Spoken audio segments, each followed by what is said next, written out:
That's what I do. That's why I bust my ass. I mean, I know I make dick jokes and I burp into the microphone. What's ligma? Ligma balls. But ultimately, you know, there is a reason for all of this. Socialism, Marxism. I have a lot of money. Blam capitalism. Blammo. Booyah. This is how women make me feel. Oh, I got your nose. Lick mich im Arsch. What about me? Me. I'm manifesting it. I got crystals shoved up my blammo. Yes, mama. I'm doing Scorpio behavior. Awooga. My Virgo is in rising. Honk. Humana. My Mercury is in Gatorade. My mouth opens up all the way to the ground. My tongue rolls out like the red carpet. There's steam coming out of my nose like this. You know what I'm saying? Just be normal. Okay, little bro. Fight. Gatekeep, girl boss, slay queen. I'm an old person in China. Direkt olarak yani. Yok abi zevk alıyorum ben. Dude, once America is destroyed, I mean, the opportunities are endless. That's crazy.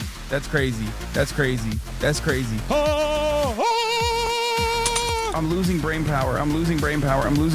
Obama! I'm a sheep.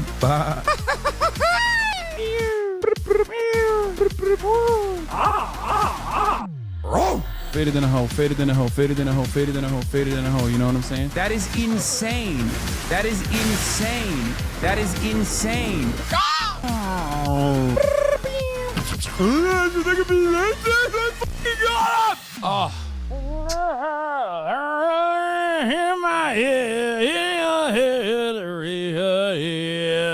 Blammo. What's going on, everybody? I hope everyone's having a fantastic evening, fantastic afternoon, fantastic pre-noon, no matter where you are in the world. I'm Hassan Piker, and this is the Hassan Our broadcast coming to you live from sunny California, Los Angeles, folks. We're live and alive, and I hope all the boys, girls, and MBs are having a fantastic one because today's a beautiful day. Today's a wonderful day. Today is a very special day, folks. Ladies and gentlemen, boys, girls, and MBs, today's a very, very special day. This is part of the broadcast where I tell you about my personal news, but before I get into the personal news, let me explain to you why it's a special day. You might be thinking, well, wait a minute, is it a special day because, you know, your favorite politician, Benjamin Netanyahu, is speaking at the United Nations? No, that's absolutely not the reason.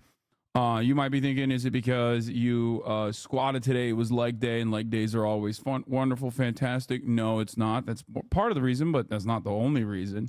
Ladies and gentlemen, today's a very special day because it's always a special day every week. It's Friday. Mufasa, you know we. That's right. Right? It's Friday then. Folks, boys, girls, Saturday, MBs, Sunday, it is Friday. More like Fry-yay. It's Flat Fuck Friday. It's Fucking Fans Mom Friday. It's Fry Slay. It's the one day of the week where you change your entire life, going from a wage cut to a person with a little bit of autonomy, a little bit of humanity. A celebration is necessary because our forefathers fought long and hard to ensure that we got the weekend, and we will continue celebrating that every Friday until there are no more Fridays, until maybe Thursday becomes the new Friday, maybe a 3-day weekend. Ladies and gentlemen, boys, girls, and MBs, we're going to be doing it all this Friday. Immaculate vibes are an absolute necessity for Friday, or Fry-yay, or Fry Slay. That's right. Okay, so let's get started. Before I get into the news, this is where I do my personal news. This is part of the broadcast where I tell you about what's going on in the world of Hassan Abi Piker in between the time period where I pressed the stop streaming button and pressed the start streaming button. Juana was cooking on the One Piece side of things. Juana was starting to cook pretty goddamn hard. I'll be honest with you. I'm at like 10:55 at this point, and it's pretty good. Are you dressed in your Halloween costume? No, this is just the shit that I wear normally. I just wanted to put that shit on because it's Put That Shit On University out here every day. I want to celebrate every day like it's my last, and it is because I care about you guys, and I want to fucking put that shit on. That's it. Looking like a hip professor. Yeah. Anyway, last night I ended the broadcast after the one liberal teen versus 20 Trump supporters broke my brain. After that, I had to, reset the vibes by watching a shit ton of Luffy and co fight against unjustifiable hierarchies, no matter where they are, no matter how powerful they might seem. So that's what I did. We're in Wano right now, Wano territory, Wano country. Wano is only 30 episodes left, and I'm actually very, very excited. The streets called it. They're calling you Mr. Put That Shit On. That's right. They done did it again, dude. The Phase Boys done did it again. Victim Dixon go down, say see that they go to back to me, but they just summary. One say some yet were teether, who so was all me, but that's where they but almost the scene you didn't get it go up down, bagaza. Feed them top, feed them top, close the leaves there a buggy to be boy bar. Yeah, there, songs of the. Yeah, the AI cover for this is just kind of terrible. I'm not gonna lie. But anyway, folks, boys, girls, MBs, we got a lot to talk about. Okay, we got a lot to talk about in the news. But as far as personal news goes, I'm gonna blow through it real quick. I'm gonna pass through it real quick. I'm gonna do my thing. I'm gonna do my thing. I'm gonna do my dang thing. So how did it go singing this? Really good. Really, really good. That isn't real, right? No, it's not real. Thank you, Josib 33 for the 10 tier 1 gifted subs. Goddamn, what was I talking about? Oh yeah. Wano's great. I can't wait to get to Egghead. Obviously things are getting a lot better. Things are getting a lot better in terms of like the arc itself. But went to bed last night early. Okay. Woke up early. You already know what it is.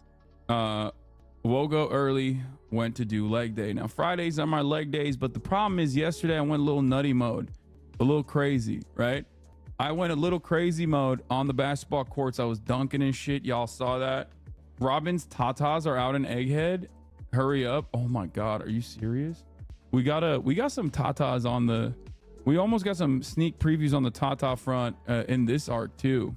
But yeah, in any case, one, my lawyer is slandering me. Okay, let me just point out that my freaking lawyer, Alexander Lol Overruled, is slandering me, or in his nerdy ass epic Reddit debate bro voice, slander is done via voice, libel is done written. It's actually libel. Okay, you're libeling me. Okay, shut up, Lolo. It's messed up. My jobless lawyer is too busy creating a job for himself, which is a defamation case coming down his way. Anyway, but more importantly than that, like I wanted to show you, the boy did 308 for 5. I almost fucking tripped myself, by the way. Look at this. I was so invested in hitting those heels. Look. Okay, first one is never that good. Boom.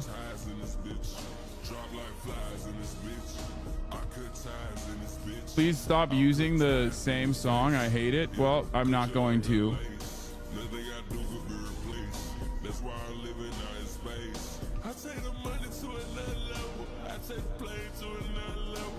But the fifth one, it was hard. It was hard. Whine About It fans listen to Fear M most. The outside of Whine About It, Cutie gets the yard. Yeah, she's wrong. I don't know why Cutie thinks that Whine About It and the yard would have more crossover when she's literally a goddamn host on Fear N.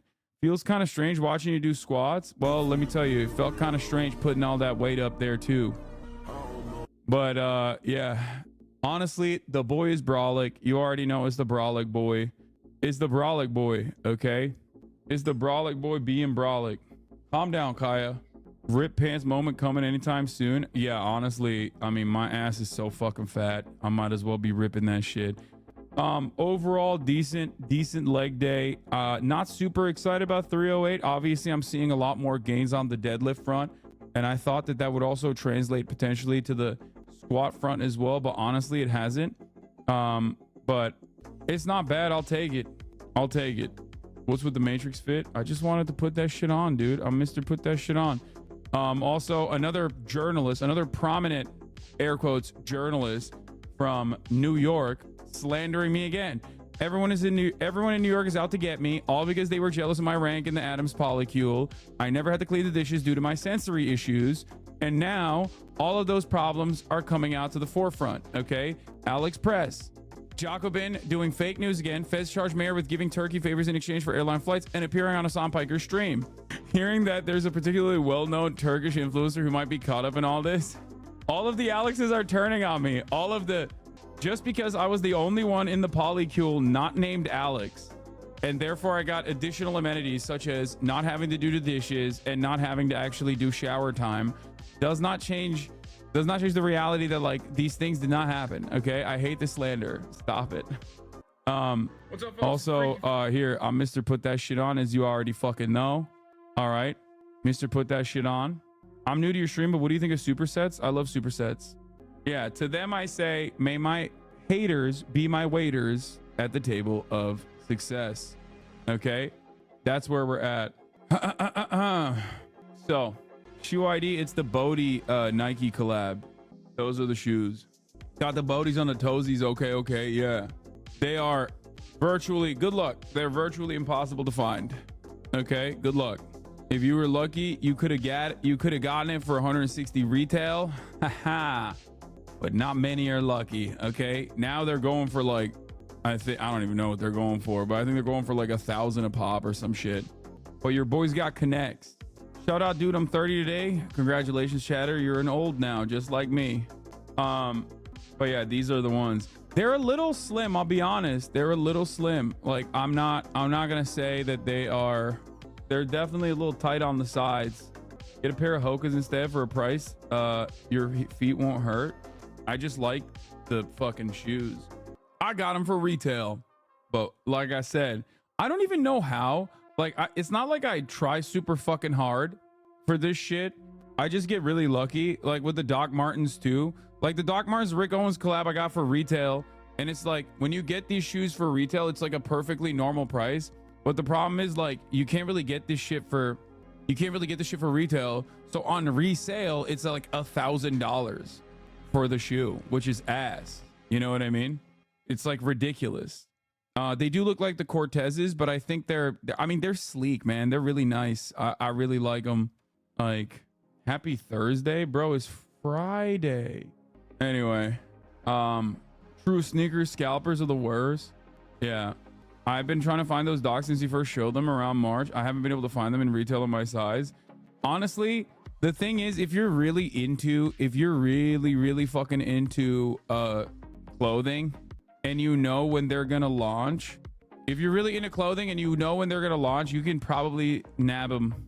Sneaker scalpers are the landlords of fashion. Yeah, I don't know. I just get lucky.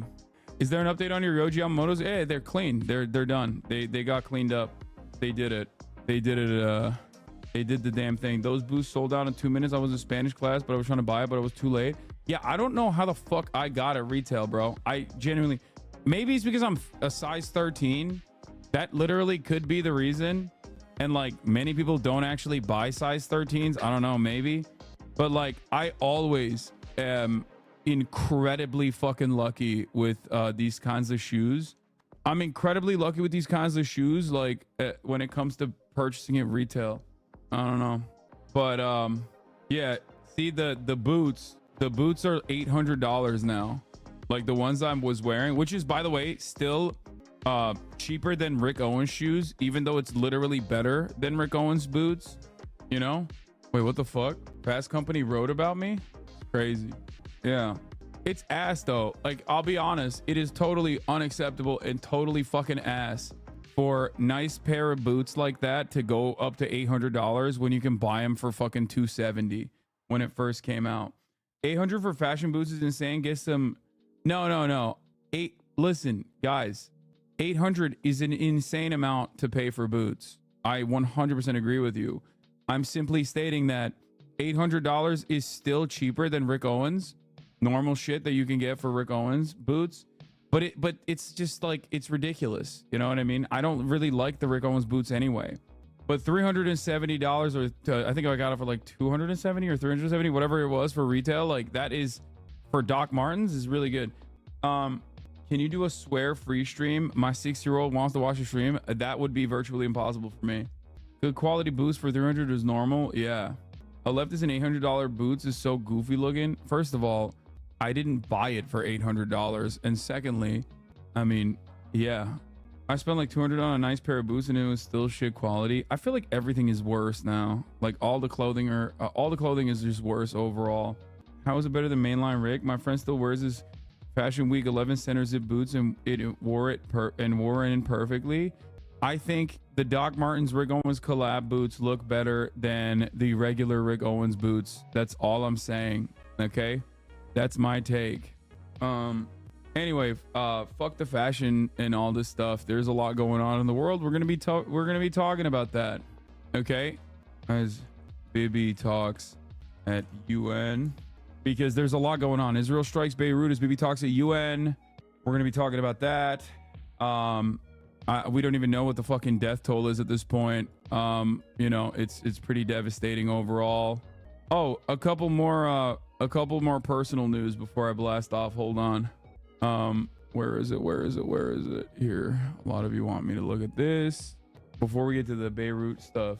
Blast off meme of you on the New York Post cover. Okay, you know what? That's a pretty good one. All right. Yeah, this is what you want me to talk about. Gaming streaming star Rachel Valkyrie Hofstetter launches anime-focused media company Hi Studios. Here's the link. Here's the animation for it. Hi.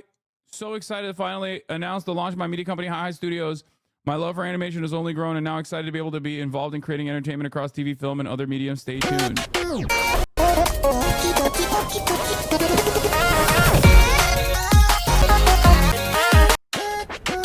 Missed the lifting because of a call. Have you covered it already? I did 308 for 5 again on my squats on my top set, but it wasn't good.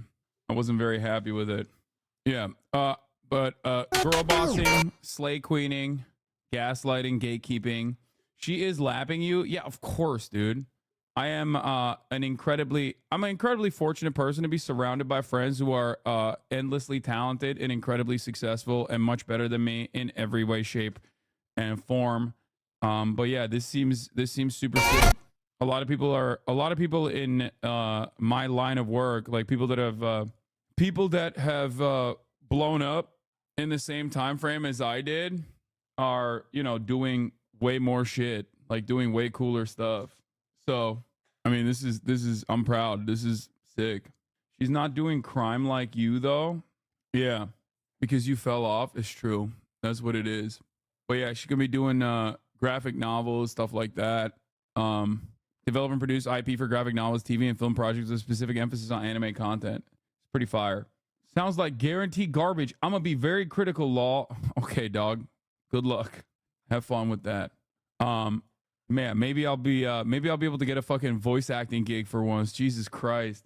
Like, chatter hating from outside the club. Yeah, it's like, it's crazy because like this is cool. I mean, it's a cool thing to see a streamer be able to like launch another creative endeavor with like with professional like Hollywood people basically, and you know, put together new entertainment. You should voice a female character. Sure, I got it. Is there a scarcity of Japanese language voice actors? Is that why you'll get a spot? Yes. Anyway, so that's exciting. Also, I wanted to show you guys this. This is such a stupid fucking video, and I thought it was really funny when I saw it. I didn't even know there was a thing like this, the Hasanabe AI. It's a combination of words that would convey a meaning to any person. It's kind of shocking how good my my AI voice is. Who can read past the 5th grade level. Sheesh, I can read just fine. You're just not making any sense. It actually sounds like them. Yeah, that just proves my point. Thank you. This is so... So, Sheesh, you better watch your mouth, you damn extra. I could wipe the floor with you in seconds. What? I don't you're think... talking to the great Katsuki Bakugo, right? I know I'm talking to someone trying way too hard to pretend they were cool in middle school, and it's actually kind of sad. That sounds exactly like me, bro. What the hell is that? How do I get this AI? Apparently I was talking to Frogan too. How the frick is this happening? Why is that so good? It's terrifying. I've spoken too much online. Now they have like all of the different ways in which I speak. Like, it's messed up. Welcome, guys. It's fun. Sorry. That was really What? slow. Why is he so slow? Damn extra. I'm the coolest guy there is.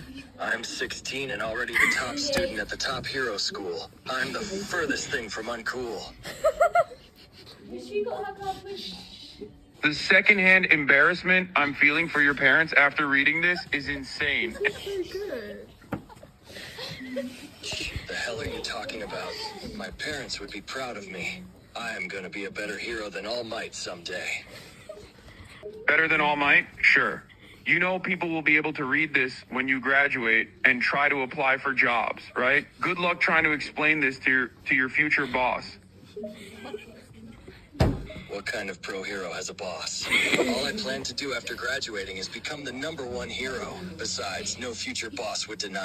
AI voice based on how much sample data there is, and since we have 10 years of you talking in one way or another, your AI voice is actually pretty good. Yeah. Oh, don't worry, Hotspot can't steal your job. He can never be as parasocial with chatters as you. Yeah, Hotspot. Well, technically it could. Technically it could. It could just like literally, Kaya, place. Technically it could memorize every fucking minute detail about my chatters in a way that I can't even do myself. So play the Frogan clip. You are done for. Bro, I'm in therapy. Yeah, I know. And it's clearly not working. LOL. Wait, what? That is literally something I would say. That is something dude, what the fuck? Chill. Okay, I'm about to be homeless, bro. Nah. Bro, I'm about to be homeless, bro. No, this sucks. I gotta debate the bot. I gotta debate the fucking bot. I gotta destroy the bot in the marketplace of ideas. We might do that later, but we have some serious news to get to. All right, From all the fun stuff, we are now moving into not so fun stuff, okay? Moving on quickly into Lebanon. We are going to be talking about all of the fuck shit that Israel is engaging in once again. Israel has bombed Beirut. Remember, Beirut is not southern Lebanon. It's not like villages and towns. It's just straight up like a metropolitan city in the middle of a sovereign nation. And, oh yeah, I blasted off. I forgot. I forgot to tell you that I blasted off. Here it is. There are videos from friends, people that I know, people in my community that live in fucking Beirut. You know what I mean? Like there are literally a shit ton. There are a shit ton of people, both in this community, people that you know, people that you're familiar with, like people's parents. Like it is akin to bombing Istanbul. It is akin, and if you think Istanbul is also out of touch and out of reach and you can't comprehend it, it's like bombing fucking New York, okay? Literally. It is like if 9/11 was happening again, okay? Shouldn't have had terrorists in it, I hope whatever you wish upon the third world happens to you in the exact same severity. Not like tenfold or anything like that, but just simply in the exact same severity, you know? So, no, I'm not going to do Hassan Gesser today, okay? Everybody shut the fuck up. We're moving on. We're doing the thing, okay? Damn, Chatter basically said America deserved 9/11, shouldn't have had terrorists meddling in the Middle East. I mean, it's like beyond that. It's beyond that.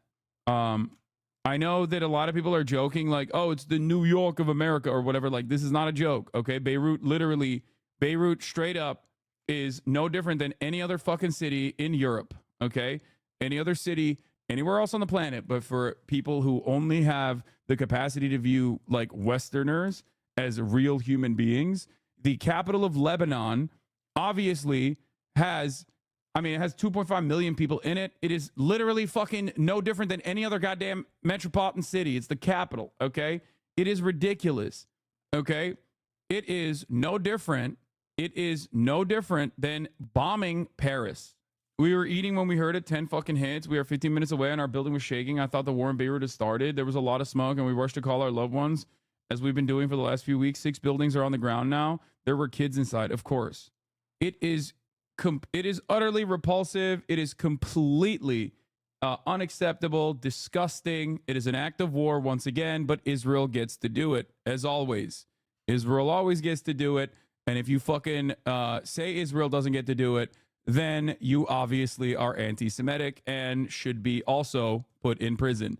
Great stuff. Overall, fantastic, wonderful. Seems really cool.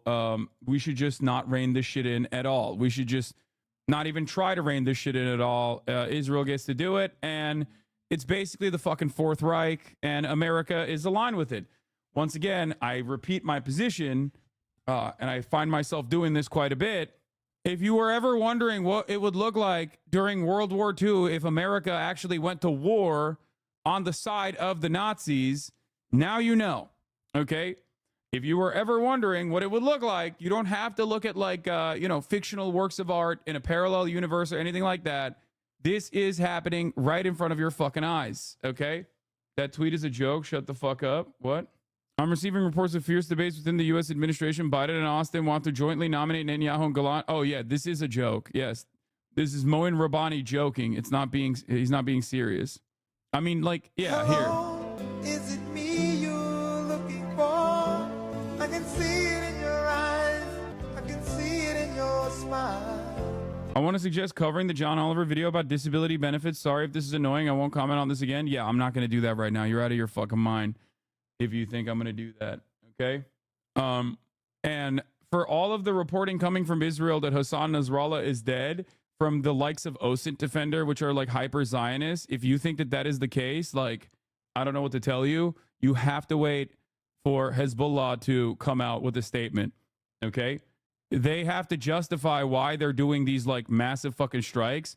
If you're just going to like literally listen to the IDF on this, I mean, it could be true, but if you immediately go along with the IDF's assessment on it, I don't know what to tell you. Okay? Yeah, it's probably not the case. Here is the bureau chief for Iraq from Reuters. Hezbollah Secretary General Hassan Nasrallah is alive. Source close to Hezbollah. So, you know,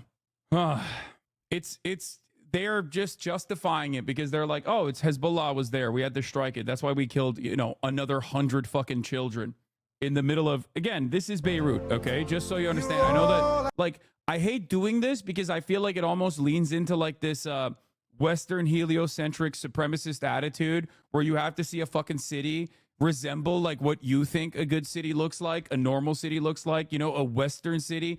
It leans into like the Orientalist sentiment expressed on the other side of this, but like it is literally just like any other fucking city. Okay. This does not justify doing this kind of thing to Gaza or anything like that, but like, You know just what to say, and you know just what to do. yeah. Here is Israel's supposed reasoning for doing it. The rationale behind the attack was that Nasrallah refused to decouple Hezbollah from Hamas and stop the fighting on the northern border. Therefore, the decision was to take him out of the decision-making picture. Yeah. Great stuff. It's just, this is literally what I said yesterday and the day before. Israel could nuke Lebanon and America would be on board with it. Okay? That's it. We do have breaking Let's news this hour that we want to talk about. We can now confirm that Israel's strike on Hezbollah's headquarters in Beirut was indeed aimed at. Yeah, here. This is Lebanon was living in peace and tranquility in 1976, and then came Hezbollah, which is such a fucking stupid ass thing to say. Classic anti-theist attitude here. I was just at a beach in Lebanon less than 2 weeks ago where everyone was in bathing suits as skimpy as in Miami, you freak. Also, who cares? Arabs are only worthy of your life if their women wear bikinis. Are the bikinis the only way to humanize us? You pervert. You should be embarrassed. Seek help and leave us alone. This is like looking at Lebanon and trying to do that like Egypt or Iraq or Afghanistan style shit is so funny because Lebanon still is obviously an incredibly diverse, multi-ethnic, and also multi-religious country. Maybe to a fucking fault almost. So it's like hilarious to be like, oh, look at what Hezbollah did. Look at what Lebanon used to look like. It's like, bitch, Lebanon still looks like that. The fuck are you talking about? The fuck are you talking about? Have you met a Lebanese person? They're gay as fuck. And I'm not saying that about Austin, like in general, dude. It's so fucking annoying. These people know nothing about anything. Anyway, so local businesses just lost their entire family in a strike in Lebanon. Israel needs to stop the genocide. Local business. Yeah, I mean, dude. There is just, I'm telling you right now, they just don't care. They don't care it. You are not seen as a fucking human being. Yeah, you do not get to do the Iran pre-1979 thing with Lebanon. People wear all kinds of clothing. Bars line up and down the block in Beirut. There are gay nightclubs. And it doesn't matter. I think Raina's take is even better than Seamus's take on this one. Because, like, it shouldn't matter. Like, you can't justify You can't use this like dehumanization to be like, see, look at how barbaric and backwards they are, which is why we have to bomb them into the fucking Stone Age. Like, what kind of argument are you making? I hate that shit. Very stupid. Anyway, let's get to what fucking happened earlier today. Taking out the terrorist organization's leader, Hassan Nasrallah. We still don't have any confirmation, though, whether Nasrallah has been killed or not. Rescue workers are responding to the scene right now in southern.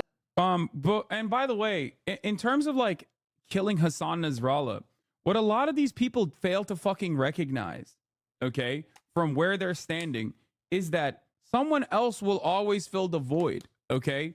It doesn't fucking matter if Yahya Sinwar is assassinated. It doesn't matter if Hassan Nasrallah is assassinated. These are not people that are like, I mean, they're very smart tacticians, okay? You might not agree with their methods. You might not agree with their worldview. I certainly don't in terms of like their own personal domestic affairs.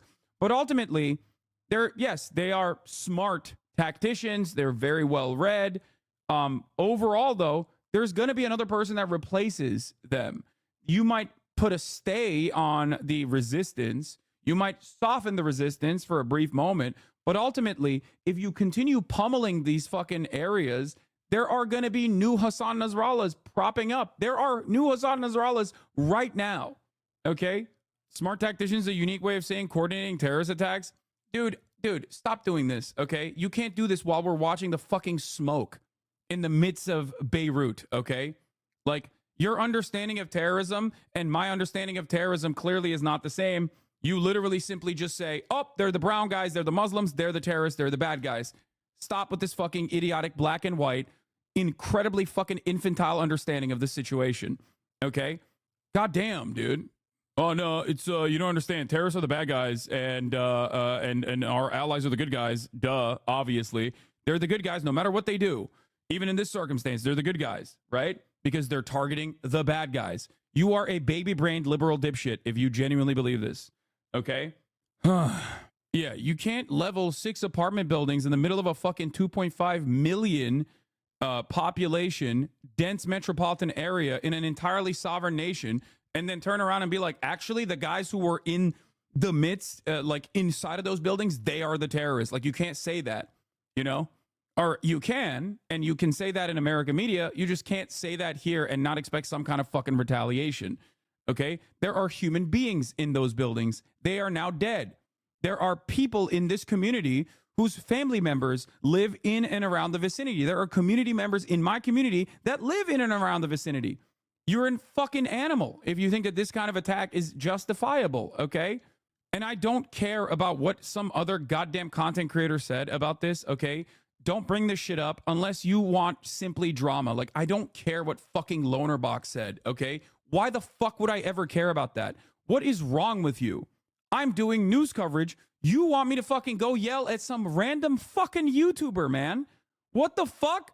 Who looks at one of the worst escalations in terms of like regional conflict in this area with the death toll increasing by the hundreds overnight and goes, I wonder if I can get Hassan to respond to some random fucking dickhead on YouTube about this issue. Okay? Jesus Christ. Fix your fucking brains, man. Southern Beirut, where they are evacuating the injured, also retrieving the bodies of those that were killed in the airstrike. You can still see the plumes of smoke from where that strike took place. Our foreign correspondent Marcus Moore is in Beirut, along with our contributor and former Deputy Assistant Secretary of Defense for the Middle East, Mick Mulroy. Marcus, let's start with you. We're just learning that Benjamin Netanyahu is actually cutting his U.S. trip early now. He made his speech this morning at the UN. So I'm assuming it's to get back with the news of what might have taken place here. We still haven't confirmed the death of Nasrallah, but clearly, if he is dead, this is going to be a huge story. Yeah, this explains why I got 3 different posts from people in the U.S. military eating lobster. The U.S. is prepared to deploy. Yes, they have already. They're already in the fucking surrounding region. They're aware of what Israel is doing, and they're geared up and ready to go, okay, to defend Israel. Yeah, a huge story, no doubt, Kira. Major development happening here in Beirut. And also, remember, we're not just giving them the bombs to do this. We are also supplying them with surveillance. Like the United States of America Okay? Your taxpayer dollars are literally paying American airplanes, surveillance aircraft to surround the region and offer new bombing targets to the Israeli military, which then turns around and uses our fighter jets to drop our 2,000-pound munitions. Okay? So when Biden says, oh man, this sucks, what are we doing here? Oh man, how are we going to do this? Like, what's happening here? Well, we got to stop Israel. Like, it's fucking bullshit, okay? They are not only not restraining Israel, they're also supporting Israel. They're funding and facilitating Israel. They're giving Israel, they added a $9 billion additional defense package to Israel literally 2 days ago, okay?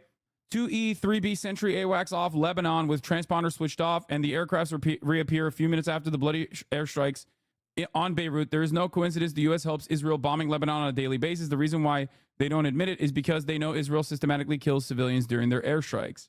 Is this the Democratic Party? This is the Uniparty. If you think that America is going to change trajectory on its foreign policy because a Democrat is in charge or a Republican is in charge, you're out of your fucking mind. And yeah, here, add insult to injury. A photo of Netanyahu giving the order to strike Beirut tonight from New York, destroying several apartment buildings, ordering U.S.-funded war crimes from U.S. soil right after giving a speech to the United Nations about how Israel yearns for peace. Like, he is, like, Benjamin Netanyahu is almost like an Osama bin Laden-like figure in terms of, like, destroying or showing to the world, like, the ways in which the international rule-based order is a complete lie. There is no bigger flex. There is no bigger demonstration of this lie than that.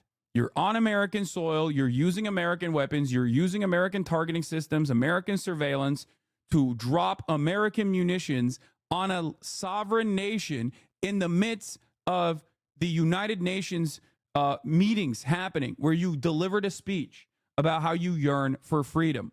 Okay? That's it.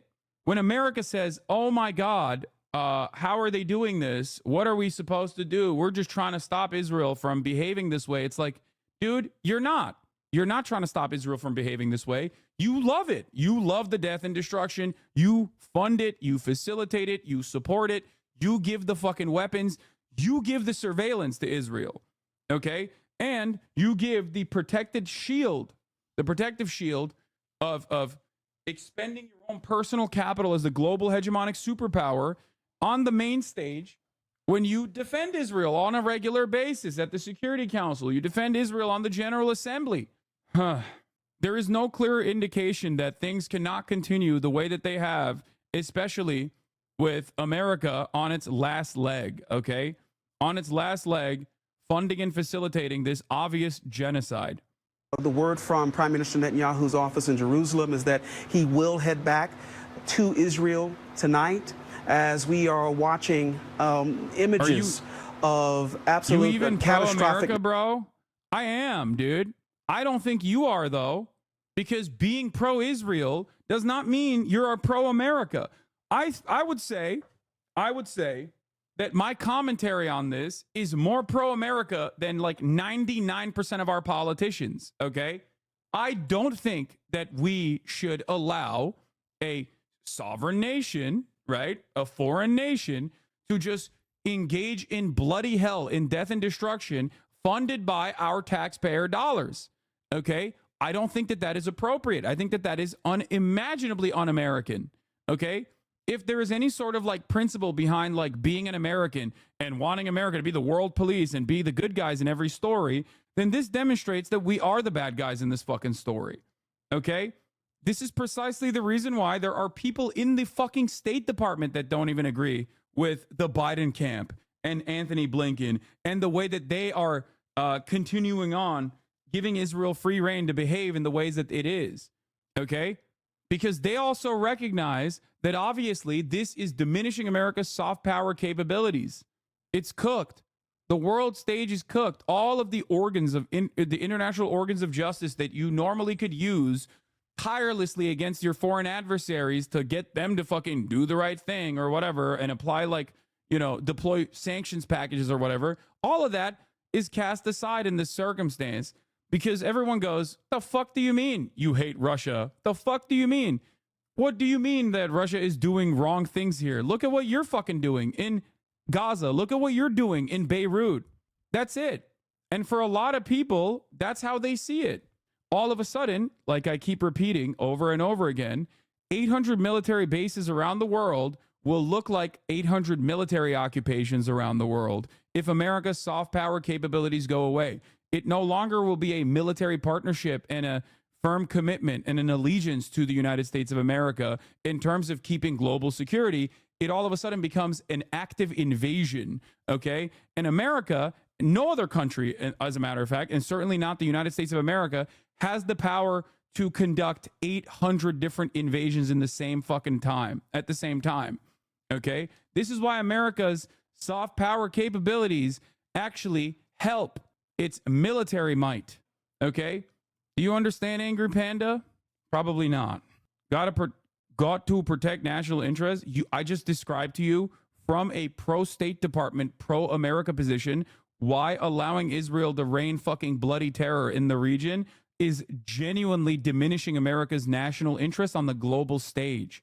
So you're wrong. You just said that because that's a thing you've heard. You've never actually analyzed what that means. You've never actually thought about what that means. Because if you had actually put some thought into it, you would recognize that America's undying loyalty to the state of Israel, an apartheid state that is currently actively committing genocide and has started a new front in another sovereign nation in its NSIG, and the way that it's analyzed from the rest of the fucking world, including our Western European allies. This is even more significant than just like the global South. The global South has always had a distaste for American empire for obvious reasons. But now you even have Western European allegiances on shaky ground.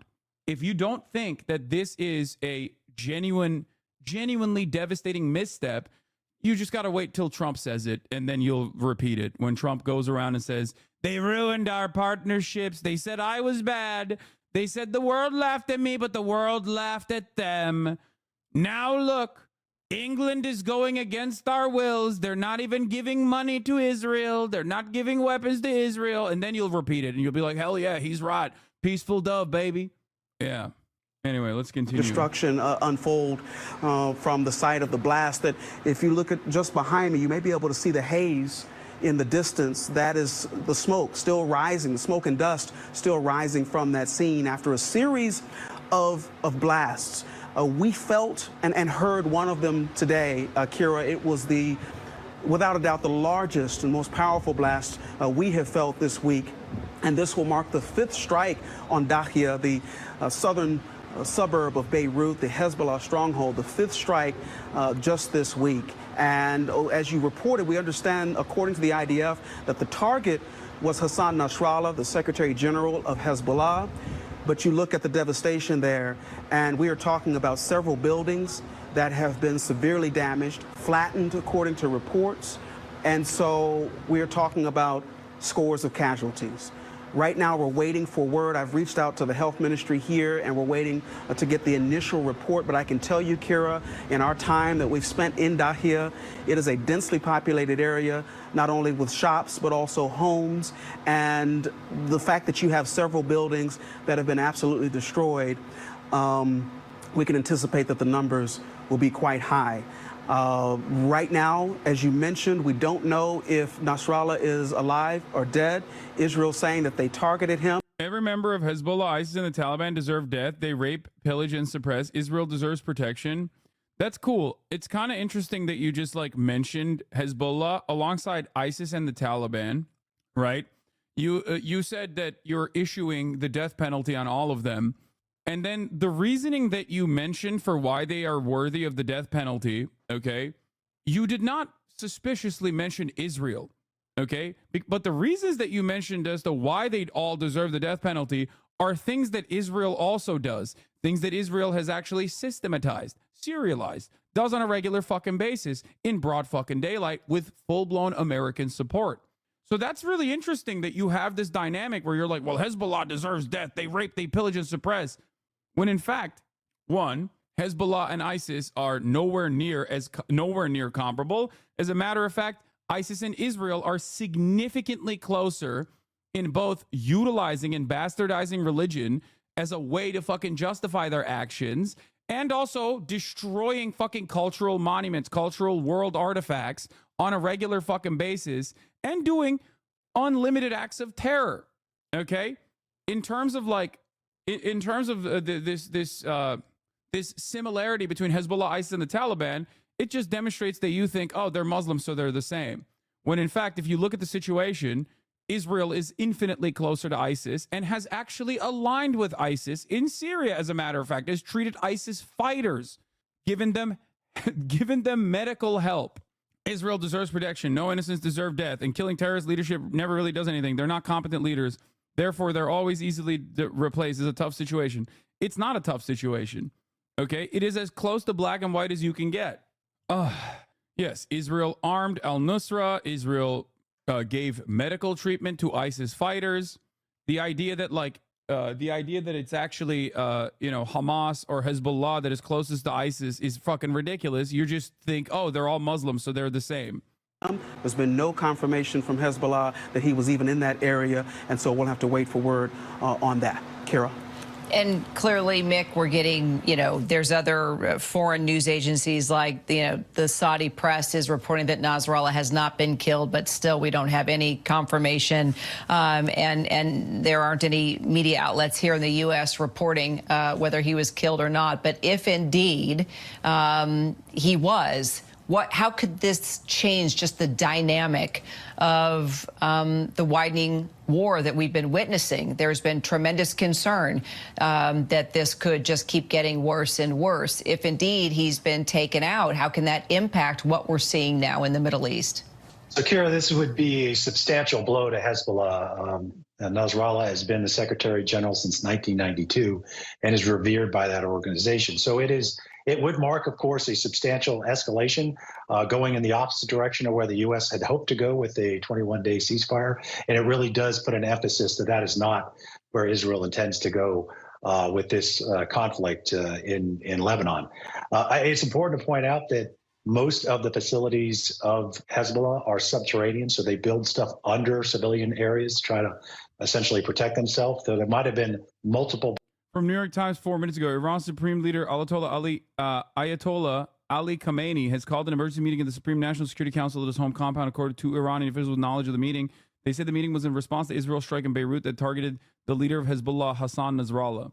Like, just so you understand, it would be what Israel did to the principal negotiator in the ceasefire agreement would be like if Iran was able to successfully blow up, if Iran was able to successfully explode the fucking hotel room that Benjamin Netanyahu is in, okay, in the United States of American soil. And of course, that's like unimaginable. That would never happen. And what they're doing here, what they're justifying here is like if, once again, like Iran blew up Israeli politicians, like exploded Israeli politicians with a missile strike in the middle of fucking Tel Aviv, or again, in the middle of New York, as a matter of fact. Bombs. The first to clear out the buildings, and then the second to actually penetrate to the subterranean space and potentially take out Nasrallah. I think it will have to wait a while to see if he was actually killed in this. Early reports are likely not accurate and not informed. I don't know that anybody's actually gotten down to see. Where the fuck is the rest of the Arab world? Bro, they have nothing, okay? They have nothing.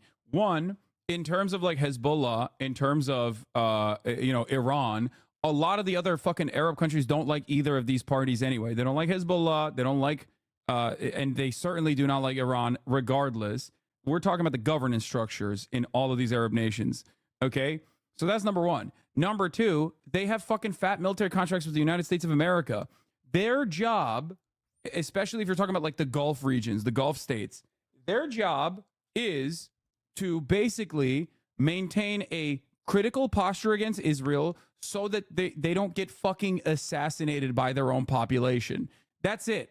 Their job simply is to sit back and be like, Israel, don't do that. That's really messed up, while they get weapons contracts from the United States of America and continue dealing with Israel in the exact same fucking ways that they dealt with Israel, because what the fuck are they supposed to do? They got nothing anyway. Their entire military is American gear, okay? Their entire surveillance capabilities come from the United States of America. Their targeting systems come from the United States of America. They got nothing. They are all hollowed out vassal states. So obviously, in terms of the governance structure in these countries, their entire purpose is to just make sure that their population does not fucking rise up against them and overthrow them in a bloody coup or something because, you know, they go, enough is enough. What you're doing is unacceptable. That's it. That's their entire job. Okay. And if you look at like Lebanon, or if you look at fucking Jordan, for example, these are direct like byproducts of Western colonialism. These are vestiges of Western colonialism. These are not like countries that were well defined. It was literally fucking places that they carved out and specifically gave, in the case of Lebanon, to a very diverse, multi-ethnic and multi-religious people that were living there. Okay. And in the case of Jordan, they just like handed it off to fucking, you know, the British Empire, basically. They're all, you might as well analyze Lebanon, and especially like Lebanon and also especially Jordan, as simply holding grounds until Israel takes it over. Okay. That's it. Like, from the eyes of Western colonialists, the way they analyze it is just like, one day Israel will take it all, and then we'll have true peace. Okay. Nasrallah is an evil piece of shit, so I won't shed any tears if he's dead, but fucking hell, Israel is just doing continuous terrorist attacks and we're aiding and abetting them to the fullest extent. Bibi and Biden both belong in The Hague. Yeah, it's just like, okay, like the thing I don't understand is people say this stuff, but they don't recognize that like this right here is the justification that Israel is using. So I don't know why you're so mad at like Benjamin Netanyahu and also Joseph Robinette Brandon and say that they belong in The Hague. Because when you say like, yeah, Hassan Nasrallah is an evil piece of shit, I hope he's dead, all you've done is basically give legitimacy, give an air of credence to why Israel targeted this fucking crowded neighborhood in Beirut. Okay? That's it. Like, you, without recognizing it, are basically reasserting the Israeli position. That's all you have done. Here is N12 News. N12 News is Dana Weiss. Israeli official says Israel is going to war. And we already covered this, but yeah, Iran's Supreme Leader Ayatollah Ali Khamenei has called an emergency meeting of the Supreme National Security Council. As far as we know, currently, we do not know if Hassan Nasrallah is dead. There is no confirmation thus far from the Hezbollah side. There's only confirmation, as a matter of fact, from the Israeli side. And I will wait, as always, to hear from the Axis of Resistance or any kind of like official statement from their side to get this actual confirmation on whether or not it was correct. Jeremy Scale says there's intense focus on the fate of Nasrallah right now. These were massive American bombs Israel dropped on a densely populated residential area in Beirut, and we still have no sense of how many people died. It's going to be a very large number. The U.S. in multiple ways has enabled Israel to promote a doctrine that Israel is allowed to kill as many civilians with U.S. weapons as it wishes, with impunity in the name of self-defense, in air quotes, or killing the terrorists, in air quotes. That's it. Axis of Resistance, yes. Axis of Resistance is like Hezbollah, Ansar Allah, all of the fucking regional actors, whether they are standing paramilitaries or complete fucking nation states with their own actual standing militaries that are aligned against Western imperialism in the region. You know, allowing the people who desire to kill terrorists to define what a terrorist means is like letting a rapist define consent. Yeah, that's actually a good take. You're right about that. Anyway, good and evil child terminology. Yeah, it's just like, it's very, very frustrating. Israel confirms he's dead. Yes, but Israel confirms fucking Yahya Sinwar is dead every other week. Okay. Like, it doesn't, it's until there is like confirmation from the other side, it doesn't fucking mean anything. Once again, this is the Iranian embassy saying, once again, the Israeli regime is committing a bloody massacre targeting densely populated residential neighborhoods, issuing false justifications in an attempt to cover up its brutal crime and cover the skies with domes. There is no doubt that this reprehensible crime and reckless behavior represents a serious escalation that changes the rules of the game, and that its perpetrator will be punished appropriately and disciplined. Iran says this shit on a daily basis, but like, let's be real. They are, they're incredibly restrained, almost to a fucking fault at this point. If Israel is never going to respond, Israel is never going to respond to diplomacy. They have demonstrated that time and time again. They see diplomacy as weakness. They see it as cowardice. They see it as like a go ahead to do more and more violence. So, yeah. But once again, IDF spokesman Rear Admiral Daniel Hagari says it's a precise strike on a central headquarters of Hezbollah, which was intentionally built under residential buildings in Beirut in order to use them as human shields. That's interesting. IDF headquarters in Tel Aviv is walking distance to a hospital, markets, theaters, etc. Okay? But you obviously don't consider that to be a fucking, human shield situation. That's it. That's it. That's literally it. A precise targeting of like the Israeli Knesset or the IDF headquarters would not be considered a normal, justifiable self-retaliation of a sovereign nation demonstrating its sovereignty, right? No. It's actually a really good point. I've talked about this many times over. It doesn't even matter to most people. That's the problem. That's why I don't even bring it up, because people don't fucking care. Because a lot of this attitude revolves around might is right. Okay? That's it. That's it. Might is right. Israel has the capabilities to do this. Israel can do this. No, Israel's enemies cannot, and that's it. And not only does it not matter if they actually successfully assassinated Hassan Nasrallah, okay, it doesn't fucking matter. We don't know if that actually happened, but even if it did, it still doesn't matter. It doesn't change the dynamic, okay? It doesn't change the mindset of people that watch their fucking families ripped apart, that have to literally seek through the rubble to see if their fucking baby in a cradle is still there, okay? Like, those people are still going to hate Israel. Do you understand? Like, assassinating or decapitating the leadership does not change the dynamic at all. Someone else will take their place, because ultimately, this is still a war of emancipation for many people, okay? Oh. What the devastation and the damage that has been done. All right. And of course, as we try and work to confirm if indeed Nasrallah is dead or alive, I'm assuming we could probably like, this is precisely the reason why I don't make the fucking argument. I mean, the dynamic is a little different in like a place like Russia, right? The dynamic is a little different because there's like unitary executive on principle. It's just like one singular force that has a lot of control over what's going on, right? The ambitions of one man can lead entire armies. In the case for like Russia, for example. Having said that, however, I don't make the same argument for fucking Benjamin Netanyahu. It's not like if Benjamin Netanyahu was assassinated that Israel would stop. That's why I make the argument that America has to fucking use its levers of control in this circumstance to put Israel, to rein in Israel, okay? To put Israel in its place, to tell them to fucking dial it back. Because without that level of control, without that lever of power, it doesn't matter. If Benjamin Netanyahu's dead, there's going to be another fucking freak that takes his place. What has to happen is the large partner in this coalition telling them to dial it the fuck back. That's it. Joseph33, thank you for the 10 gifted subs. You really think Putin's death would just stop Russia? Fuck Putin. I think Putin's death would not stop the Russian invasion of Ukraine. It would just like destroy Russia, because Russia is so single-handedly controlled by an individual. Like, there's no alternative, and for so long, that it would collapse Russia in its entirety. It would be devastating. It would be like post dissolution of USSR one more time. It would literally be the second, all the child prostitution rates and stuff that people love to point to in the dissolution of the USSR in the aftermath of what happened in the Cold War. It would be like that. I don't think so, to be honest. There is no alternative mechanism in place. There's not even a fucking mechanism of like, of what happens in the aftermath of Putin's demise, whether untimely or, likely demise as a consequence of old age. Anyway, I don't know why we're talking about Putin. It doesn't fucking matter, but it's just, yeah. This person says, I really need someone to explain to me how bombing 6 tower blocks in Beirut is different from bombing the Twin Towers. Like how? New Israeli defense officials estimate that some 300 people were killed in the Israeli strike on Beirut, according to Haaretz.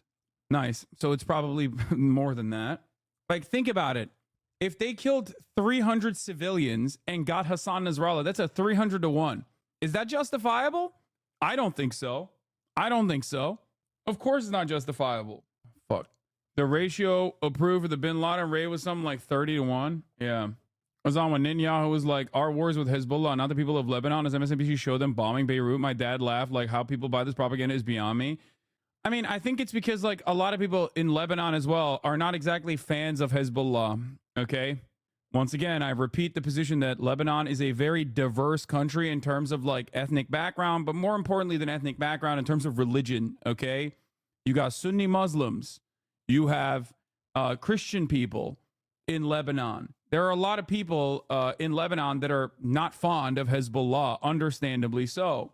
Having said that, however, it still doesn't give righteous cause to fucking blow up 6 goddamn buildings in the middle of Beirut. It's fucking ridiculous, okay?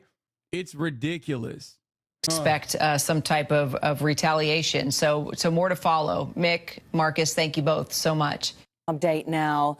This coming to us from the Reuters news agency that Hezbollah Secretary General Hassan Nasrallah is alive. This is the Reuters news agency citing a source close to Hezbollah that the Secretary General Hassan Nasrallah is alive. Now, this is important because all we have had from the Israeli statement is that this was a precision strike. That's how they've described it. But they didn't mention specifically who was being targeted. We have had several targeted assassinations over the course of many weeks and many months. In fact, there was one just earlier this week in the same area in Dahia that targeted the head of Hezbollah's drone unit, and there were several missiles fired during the course of that attack. But it is very important that there is this statement now from the Reuters agency citing a source close to Hezbollah that the Secretary General Hassan Nasrallah is alive. Israel had targeted Hezbollah chief Hassan Nasrallah in a massive blast in the capital of Lebanon, in Beirut. I want to go to my colleague, Jumana Karachi, who has been following this story for us. Jumana, it was your initial reporting and your headlines internally here at CNN that caught our attention over an hour ago now when you were reporting massive blasts. Tell us now what we know. Why wouldn't Israel say he is dead? Imagine doing the strike and saying the target wasn't there. Oh, yeah. Obabe did that. Yeah, that's it. That's like, holy fuck. I just, like, I don't agree with this strike on the fundamental principle that you cannot fucking blow up entire city blocks to get the one fucking guy to begin with. Okay. But there is also the alternative here. The likelihood that they didn't even get him. Okay. If your analysis is like 300 to 1, if your ratio is 300 to 1, okay, then October 7 cannot be considered an act of terror. If you consider 300 people being ruthlessly slaughtered with 5,000, 2,000 pound munitions, American weapons, and surveillance capabilities that we are using, if you consider that to be adequate for one fucking guy, that civilian to enemy combatant ratio is adequate for you, then October 7 cannot even be fucking declared an act of terror in that regard. When you look at the fucking percentage of enemy combatants that were assassinated, killed on October 7 versus the civilian numbers, the ratios favor Hamas and the Palestinian resistance every single time. It favors the Palestinian resistance in terms of October 7 versus what Israel has done in Gaza, and it certainly fucking favors tenfold in this circumstance. Okay? It's ridiculous. It is ridiculous. 6 buildings leveled. The casualty numbers are just coming in. What are you seeing and hearing? Well, as you mentioned, Bianna, we've just heard from the Ministry of Health that at least 2 people were killed, 76 were injured in those massive blasts that targeted Beirut's southern suburbs. As we understand, of course, from the Israeli military, the target of those strikes was the leader. They say it was a command center, but what we understand from my colleague Jeremy Diamond, according to a security official, a senior Israeli official, that the target was the leader of Hezbollah, Hassan Nasrallah. And that is the big question right now. What if Nasrallah was there, if Nasrallah survived? We understand from the senior Israeli official that the Israeli military is working to verify that you would have a post-strike assessment, and that is still not clear. Nothing official from Hezbollah yet, nothing from Lebanese, the Lebanese government, but a senior security official telling my colleague Tamara Qiblawi, when asked about Hassan Nasrallah and his status right now, he says, For the record, I told you that this was going to happen after Gaza, right? Like, the moment that Israel changed its trajectory towards Hezbollah and Lebanon in general, I told you that Western media was going to start using the exact same fucking terminology, like to a T, the exact same terminology. It's actually human shields. They're using human shields. Lebanon is using human shields. Anyone in the crosshairs of Israel is always using human shields, okay? And we just have to shoot through those human shields. There's nothing else we can do. The passive voice Western media does when it comes to Israel makes me feel like I'm going to get an ulcer. Yeah. It also makes me forget that at the top of the hour, there was a 3-minute ad break and I forgot to run it. So I'm running it now, okay? In the middle of the fucking hour. And if you no longer want to see those ads, all you need to do is subscribe for $4.20 until the end of this month of September, or for free with a Twitch Prime. Okay? Here's a 3-minute ad break now. Yeah. They're flattening fucking Dahiyya, where the Dahiyya doctrine comes from, by the way, once again. And they're saying that they're doing it because they want to take care of Hezbollah. They want to take care of the leadership structure of Hezbollah. And obviously, no amount of terrorism that they engage in is considered to be unacceptable. And America has shown that to the rest of the world, and will stand idly on Israel's side. Not even idly by, actually. Will voluntarily assist Israel in this bloody campaign. And the whole country right now is on edge as it waits for news whether the leader of Hezbollah, Hassan Nasrallah, was indeed in that location, in that densely populated part of Beirut, in the southern suburbs, if he survived, if he was injured. All these questions right now putting this entire country on edge. A dangerous escalation. Bianna doesn't begin to describe the situation right now. Yeah, as we've been seeing things escalate quite quickly, even prior to this targeted assassination of Hassan Nasrallah by the Israelis. We've seen hundreds of those killed in Lebanon over the past week and a half. Hezbollah launching a ballistic missile that was successfully thwarted at Israel. Again, everyone really on knife's edge here. And as many of our guests have already said, many red lines have already been crossed here. Joumanna Karachi, thank you so much. Keep us posted on any developments you hear. Let's go to Israel, and our Nick Robertson is in Tel Aviv. And Nick, the United States responding, saying that they were not involved in any way, shape, or form in this targeted assassination of Hassan Nasrallah, and that they were given a heads up or notification. The defense minister telling his counterpart here in the United States, Defense Secretary Austin, as this operation was underway. Any new information that you're hearing now from the IDF over the course of the last hour since we heard from Rear Admiral Hagari?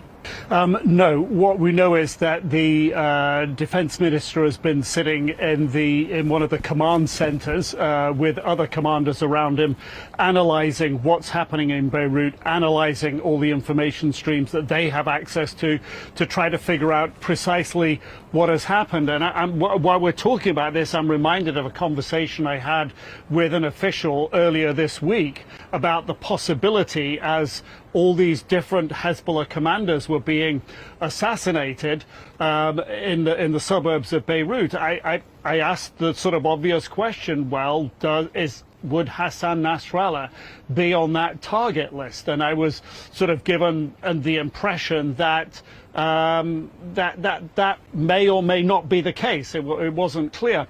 But the impression I took away from the conversation that I was having was, well, what happens if you remove Hassan Nasrallah? Who do you get in his place? who picks up? Is it somebody more radical? And remembering that Hassan Nasrallah is not a military commander per se. He has all those military commanders underneath of him. He's more of a sort of a figurehead, a leader, absolutely in command, absolutely the top of, the top person within Hezbollah, no doubt about his authority. But when he says, I want this done, I want this done, I want this done, it's the commanders, the military commanders underneath of him who realize that. So therefore the question becomes, what happens if you remove him? It's not going to stop the organization functioning, although clearly the organization is absolutely on the back foot. It's been decimated in many ways. Commander, I mean, he's right. It doesn't stop. It doesn't. There is no military solution to these issues. Okay, just like there's no military solution to Hamas, there's no military solution to Hezbollah either. Okay, that's it. That's it. And Israel knows that. They just don't give a shit. Okay. They just use the military solution as a justification for doing death and destruction, dealing death and destruction.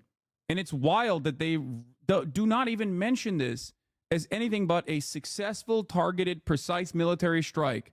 They don't mention 6 buildings demolished. They don't mention the hundreds of civilians that are under the rubble right now. Nothing. It's crazy. It is a complete abdication of responsibility. It is this is not journalism at all. Okay, it's ridiculous. And control, leaders removed, the pager attacks, the walkie-talkie attacks, all of that has really put Hezbollah on the back foot. And this, if Hassan Nasrallah is dead, it puts them even further on the back foot. But the question does become, what sort of person inherits the leadership of Hezbollah? What sort of decisions would they take? Would they become more aggressive in their position towards Israel, where Nasrallah has been cautious in the past about not escalating, about sort of keeping the movement and the organization of Hezbollah together, not drawing Israel, not allowing Israel to draw it into a greater fight, if you will, by not responding to escalations, previous escalations, with their own overwhelming escalation towards Israel, staying out of that. Is that the sort of leader that you get in his place? It is frankly too soon in a way to be discussing this, but these will have been the discussions prior that went into whether or not to target the leader of Hezbollah. And clearly a decision was taken to target him on the belief that that was going to further Israel's efforts to move Hezbollah off the border, where they threaten the civilians in the north of Israel. And that the assessment was clearly that this is the right course of action. Now, Israel could be proved wrong in this case. There could be a much wilder card that takes over in leading Hezbollah, and that could lead to a much harder to predict type of escalation and fight. Nevertheless, that is where we are at the moment. And of course, if Hassan Nasrallah has survived, then what decision set is he going to take now based on this? How will he respond to an attempt to take his life? Will it be personal? Will it escalate, or will he not? Prior to this attempted assassination, we had heard from the IDF Chief of Staff, Herzi Halevi, earlier this week say that they are prepared when that call is made for a potential land invasion into southern Lebanon there. And we're also hearing and reporting now that Prime Minister Netanyahu has cut short his trip to the United States and is on his way back to Israel right now upon news of this massive strike, the target being Hassan Nasrallah himself. Nick Robertson, thank you. I want to go to Nabi Boulos, who is the Middle East bureau chief for the Los Angeles Times. He just visited the site of that explosion in Beirut. He joins us by phone. Nabi, thank you so much for taking the time to call us. Tell us what you saw there. Well, I mean, it was just a huge, huge site. Just the attack site was really, I think it's about 6 buildings as well. Will Nasrallah take an attempt on his life personal? No, none of these things are... there is no individualism in this circumstance. I think people need to understand that, okay? There are national motivations There are nationalist motivations, but overall, the moment that you hyper individualize people's interests in this conflict is the moment that you lose sight of what's going on. Okay, like these are people who are hell bent on fighting against Western imperialism in the region, tooth and fucking nail. Okay, they don't give a shit about their own personal ambitions in this circumstance. People always try to personalize it and try to make it seem as though like, oh, Yahya Sinwar will escape if Israel gives him, reason to leave the Gaza Strip. It's like, no, he fucking won't. And I think Israeli officials in the intelligence community understand that they won't. They're just simply saying that so that they can make a point about like the personal ambitions of these leaders, because that is completely at odds with the other assessment that more reasonable minds within the Israeli military apparatus come to the conclusion on, which is that Hamas is not something that you can deal with militarily. Okay, for these people, it's not like, oh, they attacked me. Like they already live under a permanent threat from American and Israeli military invasion, American and Israeli military action against their lives. Like it's not a thing. It's not a thing that they're like, it's not a thing that changes the calculation at all. Has Israel claimed responsibility for the pages? Yes. Come on. What I've heard, but we only saw a part of it, to be honest with you, and it was basically just overturned. You had no sense that there were buildings there. It was mostly just dirt had sort of flipped around as if the ground itself had turned over upside down. And on one side of it, you could see almost like a crevice in the ground where a tree had fallen, and the sort of front edge of a building had been torn off. It really, the scale of the destruction is just really hard to describe because it was so much. And right now, they're just digging through. We're hearing initial reports of 76 wounded, but of course, I'm sure that's going to be much, much, much more because, they're still digging through the rubble, and they will almost certainly have many people. I should be clear, this is a very, very popular... Yeah, listen to how shook he is. The correspondent that is like near the fucking impact zone versus like whenever you hear from a journalist in Jerusalem or Tel Aviv and the way that they are confident in their coverage and don't feel even remotely scared. Because right now, understandably, if you live in Lebanon, if you live in Beirut, you're fucking terrified. Because Israel has shown time and time again that they don't give a fuck about human beings on the opposite side. They don't care. They will just fucking, they will lay down death and destruction at an unimaginable clip. Populated area. Yeah. In fact, right near it, there's a big refugee camp, and everyone there was just leaving en masse. I saw a big exodus from that refugee camp with people just escaping and taking all their stuff and finding anywhere else to go.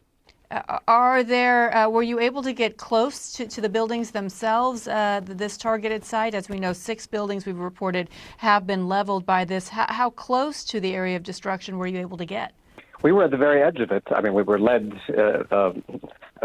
Hezbollah cadres took us in to see the area, and we were let into the very edge of it where rescue crews were working.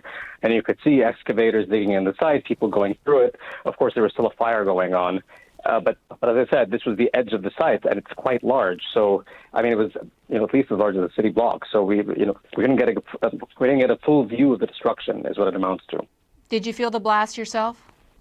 No, but I heard it certainly. I was home, and I just heard a successive, like a number of successive booms, and they really shook the apartment. In fact, my cats ran away, of course, and you could hear all the glass shaking in the house. It really was. It was quite different from other attacks that we've heard in Beirut. This one seems to have been the big one.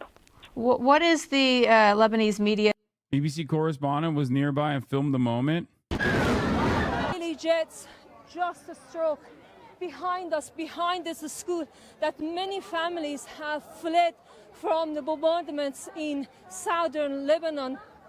So we're just outside Dahir, which is Hezbollah's stronghold here in southern Beirut, not really far from the site of this attack. There is chaos, there is panic here, angry crowds just trying to leave Dahir. We've seen some families carrying bags, their belongings. We tried to set up our position just outside Dahir, and then a group of men came and stopped us from filming that. So yeah, by the way, in response, at least 40 rockets reportedly have been launched from Lebanon with at least 4 settlements in Safed in North Galilee.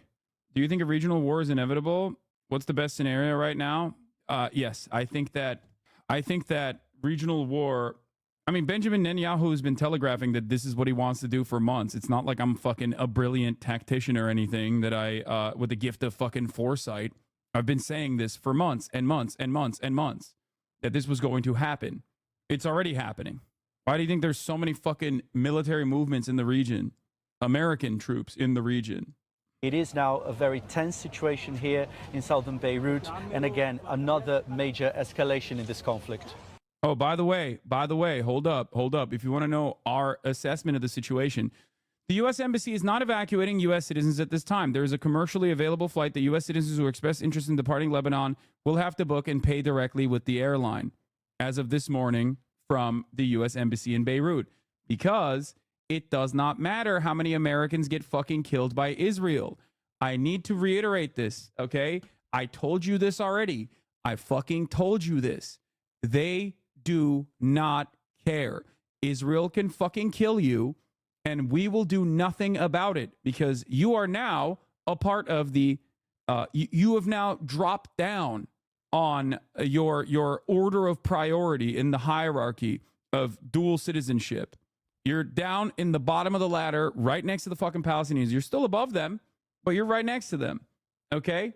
And if you die in this situation, if Israel kills you, then you're also a part of the Hezbollah collateral damage. It is what it is. You know? American taxpayer funded bombs guided by American targeting. Destroyed. American government is... This is what the government... Oh, damn. Sorry. Do you have reporting that the targeting was done by the U.S.? At this point, they could go kill protesters in America and the government will be like, well, these things happen. No, absolutely. Abso-fucking-lutely. When Benjamin Netanyahu comes to the United States of America and speaks to both parties in front of Congress and says, you have terrorists amongst your ranks. You have terrorists and people that are funded by terrorist regimes that are protesting on campuses against the big, beautiful nation of Israel. That is a threat and perhaps maybe a promise of what's to come. 100%. Here is Ben Caspit. Current assessment. All the intelligence agencies are united in their opinion that he was there. All the performance research factors are united in their opinion that it is possible to get out of this place alive. As you can see the pictures on TV. What could have saved him? Am arranged for himself an inner bunker in his office, fortified, secured, and sealed, a place that should be more immune than the bunker itself. Some leaders have arranged such places for themselves. We also have someone here who was Minister of Security and had such a safe in the office where you could find a safe haven. In one sentence, the assessment that Nasrallah was hurt, it will take time to get the final verification. According to foreign sources, an Iranian general Mahdevi's replacement, and Ali Karchi, who was rescued last time, were there with him. And what about Sanwar? This is how worldly fame passes. So it's not a 100% certainty that he was assassinated in this bombing campaign. This is what the current assessment is. I will repeat this over and over again. America does not give a fuck about American citizens as long as Israel is killing them. Okay? That's it. And I mean, America does not give a fuck about American citizens or even American military if Israel kills them. Yeah. Families are flocking to the ERs asking about their loved ones, but the ERs are empty. There are no bodies to even bury because they're buried in the fucking rubble. They use bunker busters, dude. Sean called it a few weeks ago. USA will throw Americans to the wolves if it means helping Israel. Yeah. Sean said, some people are mad at me for saying Biden would happily trade U.S. lives for continued support for Israel's genocide, but that's not even a stretch. It's just already happening in reality. The IDF can kill as many Americans as it likes as far as the White House is concerned. Yeah, it's true. But like, if you're more mad at him for saying this, and then world events prove this to be the reality, what do you do in that situation? Do you actually change your analysis? Or do you just lean into it further and find a different reasoning for why it was justifiable? And a lot of people do the second thing. They just dig their fucking heels in, you know? Do you think Israel will eventually go so far that they start to be fully isolated like apartheid South Africa? I mean, I hope. One thing people may be missing is why Lebanon, a complex nation state, doesn't have an integrated air defense system or even smaller anti-air missile systems. It's because the U.S. led an effort to ban Lebanon for ever having weapons like that. Yeah, they banned it because Hezbollah is there. Anyway, a reminder that the awful bin Laden himself once claimed, as I watched the destroyed towers in Lebanon, it occurred to me to punish the unjust the same way and to destroy towers in America so it could taste some of what we are tasting and stop the killing of our children and women. Yeah, this is at the heart of blowback. This is what that principle is. Okay. And who knows where this will go. That's a bold thing for Mehdi to say. I mean, it's the correct take in this circumstance. You can't keep pummeling buildings, killing civilians by the hundreds, by the thousands, and then expect no retaliation whatsoever. Like, it's ridiculous, dude. Why is it that you consider these people to be fucking servile? I'll tell you why. It's Western supremacist attitudes. That's it. That's it. That's literally all this is. The notion that these people are worthy of just death and destruction and they will never be able to retaliate is a Western supremacist notion. It is white supremacy. The idea that, like, you can maintain chattel slavery as an institution and keep black people servile with no retaliation whatsoever is the exact same fundamental principle of the false notion that you can blow up entire city blocks in places like Lebanon, okay, with no expected retaliation whatsoever. What? The fact that the party has given no indication of Hassan Nasrallah's health a few hours after the strike is a worrying sign. If he has indeed been assassinated, it would be a thunderbolt unmatched in the region in recent decades. If this is true, the likelihood of a direct Iranian attack rises far higher. If there's possibility that the commander of the Lebanon front of the IRGC's Quds force was killed in the Israeli air raid on southern suburbs of Beirut, there is a possibility that the commander of the Lebanon front of the IRGC's Quds force was killed in the Israeli air raid on the southern suburbs of Beirut, said the IRGC-affiliated Sabarin News. Who do you stand with going with the ongoing war in Israel? I'm just asking who he stands with. Bro, I stand with people, okay? Human beings, civilians. And for that reason, I, of course, stand firmly against Israel. One of my most firm commitments is to be anti-genocide, no matter who's doing it, no matter who is being genocided, okay? I stand with humanity. And as someone who is anti-genocide, of course, I am against Israel, which is currently conducting a genocide and now has also escalated in almost identical ways its war into Lebanon, a completely sovereign fucking nation state, a nation state that happens to be bordered with Israel. So, you know, that's what's going to happen to them. You know, they had it coming. They shouldn't have been fucking standing there. Yeah, there, especially in Beirut. What are they reporting at this? So many people believe Israeli propaganda. This is Hezbollah's fault. Yes, if you speak to, like, depending on who you speak to, who is of Lebanese descent, you will hear very different takes about this as well. Okay, there is an air of supremacist attitude towards Shia Muslims inside of Lebanon that are, especially from Lebanese people living in diaspora as well. That's why, ironically, Capri Sun Poppy's father had a fucking argument with him literally on stream about how, oh, well, fuck Hezbollah. And the reason why Israel is bombing fucking South Lebanon right now is because of Hezbollah. And then hours later, his own fucking farm was bombed. I wouldn't say that, like, the Lebanese diaspora Christians are indistinguishable from ultra-Zionists in the same way that, like, you know, some Persians are. They still have, like, anger and resentment towards Israel, but they certainly have, in some instances, more anger and resentment towards Hezbollah than anyone else. Like, they hate Hezbollah more than they hate Israel sometimes. It's you know, it is what it is. At this point, what are you hearing and seeing on their news broadcasts in the aftermath? Again, this is just an hour and a half ago or so. I mean, right now, most of what's being said is trying to figure out the damage and who was killed, of course. Now, we've heard various things about, about Nasrallah still being alive. We've heard various reports. I've actually yet to see any kind of official statement from Hezbollah. All right. Before we get to Benjamin Netanyahu giving a speech at the UN General Assembly earlier today, which many people walked out of, by the way.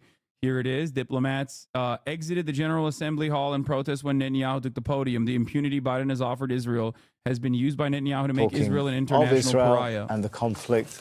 Wait, hold on. I mean, I think this video is just... of Israel and the conflict. Anthony Blinken is live. Let's hear from the fucking animal himself. I can't wait. I can't wait for him to justify all of the things that happened and to be like, I'm really mad at Israel. Maybe they should dial it back after celebrating this tactical accomplishment. The overwhelming majority of countries Yeah, and we're also going to give a 3-minute ad break here. Okay, I'm serving that to you. And tactically speaking, you can avoid those ads by subscribing, which you can do for $6, well, $4.20 in the month of September, or for free with a Twitch Prime, or by getting gifted a sub if you are lucky. Here is the 3-minute ad break now. Let's hear what this animal has to say. Putin is using to devastate Ukrainian homes, energy grids, and ports.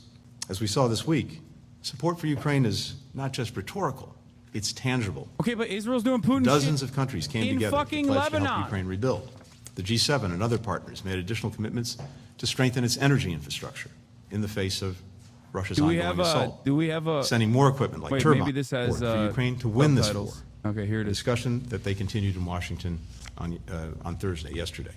To help Ukraine's courageous defenders and citizens, we announced a surge of support, $8 billion in new security assistance, including long-range munitions, an additional Patriot air defense system, and training for more Ukrainian F-16 pilots.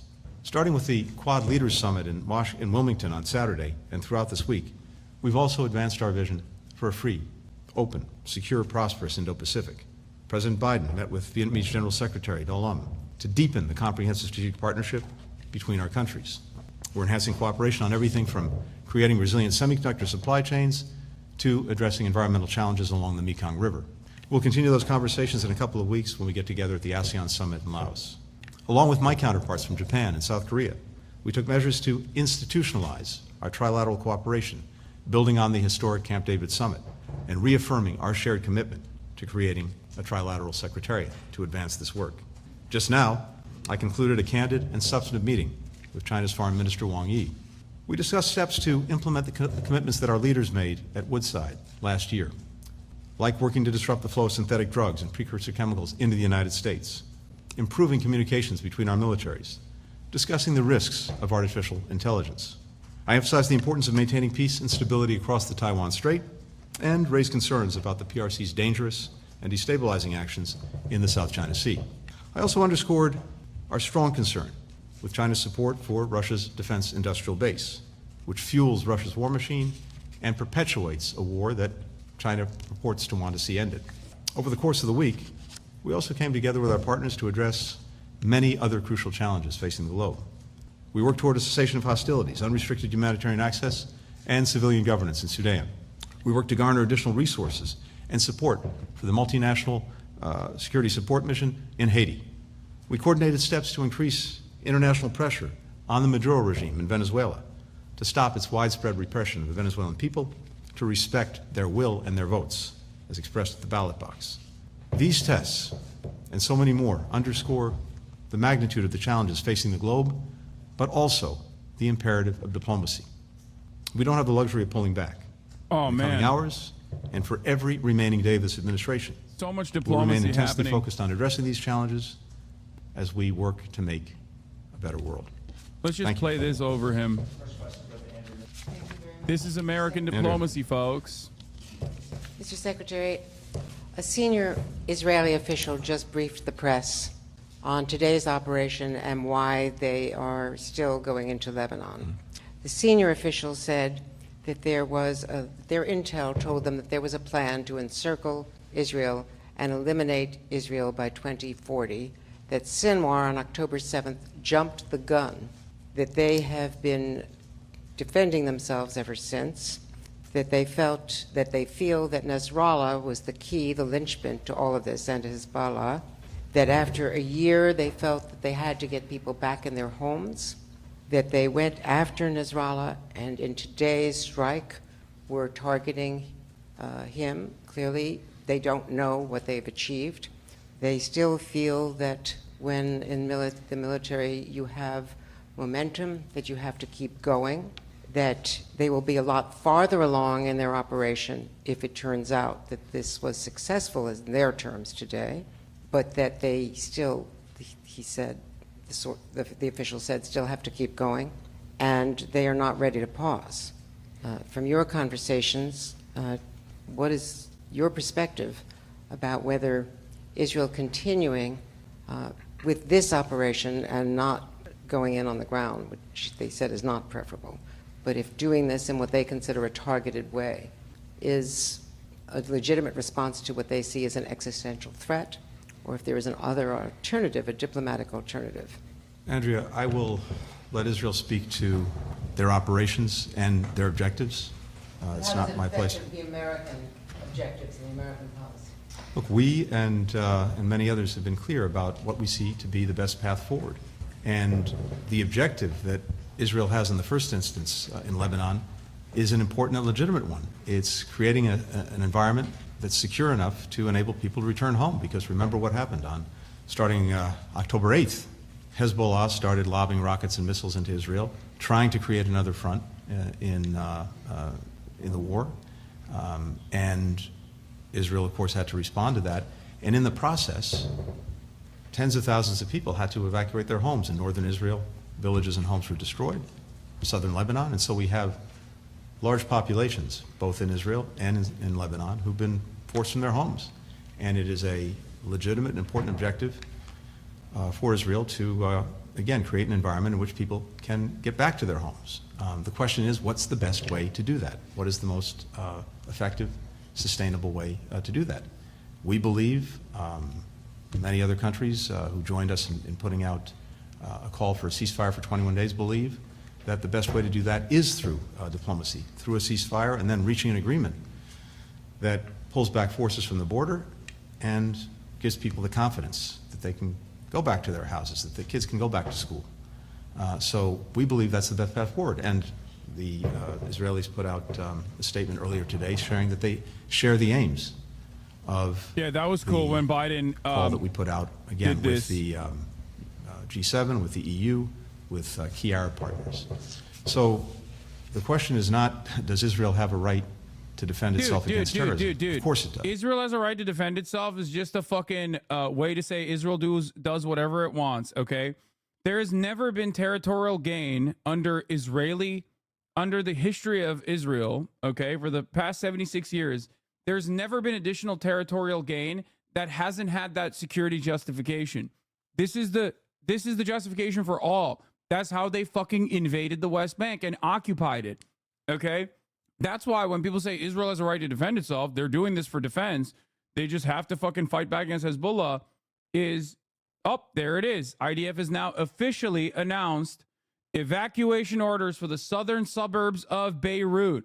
You are located near Hezbollah interests, and for your safety and the safety of your loved ones, you are obliged to evacuate buildings immediately, which means if they give you an hour to evacuate, they'll do it in 15 minutes. It's coming. More bombing will occur while fucking Anthony Blinken is talking, while Benjamin Netanyahu's literally in U.S. soil, too. We haven't even gotten to the fucking dumbass Benjamin Netanyahu speech. Good stuff.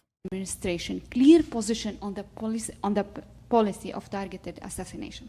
And if I may, please, one second question. You've emphasized for calm along the northern borders, and you have been working towards this goal for the past 11 months. Now, as we edge closer to a broader conflict, could you specify what do you mean by calm? Are you referring to a return to the pre-October 7 status quo, implying a cessation of hostilities, or the full implementation of Resolution 1701? Because it does matter for the Lebanese and for the Israeli to understand what are you proposing. And just one final question. We are 2 weeks away from October 7, Mr. Secretary. What could you... By the way, this will put the conflict back in the fucking forefront of the American population's interests. This is what I said when I told you early on that... So first... This is what I told you when I told you early on. Foreign policy is not the major point of contention ever. Far from it, until it becomes the only thing people care about. What happened, what the intent was, and until we have that information, I can't address in detail our response to it. So we'll continue to work on that in the hours ahead. With regard to a broader conflict, we've said very clearly, you're right, ever since October 7th, that one of our objectives, besides making sure that Israel does what it needs to do to make sure that October 7th never happens again, besides doing everything we can to try to make sure that people who are caught in this horrible crossfire of Hamas's horrible making, crossfire, people just caught in it, dude. Terribly, women, men, children in Gaza, that they get the protection that they need and the assistance they need. Besides that, our objective has been to try to prevent the war from spreading, as well as escalating. And on multiple occasions since October 7th, we seem to be on the verge of just that happening, including in the days immediately following October 7th, and then again on several other occasions, most notably in April, and even more recently than that. And each and every time, the combination of American deterrence and American diplomacy managed to prevent a wider war. We're intensely focused on doing exactly that now, along with many other countries, because in our judgment, the judgment of so many others, it's in no one's interest to have a wider conflict. And so we're working in every possible way to prevent that from happening. Now, in terms of where we think this should go, no, going back simply to October 6th in terms of the border between Lebanon and Israel is not sufficient, because it's not simply a matter of having a ceasefire, that is, Hezbollah firing into Israel, Israel responding in a tit for tat. What's necessary is to create the conditions, including moving forces back, such that people in both northern Israel and southern Lebanon have the confidence to return home. It would be important, finally, to make 1701 real, not simply a piece of paper.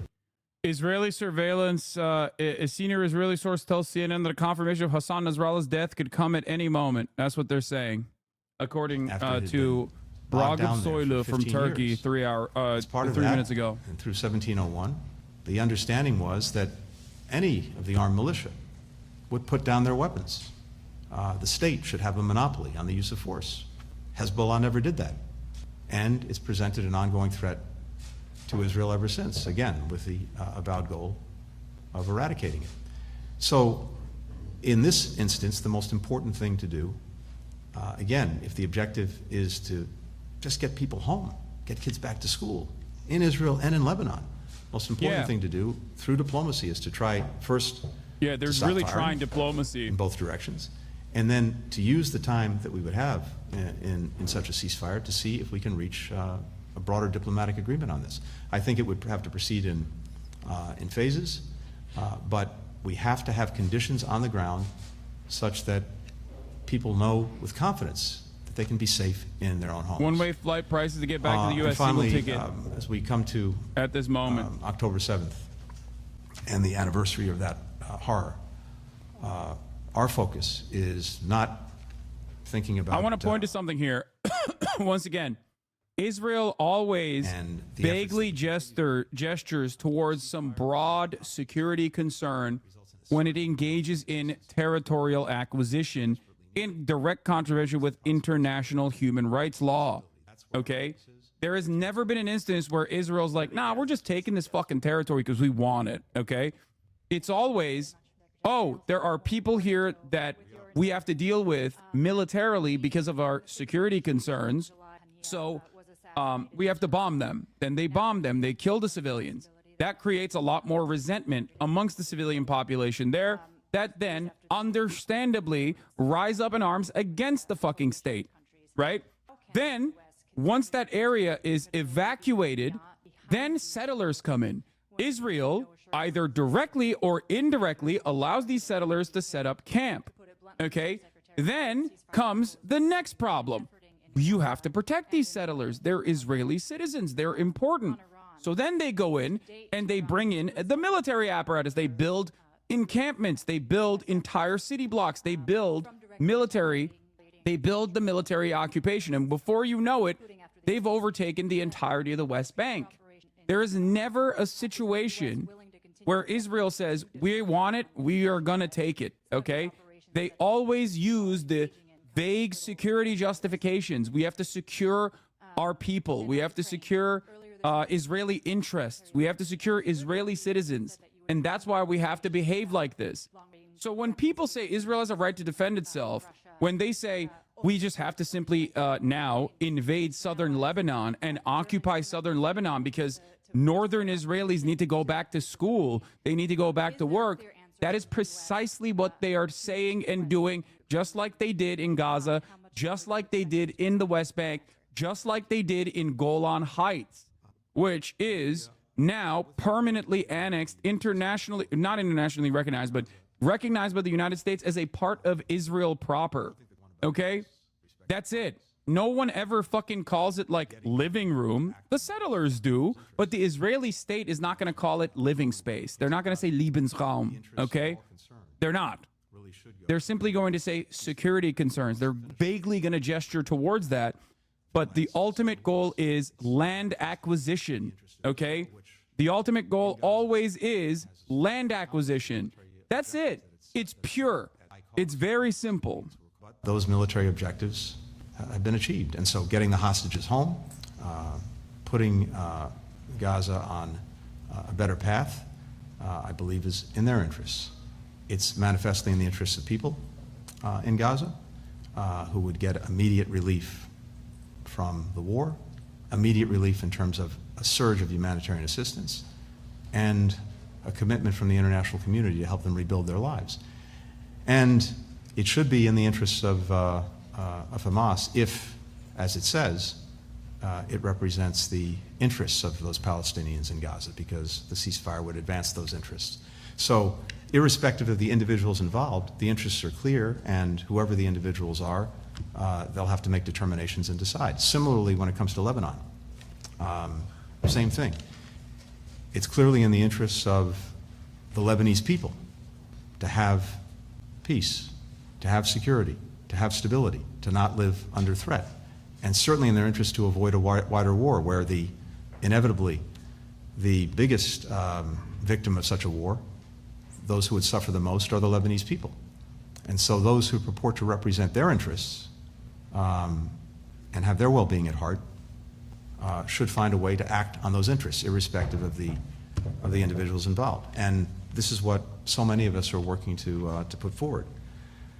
We've been very clear in not just what we've said, but also in what we've done, including the deployment of significant assets in the region, that we will do our part to deter further conflict, to deter escalation, to deter a widening war. And there are two sides to that coin. One, to avoiding that wider war. One is this deterrence, and we are committed to it. But the other is diplomacy. And as I mentioned before, on several occasions since October 7th, we've been on what we judge to be the brink of that wider war, and through a combination of deterrence and diplomacy, we've managed to prevent it. That's what we're focused on now, and all parties in the region, I think including Iran, know that and can see that. And then finally, with regard to Ukraine, I wasn't there because I was here in New York representing the President and the administration. So while I got a chance to see President Zelensky with President Biden briefly when they were both in New York, the meeting that took place yesterday was one that I wasn't part of. And I can tell you, though, from the readout that I got from the meeting, that it was not only very good and very positive, but among other things, it resulted in, or we announced at the same time, the provision of significantly more assistance to the Ukrainians, notably security and military assistance, more than $8 billion worth, that will carry us through the end of this administration. In the conversation between the President, President Biden, and President Zelensky, the Ukrainians presented their plan for victory, and I'll let them speak to the details of that, including what's necessary in their judgment to achieve it. And we are studying it very carefully, and that includes what, if any, additional things we or other partners of Ukraine would be called on to do in order to help them achieve that success. But the President's been very clear that he's committed to Ukraine's success. He's committed to making sure that they have what they need to effectively defend themselves as well. I've said it many times, and I'll say it again. Every step along the way, we've adapted and adjusted to those needs, and I'm convinced we'll continue to do so. And for the final question, Mark Menier with South China Morning Post. Hi, Mr. Secretary. Thank you very much. Brazil and China, a couple of hours ago, pushed further on this idea of sort of mediating with a peace plan. Can I get your reaction to that? Is it a distraction? Is there a useful part of that, particularly in light of President Zelensky's opposition to it?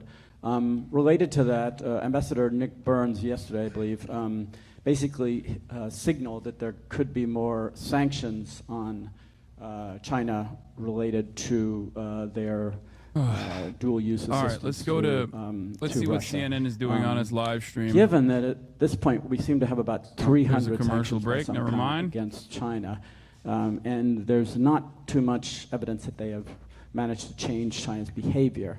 إلى سكان What's the الضاحية الجنوبية effectiveness في of بيروت doing هذا إنذار عاجل وخطير استمعوا إليه بعناية إلى سكان حي الليلكي والساكنين في مبنى منير. To the residents of the southern suburbs of Beirut, Al Lailaki neighborhood, Munir Shadid building, and neighboring buildings as shown on the map, Al Hadath neighborhood, Sheet building, and adjacent buildings shown on the map, Al Hadad district, Al Salam complex. You are located near Hezbollah interests, and for your safety and the safety of your loved ones, you're obliged to evacuate the buildings immediately and move away from them at a distance no less than 500 meters. Now, what you need to understand here is that they're saying they are going to start blowing up buildings again. But what you also need to understand is that those fucking, like, this announcement is coming at midnight, okay? This announcement is coming to the Lebanese population at fucking midnight.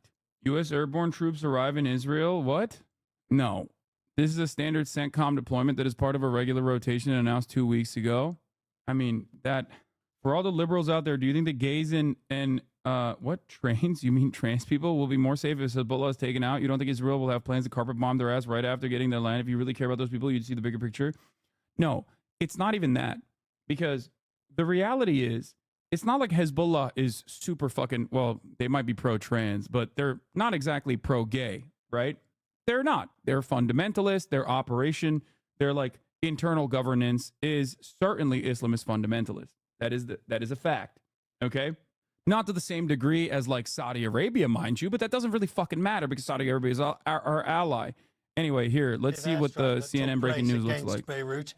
The blast flattened the buildings in the Lebanese capital. You heard Nick Robertson describe, he's a war expert and knows exactly the size of the column, the length of time it took for that smoke to rise, the depth of the bunker that they were targeting. According to the IDF, the attack was a precision strike on Hezbollah's headquarters.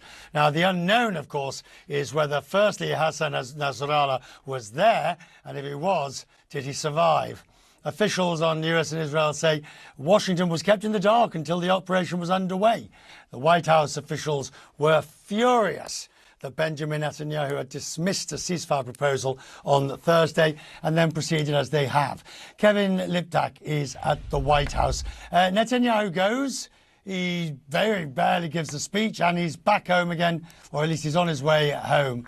This is rather tricky.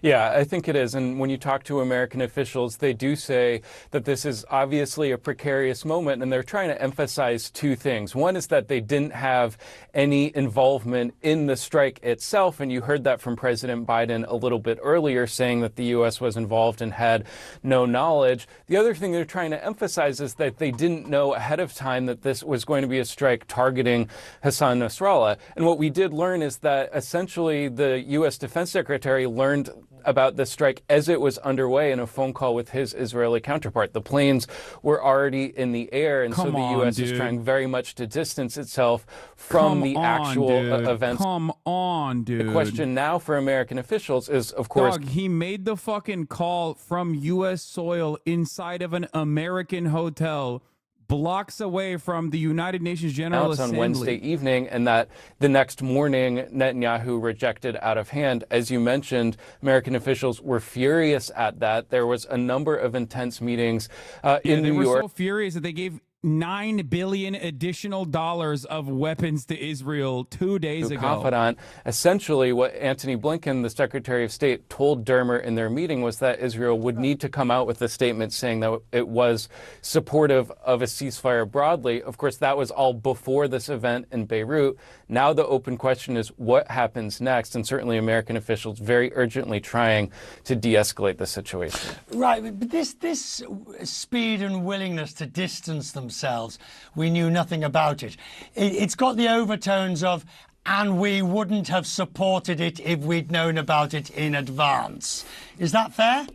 Well, I think when you talk to American officials, certainly no one is going to mourn the death of Hassan Nasrallah if he is in fact dead.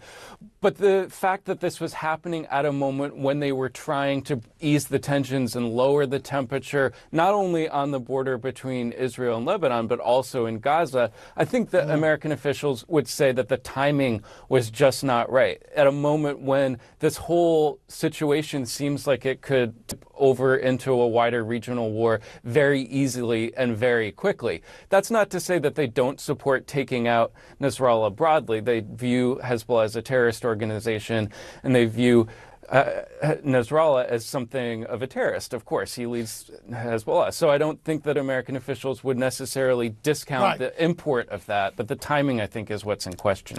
How difficult is this with such nuanced, dangerous, risky geopolitical happenings? I'll be as neutral as I can be, Kevin.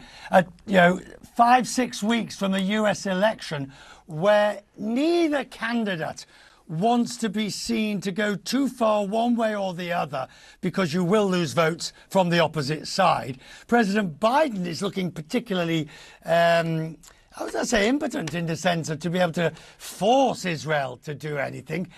And you couldn't make it up. You've got Ukraine worsening. You've got Gaza. You've got now southern Lebanon. And we're 6 weeks away from a US election. Absolutely. And it's such a complicated dynamic, in particular for the vice president, obviously Kamala Harris, who has said nothing specific about how she would handle this situation any differently than President Biden. President Biden, of course, has tried and tried again to achieve a ceasefire in Gaza to no effect whatsoever. Harris, whenever she's asked about the conflict in the Middle East, simply says that it would be resolved if Hamas would agree to a hostage deal, but she hasn't said how she would do it. And certainly President Biden hasn't been able to do it either. When it comes to President Trump, there's no question that he is on the side of Israel, that essentially he would continue the American perspective of allowing Israel the arms and weapons to carry out the strikes that it's carrying out in both Lebanon and Gaza. And so I think when you talk to voters and when you think about this from a voter perspective, they see a world that is essentially on fire. They don't necessarily see a plan to take it under control. And I think when you're both of these candidates, the struggle is to try and convince American voters that you have the capacity to do something. Harris so far hasn't necessarily said exactly how she would do any of that. Kevin, you've got a busy few hours ahead of you, so please don't go too far away. And in a moment, there's more from the White House or from Capitol Hill. You're in Washington. You're a man there. We expect to hear from you. Thank you. I need to bring to your attention more breaking news. Hezbollah has fired a barrage of rockets at the city of Safed in northern Israel. According to the forces there, around 30 rockets were fired in total, some of which were intercepted. Officials say at least 2 of them hit the city. We'll find out the damage and the damage assessment in the fullness of time. It's great stuff, man. Thanks. It's just, I don't know what to say. Like I don't know what to make of any of this beyond. Yeah, I mean, Noah had a good take on this. Yeah, he said, can Western analysts quit Nasrallah death watch for a second to absorb the hundreds of people Israel marked for death? No? Okay, go back to stroking yourselves off while waiting for more news. Like people, I don't understand how people don't recognize how every time you do like you pop open the fucking champagne bottles and talk about how fucking wonderful of an act that Israel engaged in that just killed a shit ton of people. You're not calculating the human toll. You're not calculating the possible retaliation. Yes, I intend on watching Benjamin Netanyahu's UN speech. The problem is in the immediate aftermath of his fucking UN speech, he turned around and bombed Lebanon.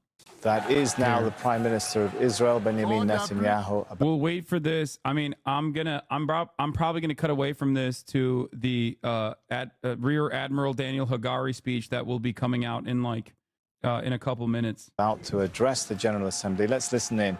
Ladies and gentlemen, order. Yeah, people walked out from the General Assembly when order, please. What we're seeing, ladies and gentlemen, a lot of people walking out of the General Assembly, and the moment in which Benjamin Netanyahu walked in to address to give his address, perhaps a sign, a bit of taking of the temperature as to how that session of the world body feels about his. The thing is, I'm going to explain to you again. When you think like, oh, American soldiers returning home in fucking caskets because they went out there and deployed at the behest of Israel, if you think that that is going to stop the American government, you're wrong. Okay? We went to Iraq for oil. That didn't stop. We went to Afghanistan and maintained control over opium production that mysteriously only went to Europe, by the way, never to America. America's opium comes from China. It really doesn't matter. Like no amount of human toll, even Americans dying, will not change the American trajectory. That's it. Look at Vietnam. Look at America's history of bloody conquest. America obviously doesn't give a shit about its own veterans beyond like a talking point every now and then when talking about like immigration or something. This country does not give a fuck about anything, including its own citizens. Okay? So it might piss people off when they see their loved ones die because they wanted to get fucking free college and thought they could just like, you know, maybe get on a boat for a couple months and then come back here and get a fucking free college education as their only mechanism for upward social mobility to participate in the same shit job market that everyone else is participating in with a fucking communication degree. But it doesn't change the attitude of the State Department. It never did, and it won't in this circumstance as well. Because what will happen? Biden and Kamala Harris are full-blown in the tank for Israel's genocide. They have telegraphed that, right? They've telegraphed that. They're like, no, we're in the tank. We love this. Double suicide pact. We're on board. Am Israel Chai. Okay? Okay. American troops get deployed into the Middle East to defend Israel. This is a very unpopular decision, but sorry, we just have no other alternative. Israel is the most moral nation on the planet. We have to defend them. And by defend, we mean we have to defend their interests. They have to overtake with military occupation southern Lebanon, and they simply can't do that on their own. They can't even fucking deal with Hamas in Gaza, right? Of course they're not going to be able to destroy Hezbollah in southern Lebanon. So what will happen? We send troops. The American public is very frustrated with this because obviously for months they're like, well, we wanted a ceasefire. I kind of forgot about it because there were brat memes going on. It luckily was not, Joe Biden that I hated, that I thought was really old, and I was embarrassed to vote for him, and I want to vote against Donald Trump. But people will go, okay, you're not doing shit. I'm staying home. I'm not fucking voting for you. And more people will say that, okay, potentially. And then Trump will win. And then what does Trump do in this situation? You think Trump will go, okay, it's time to fucking have cooler minds prevail? Fuck no. That's it.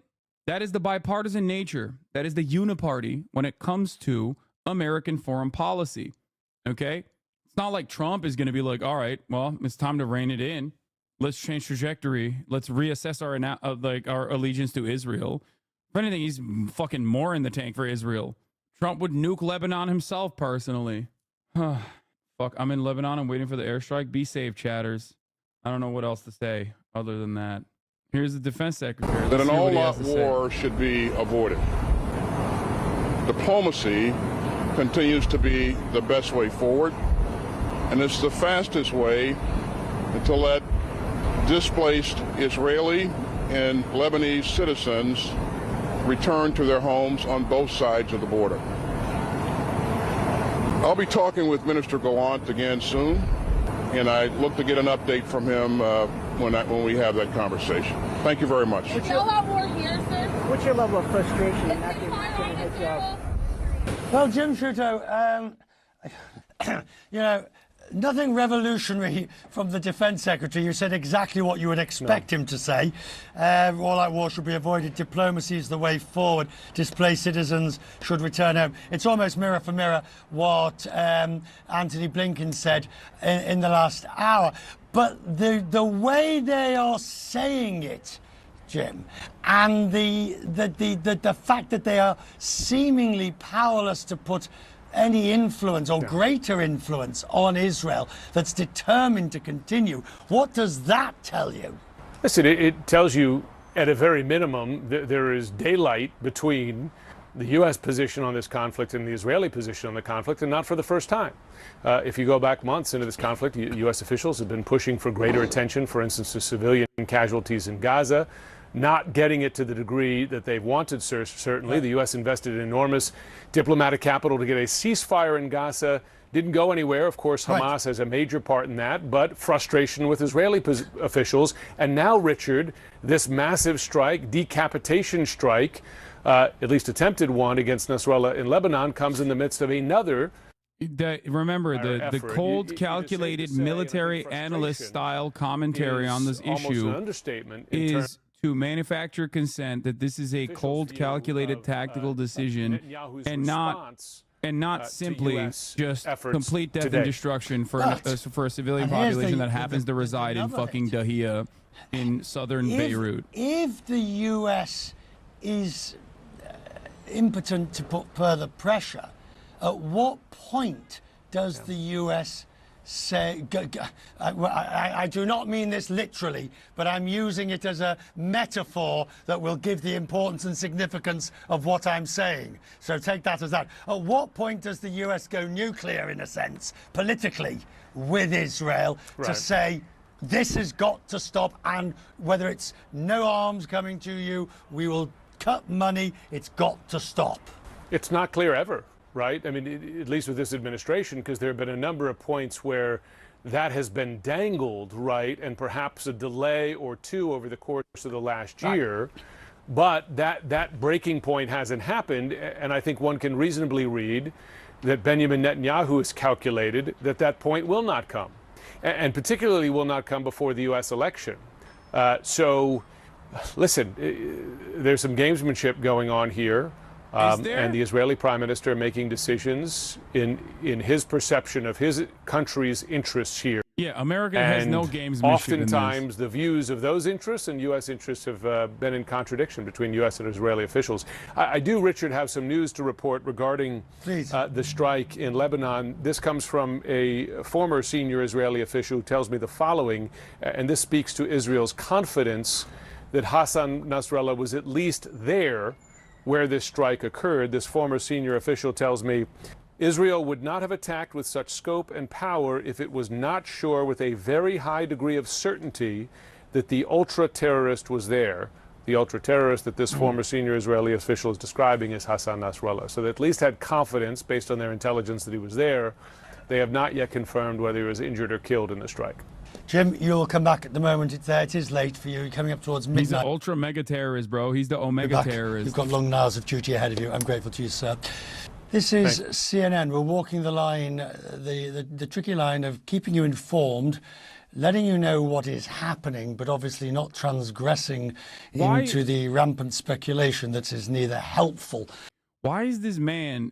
Why did they have fucking British Gilbert Godfrey doing the coverage right now? It is like the most unhinged. Reporters on all of this, and when someone like Jim Shooter is talking about what is happening and what he is hearing, the high level of confidence. Hey, you mentioned oil opium for other conflicts. What interest do they have now? Israel's own personal interest. And then you take what Nick Robertson was saying is just about land, the extent of the rubble, the territorial ambition. If that's what you're asking, they will inevitably have the fucking rabid sociopathic settlers try and settle in fucking southern Lebanon, and then they'll have more security concerns, just like they had in the West Bank, just like they had in Gaza, just like they had in Golan Heights in Syria. It's always a security concern. The security concern is just how you package your fascist ideology and constant land acquisition to the Western world. That's it. Both internally, you yell about security concerns to your to liberal Zionists and everyone alike, and in the Western world, you talk about your security concerns because that's just the name of the game. If you had concerns for the security, what the fuck are people doing in the West Bank? Like, why are they in the West Bank? Syria's in opposition-held areas are celebrating possible news about Nasrallah. Such a crazy range of reactions. I mean, it's not that crazy. Yeah, a lot of people fucking hate. People hate Hassan Nasrallah. Of course, Syrians that fucking hate Hassan Nasrallah are gonna celebrate the potential death of Hassan Nasrallah. Hezbollah has been pretty fucking brutal in areas in areas of Syria. Like, yeah, by the way, they talked about how definitive his death was, and they've changed the definitive nature of Hassan Nasrallah's death to maybe he died, but we still don't know. They got from we killed him to we're pretty sure he was there. Soon to be, it's just a bunch of babies and women were killed, and they were just human shields and deserved it, who had JDAM missiles under their bed. Yeah. I'm Lebanese, and 70% of the Lebanese hate him too. I wouldn't say 70%. I mean, you're talking about Hezbollah, which currently, as it stands, I believe is the most, has gotten the most votes out of any individual single party in the Lebanese parliament system. There are obviously allegiances amongst many other parties outside of the scope of Hezbollah. Why do you write your name as Hassan and spell it as Hassan? They are two different names. Wait, what? Okay, shut the fuck up, dumbass.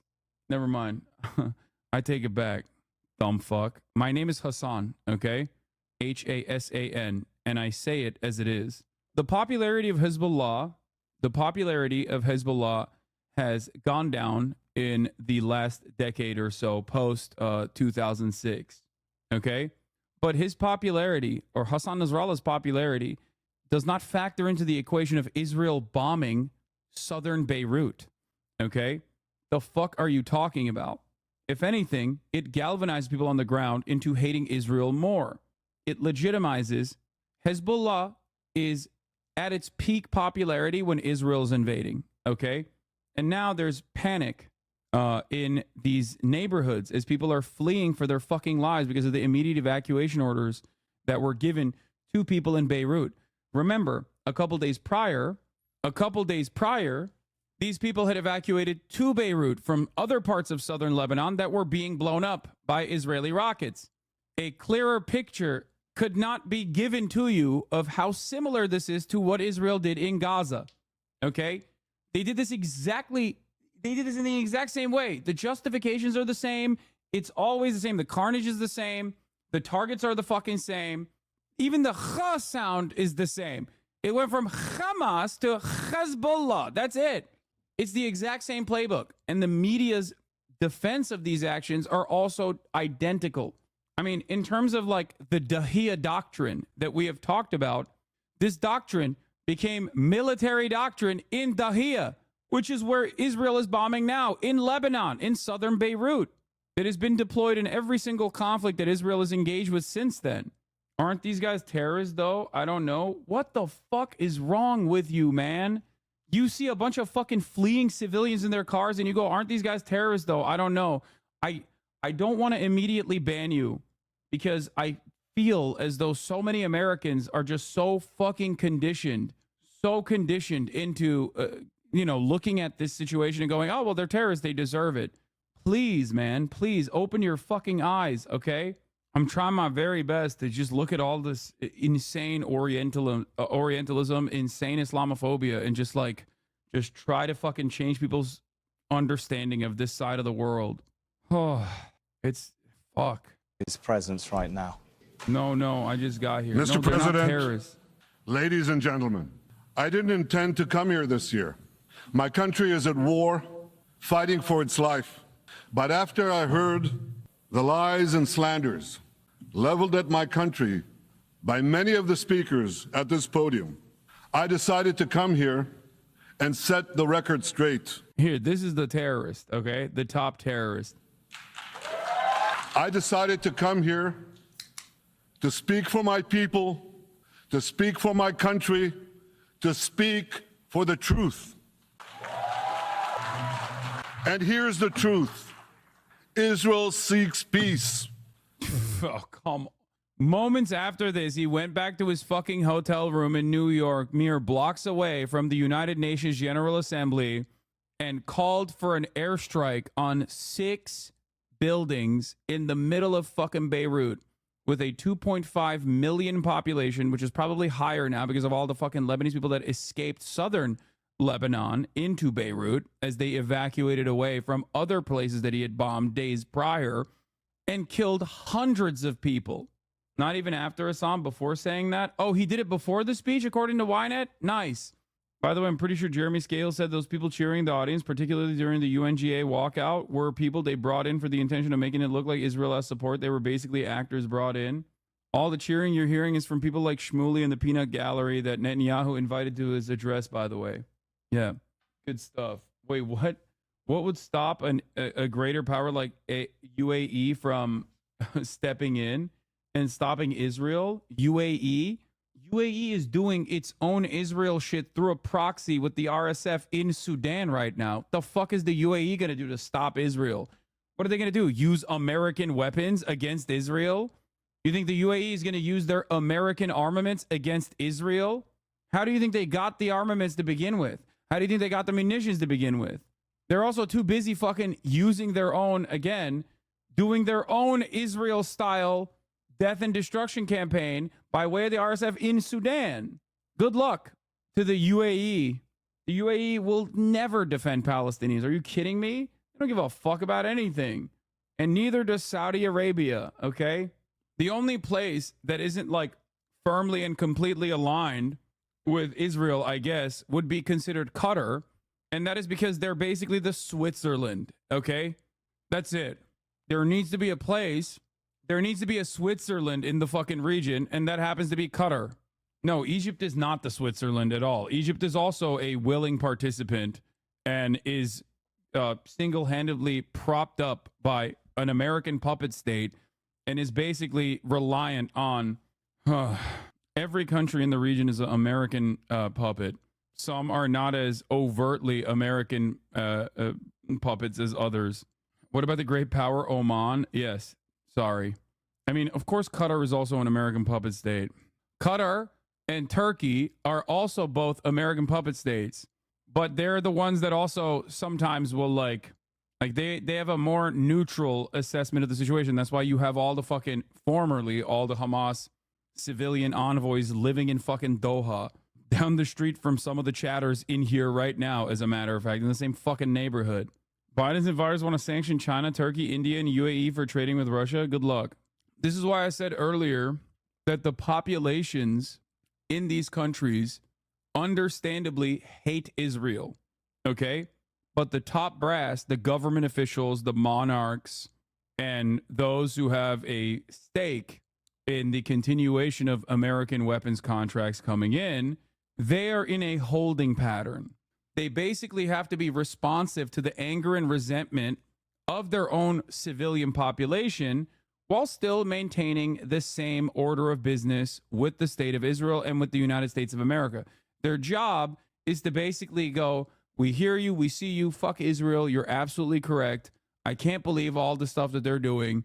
Well, you know, they have to say that so that there's no fucking riots that end up causing a change of governance in these countries. Are you going to talk about Lebanon and Hassan Nasrallah? What's Lebanon? I'll bite. Who's Hassan Nasrallah? I'll bite. Is that like an important person in this process? Like, I don't really know. Yeah. I think Lebanon are where gay women come from. Yeah. That's what it is. That's such a funny thing to say here, by the way, to be like, are you gonna talk about Lebanon and Hassan Nasrallah? It seems like your silence is deafening, you know? Your silence on Hassan Nasrallah is deafening, okay? Especially at the top of the hour. It rings hollow. When you serve a 3-minute ad break, it feels simply like you are passing time in order to avoid talking about Hassan Nasrallah again, okay? And that's what's going on here. I should probably get back to talking about politics, but you can also listen to the uninterrupted broadcast by subscribing for $4.20 or for free with a Twitch Prime by connecting your Amazon Prime account to your Twitch account or by getting gifted a sub. Here's a 3-minute ad break now. Orbital Pyramid, thank you for the 5 gifted subs. Do you think Hezbollah will have any success if Israel goes through the ground invasion? Yes. Looking at their track record so far, abso-fucking-lutely. Unless America intervenes.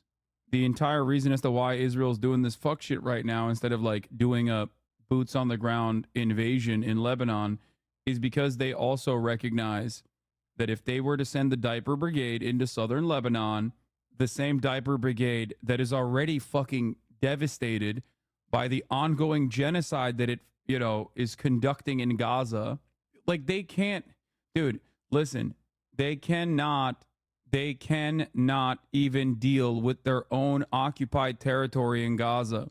How the fuck do you expect them to successfully launch an attack against a much better equipped standing military with much better weapons, with a track record of literally fucking beating the IDF before?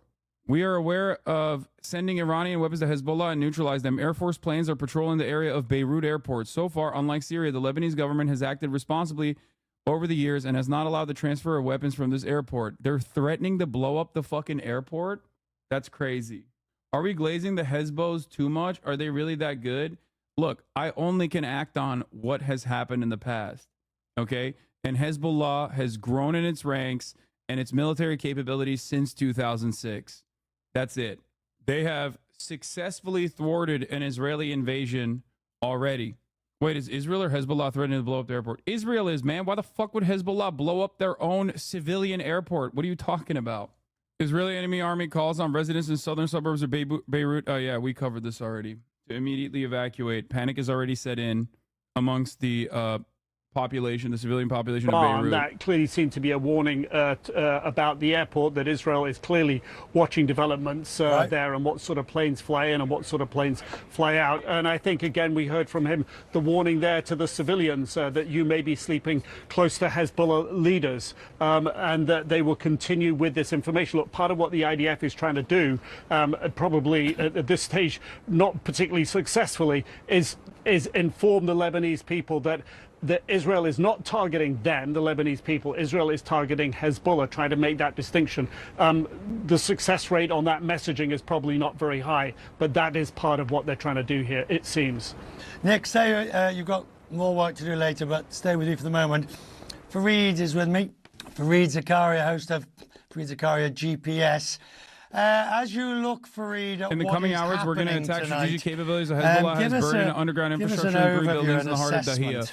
This is a coastal missile array built with Iranian I think funding. what you're witnessing here is a very carefully thought through Israeli strategy. Israel was surprised on October 7th. They were not expecting the terrorist attack from Hamas. They were not expecting to be dragged into the complicated ground operation that they have in Gaza. And all of that, I think, has caused a lot of consternation within the Israeli establishment and military. This was one they have been planning for a long time. Israel has been thinking to itself, how do we defang Hezbollah? And unlike Gaza, what Israel likes to do is, short wars, lightning strikes, and on some... Did you listen to the daily episode? While they still hold some prestigious protectors of Lebanon from Israel, it seems that the sentiment has been, why did you drag us into this war? Feels like targeting large city centers like Beirut will shift public opinion back to Hezbollah. Dog, that's the New York Times manufacturing consent. Hezbollah still very much maintains prestige as like the only successful military that has been able to, over the course of many, many years, develop into perhaps the only standing military of Lebanon.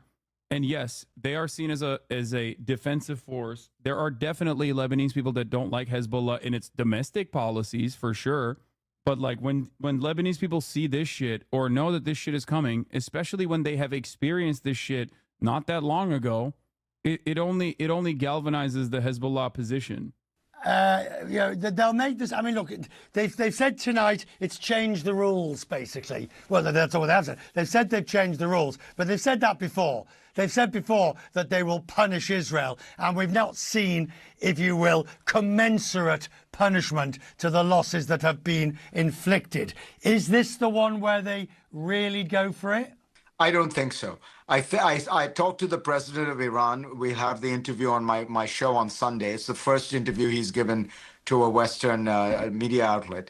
And he sounded, now this was before the attack, but he sounded restrained, and he made the point that, look, Hezbollah does not have the kind of weaponry to counter Israel's strikes. It is Israel is much more powerful. I was surprised that the president of Iran would admit that. And by implication, he was even sort of saying it about Iran itself. The Iranian strategy, I think, is different. And in its own way, it's effective, which is to keep the pressure on Israel from Hamas, from Hezbollah, from the Houthis. No, they're right. They don't have any fucking anti-air capabilities. That's what he's talking about. And what that does is it diverts shipping from the Persian Gulf. It makes it so that very few airlines are flying into Jerusalem anymore. You know, it used to be something like 62, and I saw a report that, that said you're down to 1 El Al. So in other words, you make it difficult for Israel to have business as usual. The businesses can't work. The travel and tourism industry doesn't work. Israel's reservists normally take 2 months, are now out, for a year in the army. So it's a kind of slow grinding, keep the temperature high. But they don't have the capacity either to really strike back. And that's why you correctly point out, they've said it many times, Richard, but they have actually rarely delivered, because they know that the Israelis would be able to counterpunch much harder. So I think we're beyond the days, we're beyond the times now, Fareed. It would be not outside. It would be not outside of the scope of expected results if they accidentally fucking fired on American flights. If they're taking this aggressive of a posture, that would literally, even though they are round the clock communicating with one another, okay, it would not be beyond the scope of reason if they accidentally blew up a fucking American fighter jet. IDF spokesman Rear Admiral Daniel Hagari, even though they are communicating with one another in real time, Rear Admiral Daniel Hagari says Israeli jets are patrolling the airspace near Beirut International Airport and will not allow hostile flights with weapons to land there. It is a civilian airport for civilian purposes, and it needs to stay that way, he said. Deal with Hezbollah. I think it has wide public support. So Bibi can do it with the full knowledge. He has a lot of backing for it. And the Biden people can't do much because the Israelis are going to do it no matter what. And as you say, the only weapon they have is they could withhold military aid, which they're not going to do because Israel has strong support in the United States, particularly among Republicans. Now, Trump, I think, looks at this with glee, because it makes the Biden administration look impotent. It makes them squirm. It makes the Democrats are caught between two camps within their party. And as the outsider, he can always criticize. So I think net, this is good for Trump. Fareed, I need to let you go. I'm grateful for your time tonight. We'll talk more about it in the days and weeks ahead. Thank you, sir. Thank you very much. Let's take a short break while we pause, regroup, and when I come back, I'll bring you up to date with what we know. They sank an entire U.S. Navy ship in 1967. Yes. But that was 1967. It didn't happen in broad daylight in front of fucking millions of eyeballs. But it doesn't matter. America's, dude, even if they blew up an American fighter jet or accidentally killed like American military, it does not change America's calculation. Hagari says military will soon strike underground Hezbollah sites in the Dahia suburb of Beirut, and therefore warn civilians in the area to evacuate immediately. This is the Daniel Hagari statement, translated. In the coming hours, we are going to strike strategic capability that Hezbollah placed underground, under 3 buildings in the heart of the Dahia. Over the years, Hezbollah built and developed an array of coast-to-sea missiles that originate in Iran, noting the 2006 attack on the INS Hanit, killing 4 sailors. Nasrallah himself threatened Israel's vital and strategic facilities at sea and near the coast. We will now reveal how Hezbollah places strategic weapons under civilian buildings in the heart of Dahia. These missiles are a real threat to world shipping lanes and strategic facilities of the state of Israel. In a short while, we will attack the weapons under those buildings. The intensity of the explosion of the weapons under the buildings will lead to damage to the buildings and could lead to their collapse. The IDF issued evacuation warnings to 3 buildings and their surroundings a short while ago. Holy fuck, they are going to use insane ordinances. Hagari warns that the military will not allow any weapons transfers to the Hezbollah terror group, including via Beirut's international airport. We will not allow the transfer of weapons of the Hezbollah terror group in any way. We know of Iranian weapons transfers to Hezbollah, and we will foil them. Air Force planes are now patrolling the Beirut airport area. Until now, Lebanon, contrary to Syria, acted over the years responsibly and did not allow the transfer of weapons through the civilian airport. We are announcing we will not allow enemy flights with weapons to land at the civilian airport in Beirut. This is a civilian airport for civilian use, and it must stay that way, he adds. This gives just cause in the eyes of Western media and the Western governments that if they end up blowing up the Beirut airport, the civilian airport, they will be like, well, we gave 4 warnings. The breaking news, an Israeli official now says the leader of Hezbollah was the target of a massive airstrike in Beirut, and other intelligence says that the Israelis have high confidence that Nasrallah was in the buildings that were then destroyed by the Israeli forces attacking the Lebanese capital. According to the IDF, it was a precision strike on Hezbollah's headquarters. Now, the whereabouts and what happened to Nasrallah, we simply don't know. The spokesman for Israel's IDF has told us a moment or two ago that they're awaiting further information and they hope to have more precise details in a while. US and Israeli officials say Washington was largely kept in the dark until the operation was underway. The Defense Secretary Lloyd Austin has been speaking. He hit on familiar talking points and frankly didn't say much else. What I will say is that you've heard me say a number of times that an all-out war should be avoided. Diplomacy. Reuters is now covering breaking communication loss with Hezbollah senior leadership. Source close to Hezbollah has told Reuters, by the way. Return to their homes on both sides of the border. Oren Lieberman is with me. Well, give me your assessment at this hour. We have a massive attack. We have the United States not being informed until it's underway, and we have no knowledge on what happened to Nasrallah. Clearly some frustration, and I think you can hear it there a bit from Defense Secretary Lloyd Austin. He certainly doesn't reveal much. That's very much his nature. But again, a level of frustration that the U.S. was told moments before that Israel was carrying out a strike or a major operation in Lebanon while the planes were effectively already in the air. So no real point in trying to consult there or talk through things. Israel's strike was already well underway. And it's worth pointing out this is the second time in days this has happened. It was exactly 10 days ago that Austin was on the phone with his Israeli counterpart and got a heads up that an Israeli operation would take place in Lebanon. Well, it's not a very useful piece of information because of the range of Israeli operations we've seen in Lebanon. And then U.S. officials only learned that it was exploding pagers when they saw those reports emerging from Lebanon. So this is now at least twice over the course of a week and a half, and you can sense the frustration on the U.S. side. On top of that, the U.S. has been pushing for a ceasefire, thought they had the Israelis on board, and then Benjamin Netanyahu lands and makes it clear that he has no interest in a ceasefire. It's worth trying to learn more about how related are those two, Richard. Did Netanyahu find out he had a chance to go after Hassan Nasrallah and therefore decided to abandon the U.S. plan, or was it something different there? Still, U.S. pushing diplomacy when it seems so unlikely right now. Oren, at the Pentagon, it's going to be a late night for you as well. When there's more to report, come back to me, please, immediately. Thank you. Gary Garbo was the U.S. ambassador to Oman. The former ambassador is with me now. Sir, the situation and the ability to get out of this without it getting much worse is just about impossible now. Well, thank you for having me. First of all, indeed, the situation does look grim. Clearly, what Israel has done today is a marked increase in the escalation of the conflict that has been going on for years, if not decades, between Hezbollah and the state of Israel.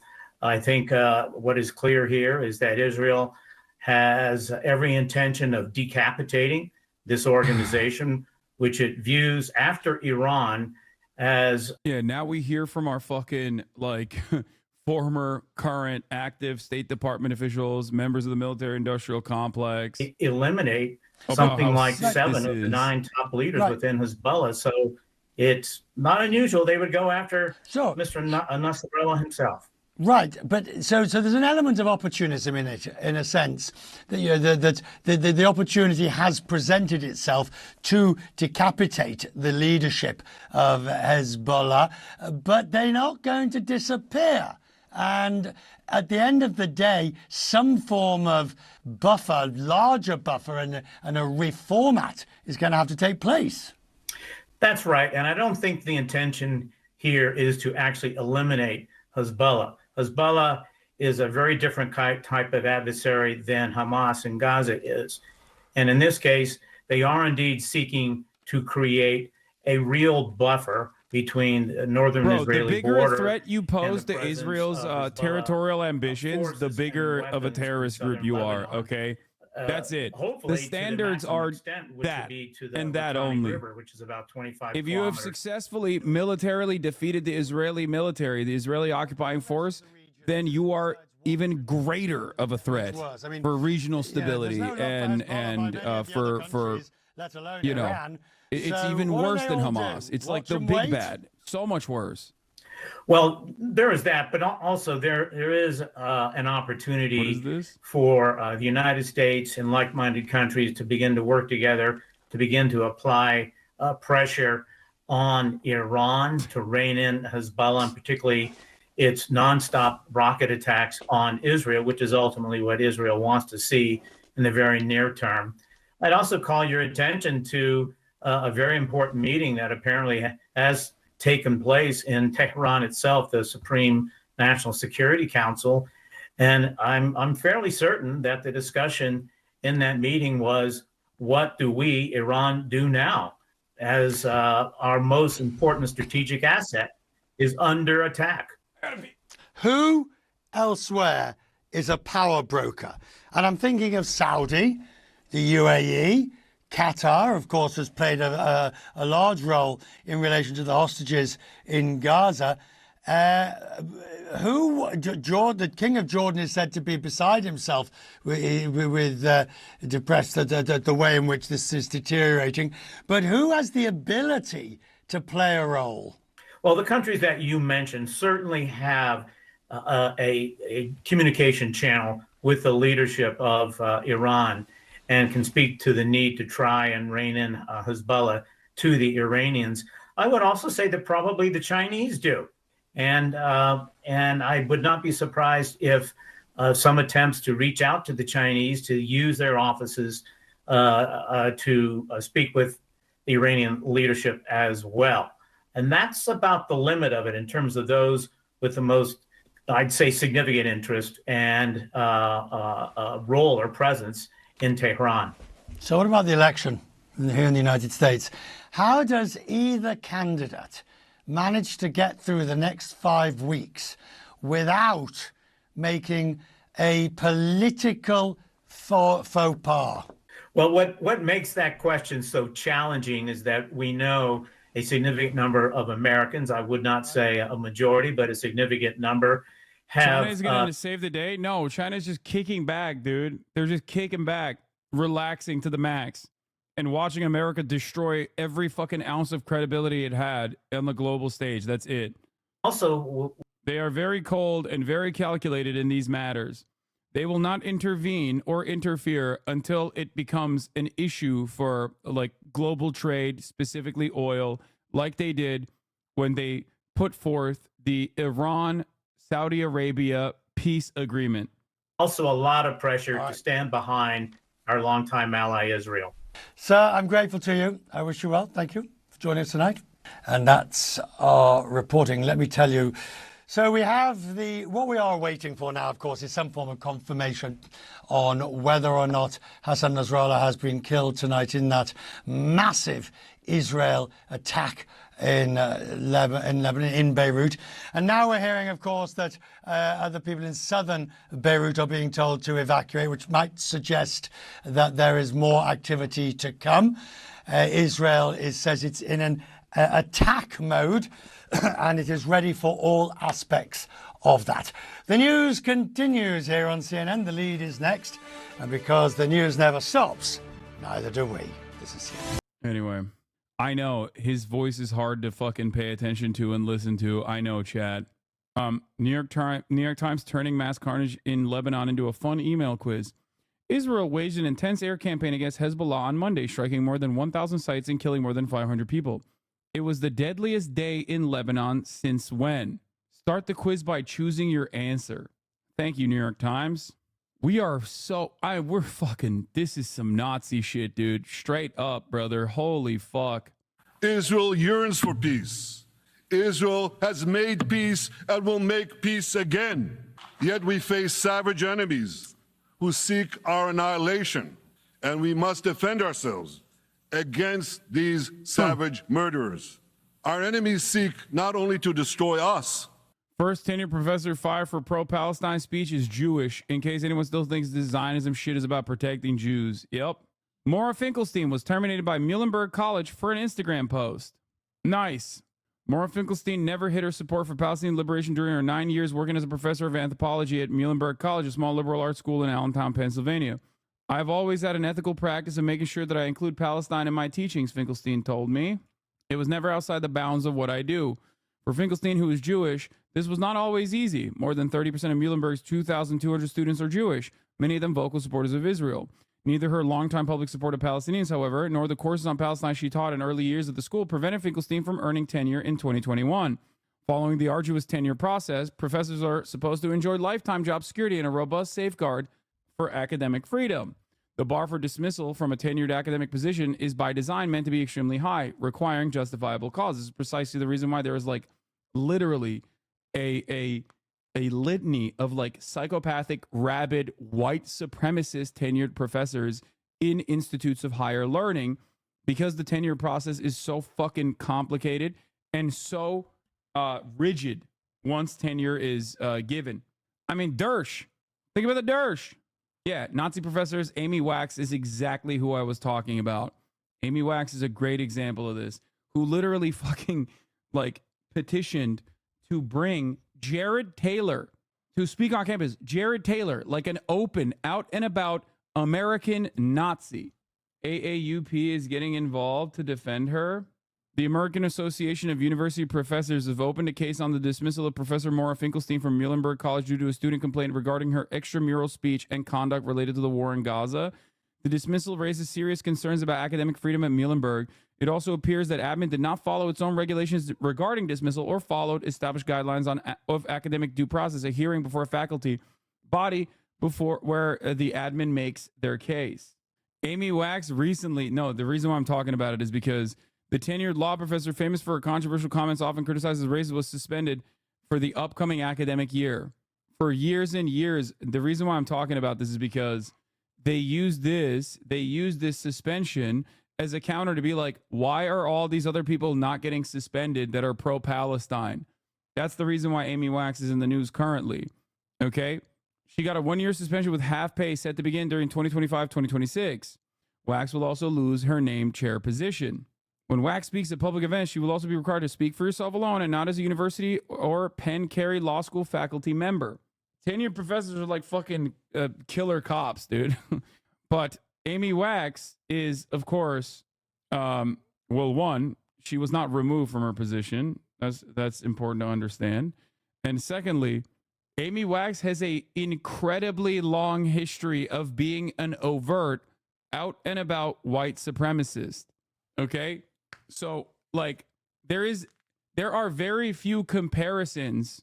Like, look, in a letter obtained by a student newspaper, the Daily Pennsylvanian, Ruger also accused Wax of telling a black student she had only become a double Ivy League student due to affirmative action.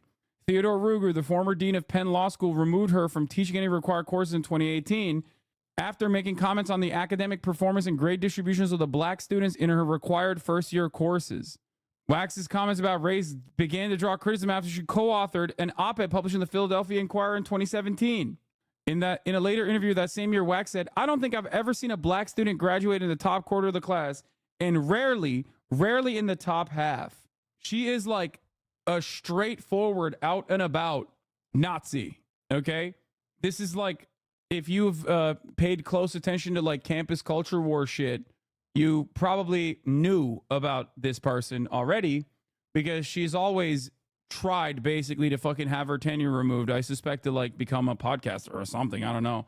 Moody's downgraded Israel's credit rating again to Baa1. I mean, yeah. Top-notch downgrade leaves nation 3 steps above junk. Israel sees cost of conflicts reaching $66 billion by the end of 2025. Hey, guess what, dude? America will foot the bill. Don't worry. Moody's has been declared anti-Semitic for attacking the only Jewish economy in the world. Okay, but like honestly, like I can see that. That's a Tablet Magazine headline in the making. Article by Tablet Magazine. Is Moody's in the pocket of Hamas? If not, why is it attacking the only Jewish economy in the world? I can totally see this be a fucking headline, dude. Like, I'm not even, this is, oh my God. Tablet Magazine, who recently wrote yesterday, the editor-in-chief of Tablet Magazine wrote an article, "The Jews must protect Eric Adams." The Jews must defend Eric Adams in the midst of his ongoing investigation. Check out this at 1:40. You're missing out on the new IDF animations. Oh God. Oh, what are the new bloody animations that they have to justify blowing up entire city blocks above, now? acting as a shield. Here you can see one of the buildings in the heart of the Dahia. When entering and descending to the parking level, there is a storage facility for strategic weapons. Hezbollah has stored these strategic weapons beneath civilian populations. The way the missiles are stored in these buildings allows them to be moved and launched outside of the buildings within minutes. This possesses a real and immediate threat. Yeah. Dahia, Hezbollah, Hamas, with an arsenal of weapons. And I am hearing, as you can see in the CGI, that the weapons are actually anti-Semitic.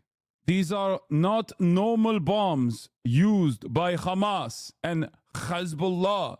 These are weapons that specifically are heat-seeking weapons that target Jews and Jews only.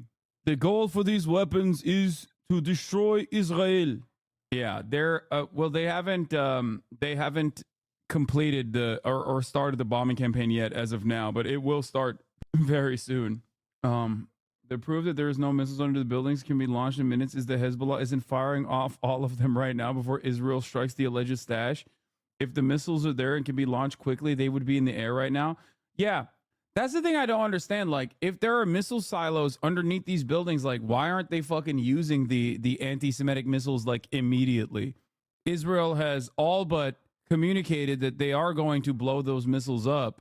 So if they're fucking, like, why would you waste them? I don't really understand it.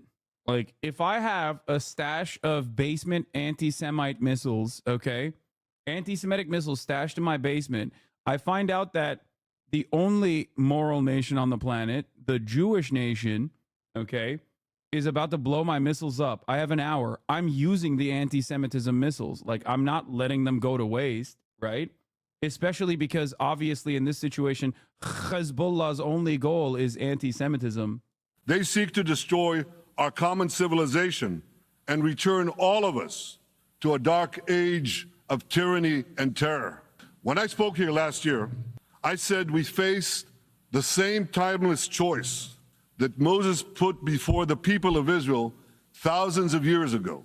As we were about to enter the promised land, Moses told us that our actions... Bro, boo, boo, boo. I don't care. Oh my God, bro. Oh my fucking God. Moses in the promised land? Like, get the fuck out of here. He said Anyway, Netanyahu's UNGA speech, one of the lowest points of Israeli propaganda, says former prime minister's advisor. The country is at war, fighting for its life. But after the lies and slanders leveled at Israel, I decided to come and... Bro really had the audacity to fucking fire off missiles into fucking Beirut and then go up there on that stage and be like, Israel only seeks peace. And by that, I mean pieces of dead bodies. We seek them. The record straight. What stood out? Have they started what was bombing? A pretty comprehensive speech from the Israeli Prime Minister to you. Well, clearly the defiance stood out, and clearly singling out Iran and painting this picture of either blessings or something far worse, a curse, and holding up those maps. In many ways, this was sort of vintage Prime Minister Benjamin Netanyahu. This is where he actually feels comfortable, where he is speaking to an audience, where he feels that he is a master orator, and he was delivering clearly his version and his belief. But it's not the first time we've heard him single out Iran. I think any of us that were looking to try to see if there was a nuance in there about this potential ceasefire with between Israel and Hezbollah on the northern border, I think his continued references to America and France about how Hezbollah and Iran as well had been responsible for killing your citizens was kind of getting specific on this was your initiative, but examine this, why don't you? I mean, look, the big takeaway here has to be this is a prime minister who's not climbing down from anything he's said, who doubled down on everything that is said so far, the demand for the hostages back, his position, his view, and the takeaway has to be at the moment, in this moment of escalating tensions. They've started bombing Beirut. Dude, what the fuck is going on? Why is it 250%? Al Jazeera Arabic is reporting that Beirut has, the bombing campaign in Beirut, the second bombing campaign today, has officially started. The Israeli airstrike in Lebanon is continuing after the massive bombing campaign that happened. Hassan, quick question. Doesn't Lebanon have air defense? No, it doesn't. No, it does not. And this is literally the reason why it does not, for the record, so that Israel can fucking bomb it without any sort of fear. Okay, the only defense Lebanon has is Hezbollah, for the record. That is the only defense. That is the only defense that they have. استهدافها لا يمكن الجزم بعدد الصواريخ التي تم إطلاقها. سمعنا أكثر من انفجار، ولكن غير واضح هل جرى إطلاق نفس الصواريخ أو عدد من الصواريخ باتجاه نفس النقطة أم أن ثمة نقطة أخرى، لأن الظلام يلف أجزاء واسعة من ضاحية بيروت الجنوبية، وبالتالي لا يمكن الحسم هل نحن. اسمح لي أن أنقل ما يقوله الجيش الإسرائيلي. نهاجم حاليا بشكل محدد أسلحة تابعة لحزب الله تم تخزينها تحت مبان مدنية بالضاحية الجنوبية. مازن؟ نعم، في الواقع هذه الغارة ضربت هنا أحد الشوارع في ضاحية بيروت الجنوبية بطبيعة الحال من النقطة التي أقف فيها، ومن خلال عدسة الكاميرا المسلطة الآن إلى تحديدا النقطة التي جرى استهدافها كان هنالك إطلاق صواريخ، وهي صواريخ موجهة أصابت نقطة محددة. Al Jazeera English is covering it. Earlier today, the largest we've seen, and just in the last few minutes, there has been another strike, presumed to be an Israeli strike, on Dahieh. They have been. You're still seeing the embers and the fire glowing there right at the base of that plume of smoke. So this is the scene in Dahieh, southern capital of Beirut. As we speak, it is just 21:39 GMT. It's after midnight local time in Beirut. We wanted to show you that. We're keeping an eye on it. We don't yet have more information on what's happening on the ground there, but we will try and gather that information as quickly as we can and bring it to you.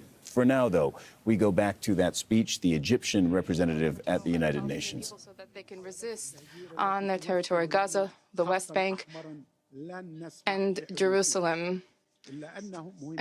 Despite all attempts to expel these people, this is a red line for us, which we will not allow to be traversed. The original, the estimation from today's attack so far, the death toll so far, I believe, is at 700. This is the second death toll from. Wait, what? Like the total death toll is at 700. Death toll in Israeli strikes on Beirut rises to 6. The number of people killed in Israel's bombing of southern Beirut has risen to 6, with 91 wounded.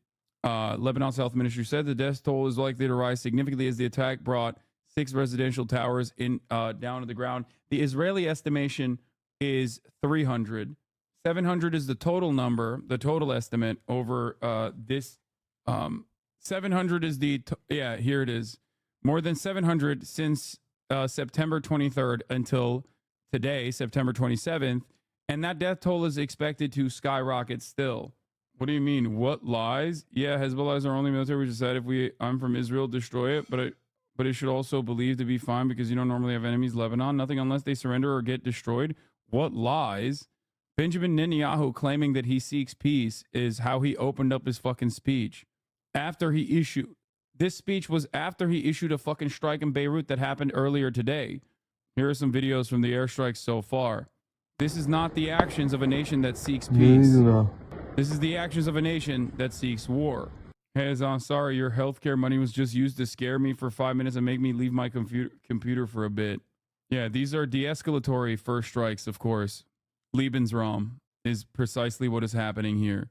The attack that took place earlier on Friday saw at least 6 residential buildings being completely leveled. So there is Nasrallah a huge could be dead. presence of There's emergency no official crews confirmation at of that Nasrallah's location. demise Now, thus far. the latest attack that we're hearing about, it's not clear where exactly in relation to the earlier attack happened, but it begs the question, were there any emergency personnel in the area? Were there any civilians still there in those buildings that the Israeli army has targeted?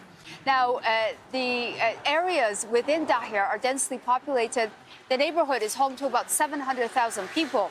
Over the past 7 days, at least, this is now would be the 6th airstrike that Israel has carried out in this area alone.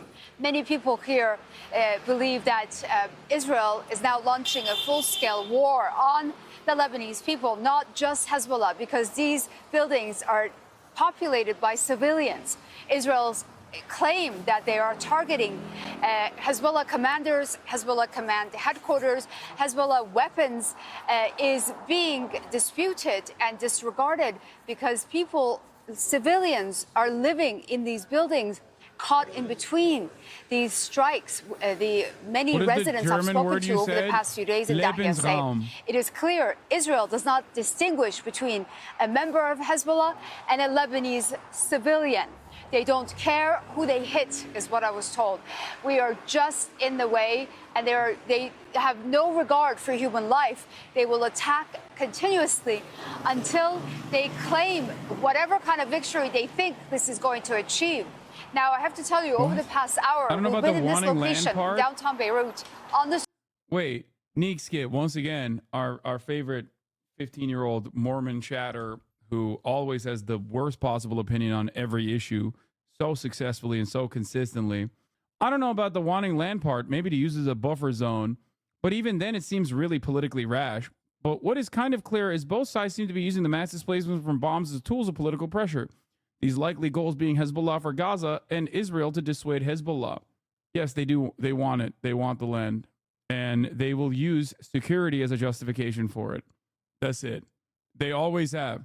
There's never been a moment where Israel's like, nah, we just want this land for no reason. We just want it because we like the land. They always say, oh, we need this land for security. We need to invade it for security. We need to wipe it out for security. And then when the settlers come in, they have to fucking, they have to protect the settlers. And obviously that is going to incur the wrath of the people that used to live on that land. So then the settlers are under attack. So we need to move further into the territory. This is exactly what they did with the West Bank. This is how they fucking started the process to begin with.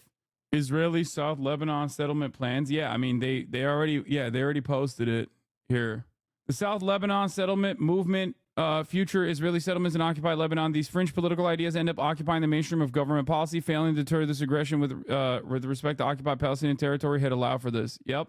And then they're like, oops, how could this have happened? How could the right-wingers, how did the right-wing ultra-nationalists like rabid freaks, how did they take over the Israeli government? How could this have happened? Then you'll get an assessment from the New York Times. You know what I mean? You get an assessment piece. Speaking right now of the red and white headpiece of the Saudi Minister of Foreign Affairs, yeah. Netanyahu explained in 2001, yeah, how he uses the pretense of security zones as a justification for the enclosures. It's kind of funny. This is not a leaked video. This is from TRT World, okay? And not only that, but also, I like that we're back to square one. Once again, these are all the things that I had to walk chatters through in the early days of October, when they were like, what do you mean? Like, Israel has a right to defend itself. Like, what are you talking about? I don't understand. Explain to me all this stuff.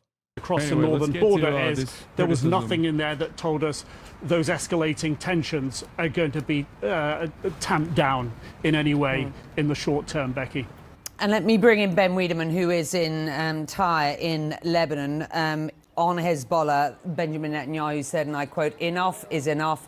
We won't rest until our citizens can return safely to their homes, echoing what we've heard from the defense minister earlier today, and a stated aim of the Israeli government, or certainly the prime minister at this point. What did you make of what you heard?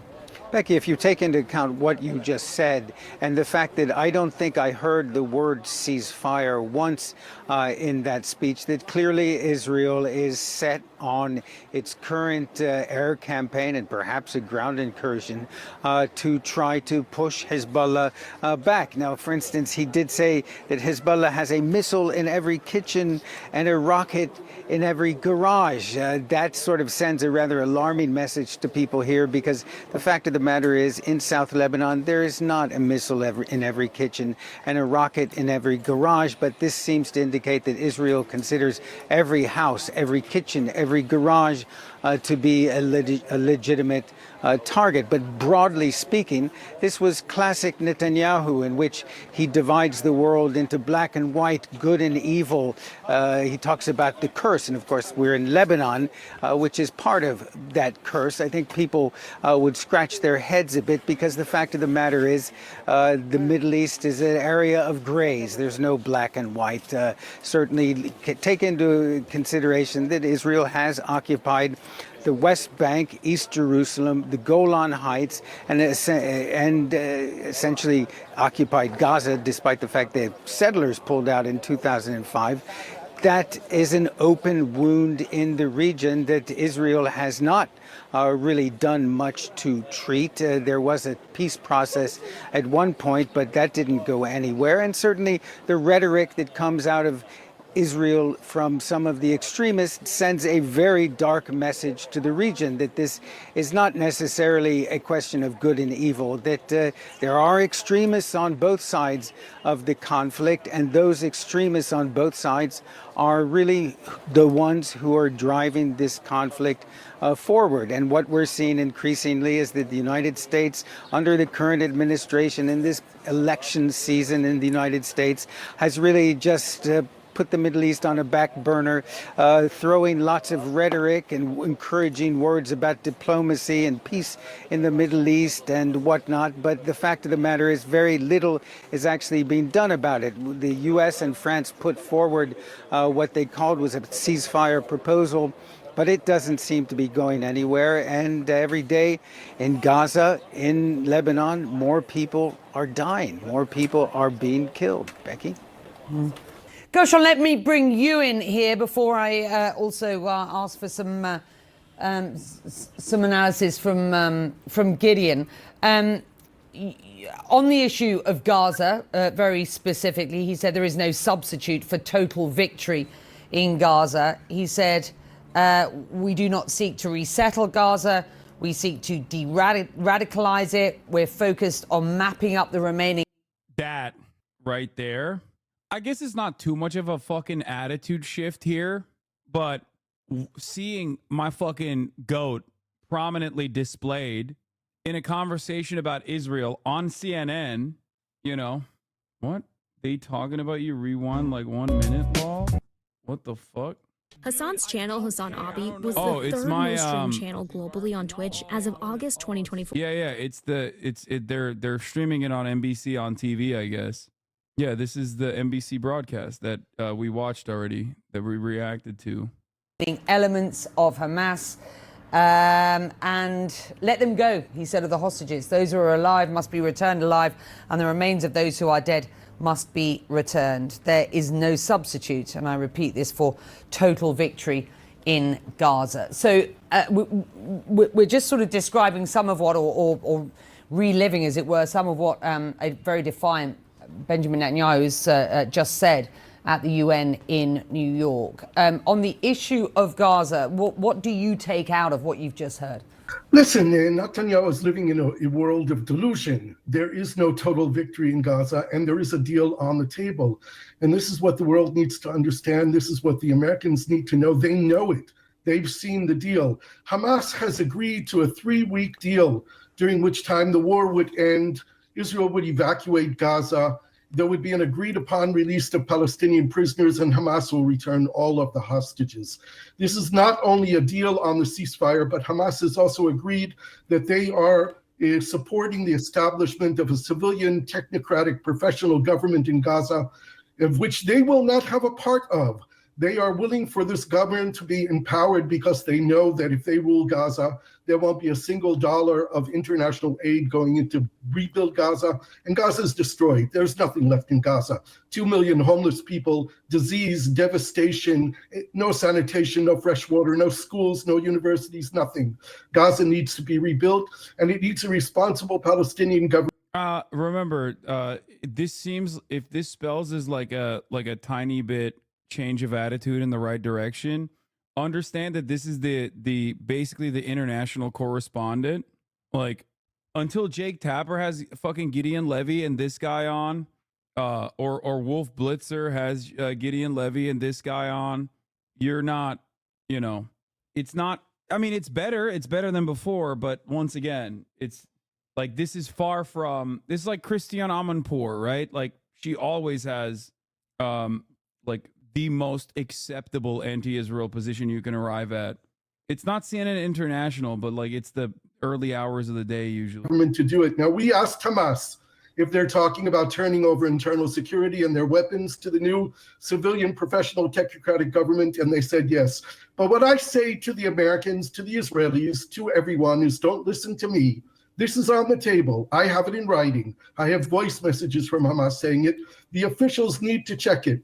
And President Biden needs to understand in his final months in office that his legacy is either going to be the war in Gaza or ending the war in Gaza. And we all know that the day that the war in Gaza ends, the war in Lebanon ends, and we need to get into the diplomatic path. There is no solution to this conflict without the freedom of Palestine, the establishment of an independent Palestinian state next to Israel, the realization of the two-state solution. This is the way forward, and this is the way to defeat extremists, not through weapons, not through wars, not through killing. Gideon, your thoughts? It was so embarrassing, Becky, embarrassing and pathetic, because Netanyahu is a good speaker, no doubt about this, a very impressive one.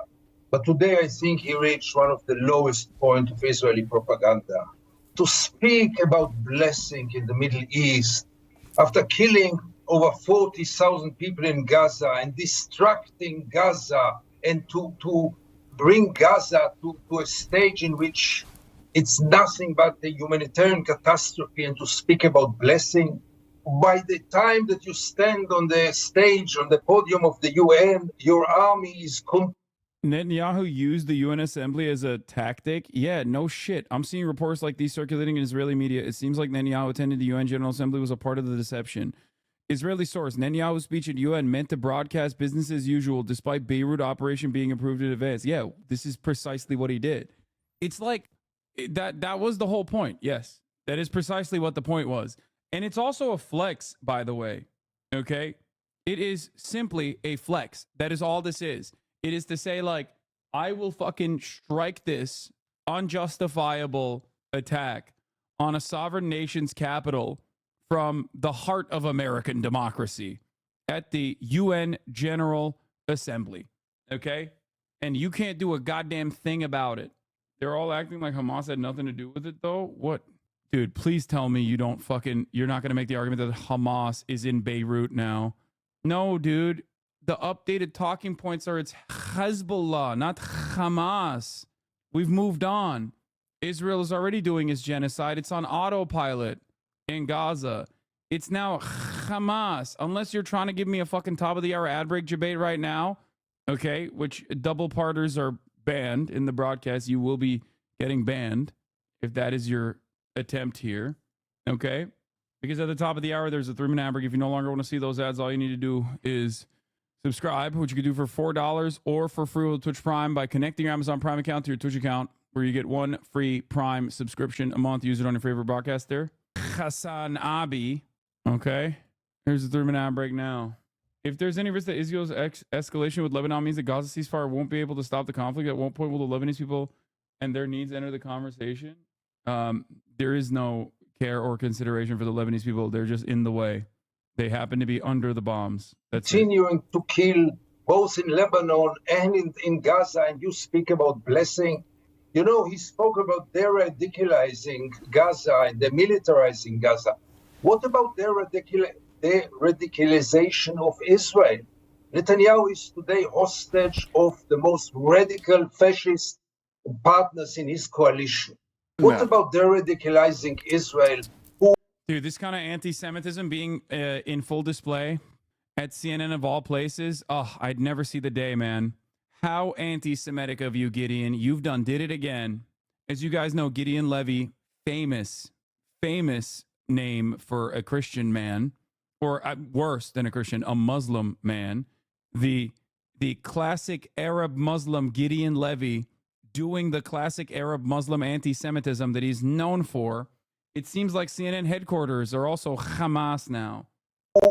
In the last year speaks only in one language, the language of force, the language of brutality, many times the language of barbarism.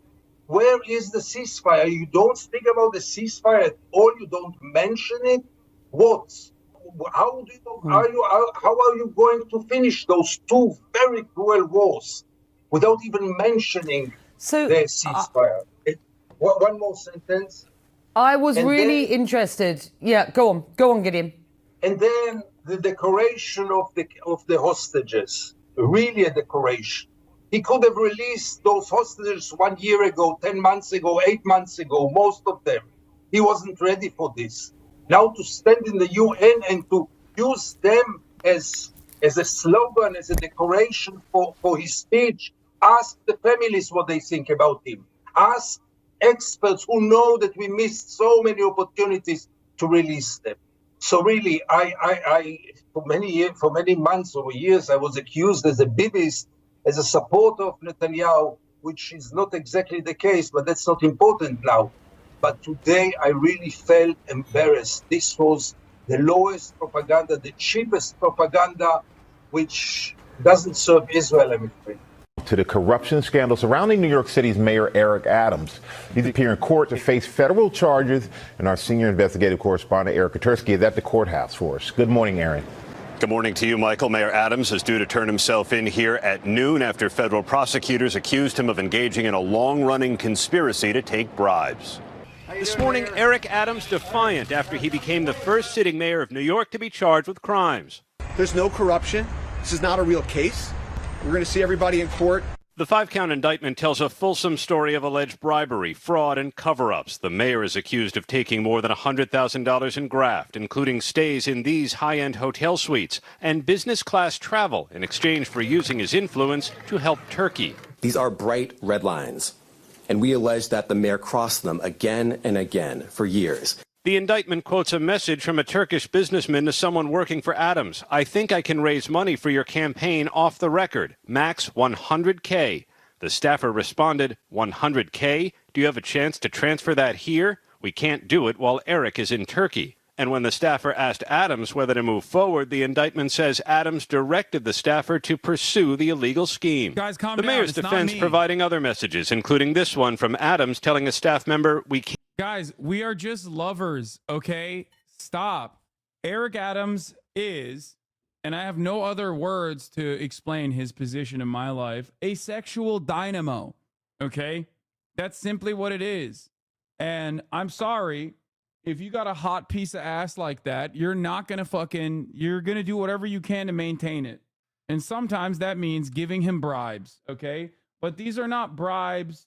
These are not bribes that I gave him for, whatever kind of favors the New York State or the New York mayor's office could give me back. It was so that we could keep having sex, okay? Can't take any money from people who are not U.S. citizens. Prosecutors allege a Turkish official came to Adams in 2021 telling him that it was his turn to help. Turkey was about to open a new consulate on Manhattan's east side and wanted Adams to rush the fire department's safety inspection. Despite concerns, the building was not safe to occupy. A fire chief complied, the indictment says, fearing he and others would lose their jobs if they crossed Adams. They got out of the way and let the building open.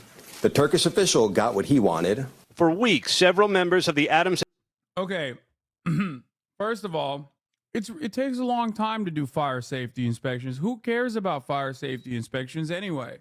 I'm just saying, like, it's not.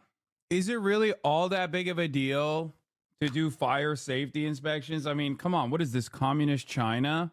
Who cares? I hate the nanny state. It's unacceptable. It is unacceptable what these guys were demanding, you know? Administration have been subject to federal scrutiny, with some stepping down. Now Adams is facing calls from fellow Democrats to do the same. Frankly, under this constant stream of scandal, I do not know if the city will be able to even name replacements for all of these resignations and vacancies at this point. Adams insists he's staying put. We're going to deal with the business of running the city. The point person is Eric Adams. I'm the mayor of the city of New York. When Adams surrenders here, George, he will be the first sitting mayor of New York to set foot in a courthouse as a criminal defendant. Federal prosecutors have pledged to keep digging and promised to hold more people accountable. Yeah, George? cascading series of charges. Okay, Aaron, thanks very much. Breaking news now. New York City's Mayor Eric Adams is speaking now after pleading not guilty to accepting bribes and illegal campaign contributions. He's giving remarks outside that courthouse. Let's listen. But the spectacle of this so exciting to them that they wanted to bring another one of these cases. This case isn't even a real case. I didn't realize loving turkey was illegal, okay? I'm sorry. It seems kind of crazy that they've officially made it illegal to love Turkey, the nation. Very fucked up.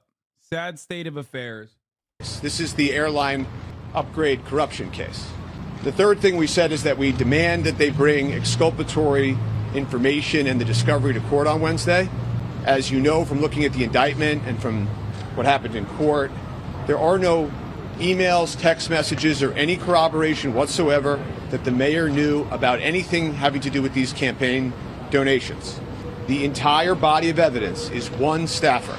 I think the funniest argument to make in this situation is that he did not have knowledge over the law, because, like, the text messages very clearly show that he did know it was illegal and try to take, like, the absolute shittiest measures against it to basically hide his fucking footsteps.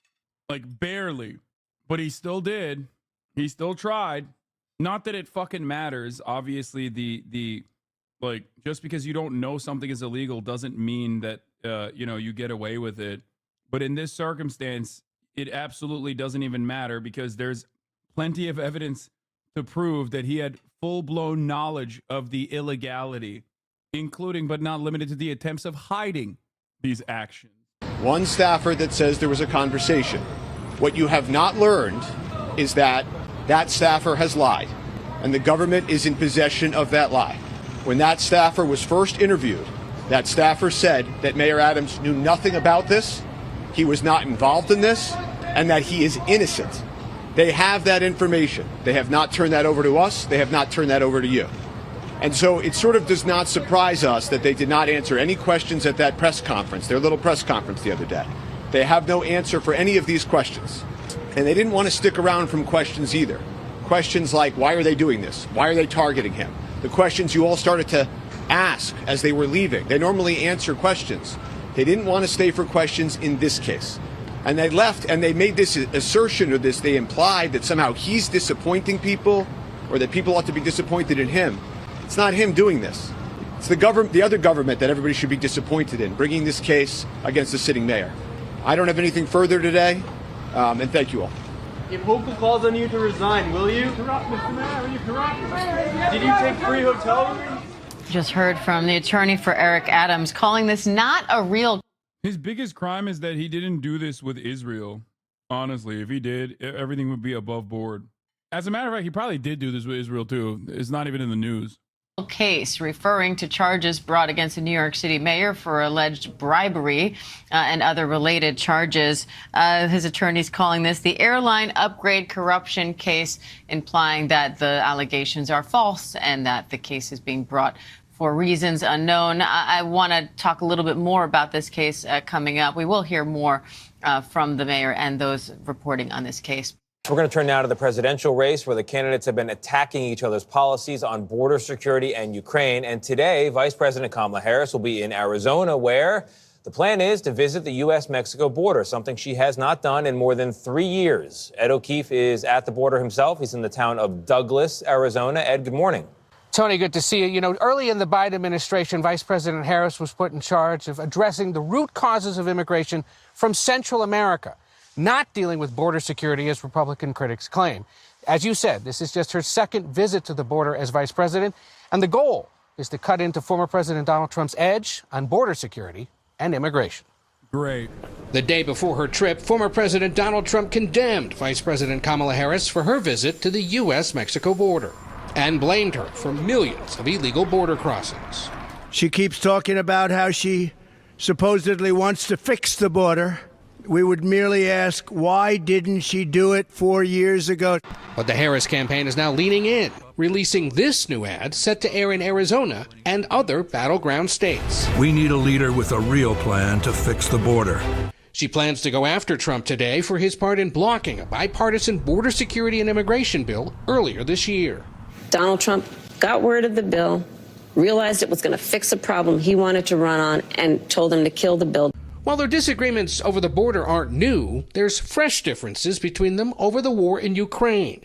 At the White House Thursday, Harris met with Ukrainian President Volodymyr Zelensky and vowed continued support in his fight against Russia. My support for the people of Ukraine is unwavering. Earlier in the week, Trump lashed out at Zelensky. And we continue to give billions of dollars to a man who refuses to make a deal. So without naming her opponent, the vice president took aim at Trump. These proposals are the same of those of Putin. They are not proposals for peace. Instead, they are proposals for surrender. And on Thursday, he hit back. It's not a surrender. What my strategy is to save lives. Back in New York, former President Trump is set to meet with President Zelensky at Trump Tower before heading off to a campaign event in Michigan. The vice president is set to be here this afternoon. She will meet with Customs and Border Patrol officials, get a tour, and then speak out on why it is she supports that bipartisan border bill that was scuttled earlier this year. Tony? All right, Ed, thank you very much. Well, thank you very much. It's an honor to have the president with us. Zelensky's so fucking cucked. He just has to sit there and be like, yes, Mr. President, you are right. We must do whatever you think is best. A senior Harris campaign official tells Gabe Gutierrez and Kelly O that Kamala Harris tonight will propose tightening asylum restrictions even further than Biden has. That is in keeping with a significant and ongoing shift by Democrats on border policy. POG. Biden told confidants in New York this week that he was livid at Netanyahu and did not believe the Israeli leader wanted to reach peace. He was frustrated with how often Netanyahu had humiliated Blinken and the president himself. Okay, then fucking kill yourself, because that's the only thing you can do to keep this from happening to you besides cutting off weapons, and you're never doing that. Every article that is written about how fucking angry Biden is, about how big of a meanie bobini Benjamin Netanyahu is so funny, because it's like, wow, I can't believe that fucking happened, dude. What? No. Biden is angry that Benjamin Netanyahu did exactly what he's been doing since day one. Especially when every single time he does it, you keep giving him more weapons for some weird reason. Well, I, for one, would like to be the first to say I'm shocked. I'm disappointed too. Dude, everything, you notice that everything that's happening is getting increasingly worse. Like, straight up, Kamala Harris signaling that she will be even more right-wing and tighten the restrictions even further on immigration to respond to calls from, like, the most reactionary white nativist people who are trying to do pogroms. You get to watch something happen in real time, something that I talk about regularly, but it often never happens in real time. Remember when I told you, like, oh, like the hypothetical scenario where Republicans say we need to kill, like, 70% of all migrants living on U.S. soil, and the Democrats will say, oh, no, let's kill 30%, and then people will make the harm reduction argument. It's a really interesting situation because you're now, like, openly watching it happen in real time, like the change of discourse and the change of attitude. And it's very cool to watch all of these, like, liberals who are supposedly progressive, who talked about, like, in this house, we care about immigrants and Black Lives Matter, basically become Republicans of 2020. Such a doomer take. Yeah, dude, I'm such a doomer for this fucking take. Sorry that I'm not going to fucking sit here and tell you a lullaby. Can you tell us about that? Well, we saw at least a couple of barrages with tens of rockets being launched towards Israel. And of course, this is just in the past few hours, but since then there have been no other strikes. It's understood that currently the organization or the group is in a situation where it's kind of weighing options, trying to bring together its structure. The hit was probably, at least regardless of what's the result of this hit, but it was massive in a way that the whole group is already concentrating, focusing on how to just get across it, to just jump over it, to try to bring together back its own power. I mean, at the end, this is a control center, it's a command center. Regardless, now we don't have any word from Hezbollah on this. Hezbollah has been silent for the past hours, at least what I understood from some conversations, that the head of the executive branch of the party, Sayyid Hashim Safieddine, is safe. Now, with respect to Sayyid Hassan Nasrallah, there's no word because, of course, his fate is part of, it has a security situation, and such a thing, whether he is alive or not, this is something that the leadership would want to announce by itself, or he himself would, if he's alive, to announce it. This is something else. But for now, there is a gap in communication between the group and its supporters, and of course the wider Lebanese. This is another one also. So we're just talking about series of attacks, series of airstrikes that are not finishing from one moment to another. We're just hearing from the towns and villages, and even the entrance of Tyre, as I just said. Ali, can I jump in for a second? Since this is happening now, Ali, just a second. Since this is happening now, and you are hearing the sound, and you can tell that there are targets, places being struck in the not too far behind you. You have covered the cross-border shelling, and you have covered this part of Lebanon for almost a year. What kind of places? You have been to the immediate aftermath of these strikes multiple times. Can you describe what that's like? What kind of places Israel strikes, and what you have found when you have then gone to those places? Well, at least I can give an example of the massacre that was committed in Nabatieh just a few weeks ago, when we went to a factory, a metal factory that was hit, and 10 people were killed, children, women. The issue is that the Israelis are announcing certain objectives, and when we go to the ground there, I can't say every time, but several occasions we see something else on the ground. This is the issue, and this is just reflecting the indiscriminate attacks and shelling, or the airstrikes, or the attacks that are being carried out by Israel aren't any. They say they are precise, but on many occasions they do not seem to be precise. We just saw what happened in Dahi a few days ago when they hit a couple of buildings, and till the moment there are even some people missing, more than 50 people killed. And today's attack in Dahi also just erased a whole block, and there's no yet a final say on the number of people killed, how many civilians. You can just refer to the number of people killed during the past days that was announced. Yeah, we heard that. Another strike now was announced by the Ministry of Health, another one also. So the fact is that we're just witnessing a series of strikes, a series of hits. Not only in Tyre. Tyre is just one of these cities that is witnessing this Israeli war. It's a war. I mean, if there is any other word to describe what's happening, it's a war. It's an all-out war that Israel has started, not today, but a few days ago. But today is kind of the accumulation of the announcement of war, and we are seeing this whether in Dahi, whether in Tyre, whether in Nabatieh, whether in Baalbek to the Beqaa Valley. So I'm not sure what Israel now is anticipating. Of course, everyone is waiting to see how Hezbollah is going to react to this, and whether Hezbollah is going to respond to this. But I think that Hezbollah has no other option but to to respond. This is at least what we understand from what they've been saying over the past days, over the past months. This was a front that was linked to the war in Gaza, and Hezbollah said this is a support front. And you remember when we started covering this war, it was kind of limited to around 4 or 5 kilometers on both sides. You could tell when a motherfucker is a Lebanese reporter on whichever side of the conflict they're on by the fact that you hear like secondary explosions of this shit. He's just like not even fazed by it. And then it started day after day. The objectives started changing. And Israel now is putting a main objective, which is clear, destroying Hezbollah.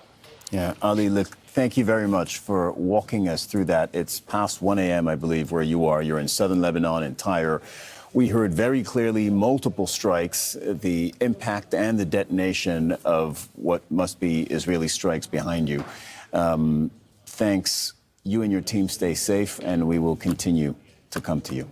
Now let's take a closer look at the location of Israel's latest attacks on southern Beirut. Dahiyeh is a densely populated suburb in the south of the city, home to about 700,000 people. The neighborhood was largely destroyed by the Israeli military during the 2006 war in Lebanon. The suburb of Dahiyeh has been hit by Israeli airstrikes 5 times just this week. The Israeli army has killed at least 2 Hezbollah commanders in its strikes. Dozens of civilians have also been killed in these attacks. Al Jazeera's Oliver Marsden is in Beirut for us. What's the latest, Oliver? Good evening. So there have been multiple strikes here on the Dahiyeh, the southern suburb of Beirut, in the capital of Lebanon. That started this evening around 6 p.m. with this massive airstrike, multiple bunker-busting missiles fired at this densely populated residential area in the south of Beirut. Now, the Israeli army, the Israeli military are saying that they were targeting the central command center of Hezbollah, but there's been no official word from Hezbollah, and we have no way of independently verifying this, and the Israeli military has provided no proof of this. But what we do know is that this is a very densely populated area. There are civilians, and I actually had one person who I spoke to on the phone after the strike who was in a complete state of panic, and he was telling me he grabbed his papers, his passports. He lived just a few buildings down from the strike site, and he ran out into the street, and he was trying to find his sister, desperately trying to find his sister. He couldn't find her. Eventually he did find her, but she'd been hit by some metal, and luckily she survived. And now they are struggling, like many residents of Dahiyeh, to find somewhere to stay outside of that neighborhood. And it's a very tense situation here in Beirut right now. So as far as you know, again, we said this is a massive suburb, 700,000 people. Are many people leaving Dahiyeh at the moment, in the middle of the night? Many people are leaving. They're not just leaving Dahiyeh, they're leaving the area of Leilaki and Hadath, again, southern neighborhoods around the Dahiyeh.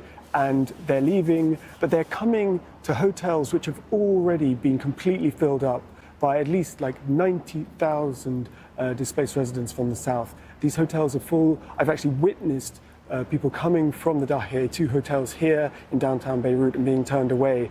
I've heard reports that there are people lining up their cars along the seafront, along the Corniche, hoping to just sleep there tonight because there's nowhere to go after these wave after wave after wave of strikes by the Israeli military across Lebanon just over the last week. So it's a very confusing, a very tense time, and I think it goes to show that Israel has decided to very much back away from the negotiating table, and this 21-day ceasefire that many people here in Lebanon were hoping for is looking very, very unlikely. Oliver, I don't know if there's a good or adequate answer to this at this point, but what I think for our viewers it's important to understand what would be a reasonable expectation as to how Hezbollah is going to communicate, because there's an open question on whether or not Hassan Nasrallah was directly targeted. It appears that he was the leader of Hezbollah, but the more important open question is whether or not he has been killed. When I know we don't have a time frame, but what would be the typical way for Hezbollah to communicate on something as big as this? Well, usually when there is a strike of this sort of magnitude and an event like this, we would often hear, I would say within 24 hours from the Hezbollah media department, they often put out statements. But as we say, there's really no way of knowing right now. This is an unprecedented attack. Nothing has been this large in Beirut since the 2006 war, apart from the non-nuclear explosion in the port. But this is an attack on a different scale, on a very densely populated civilian area in the south of Beirut, multiple airstrikes tonight. So in terms of communication, there's very little I can say right now, there's very little we know, but I'm sure we will be hearing something in the next 24 hours, and many people in Lebanon will be listening very closely for that.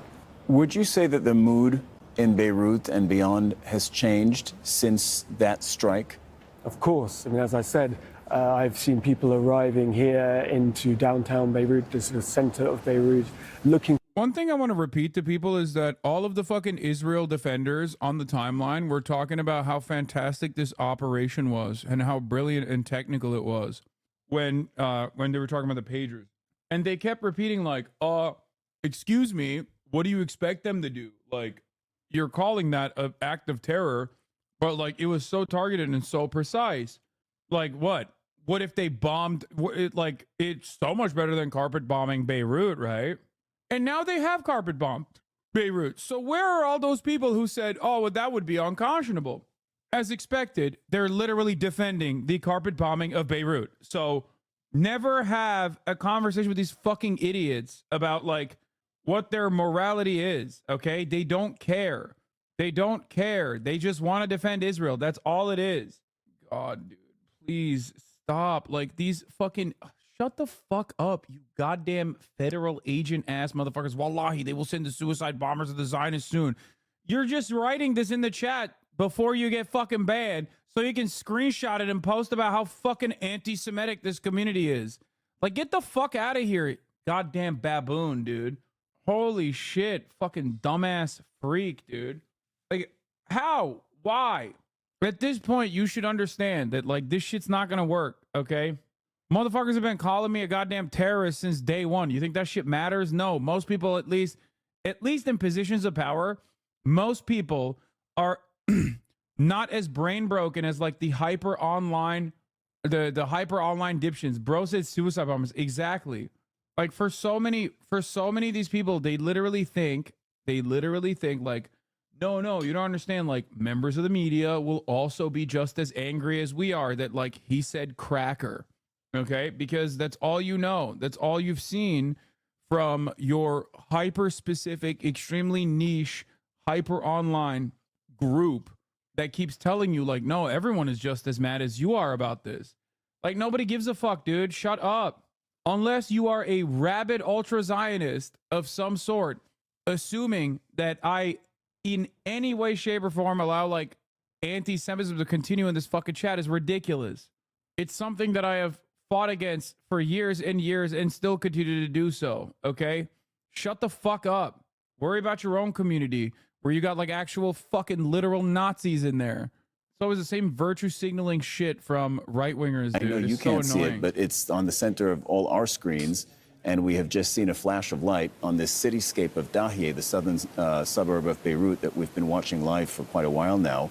So as a reminder, the last few hours has seen the following sequence of events. A massive strike on what Israel says is a Hezbollah command and control center in Dahieh. Again, Dahieh is not a military camp. It is considered a Hezbollah stronghold, but it's not a military camp. It's a suburb of a capital city. 700,000 people live there. 6 to 7 buildings, we understand from our correspondent, came down as a result of that strike.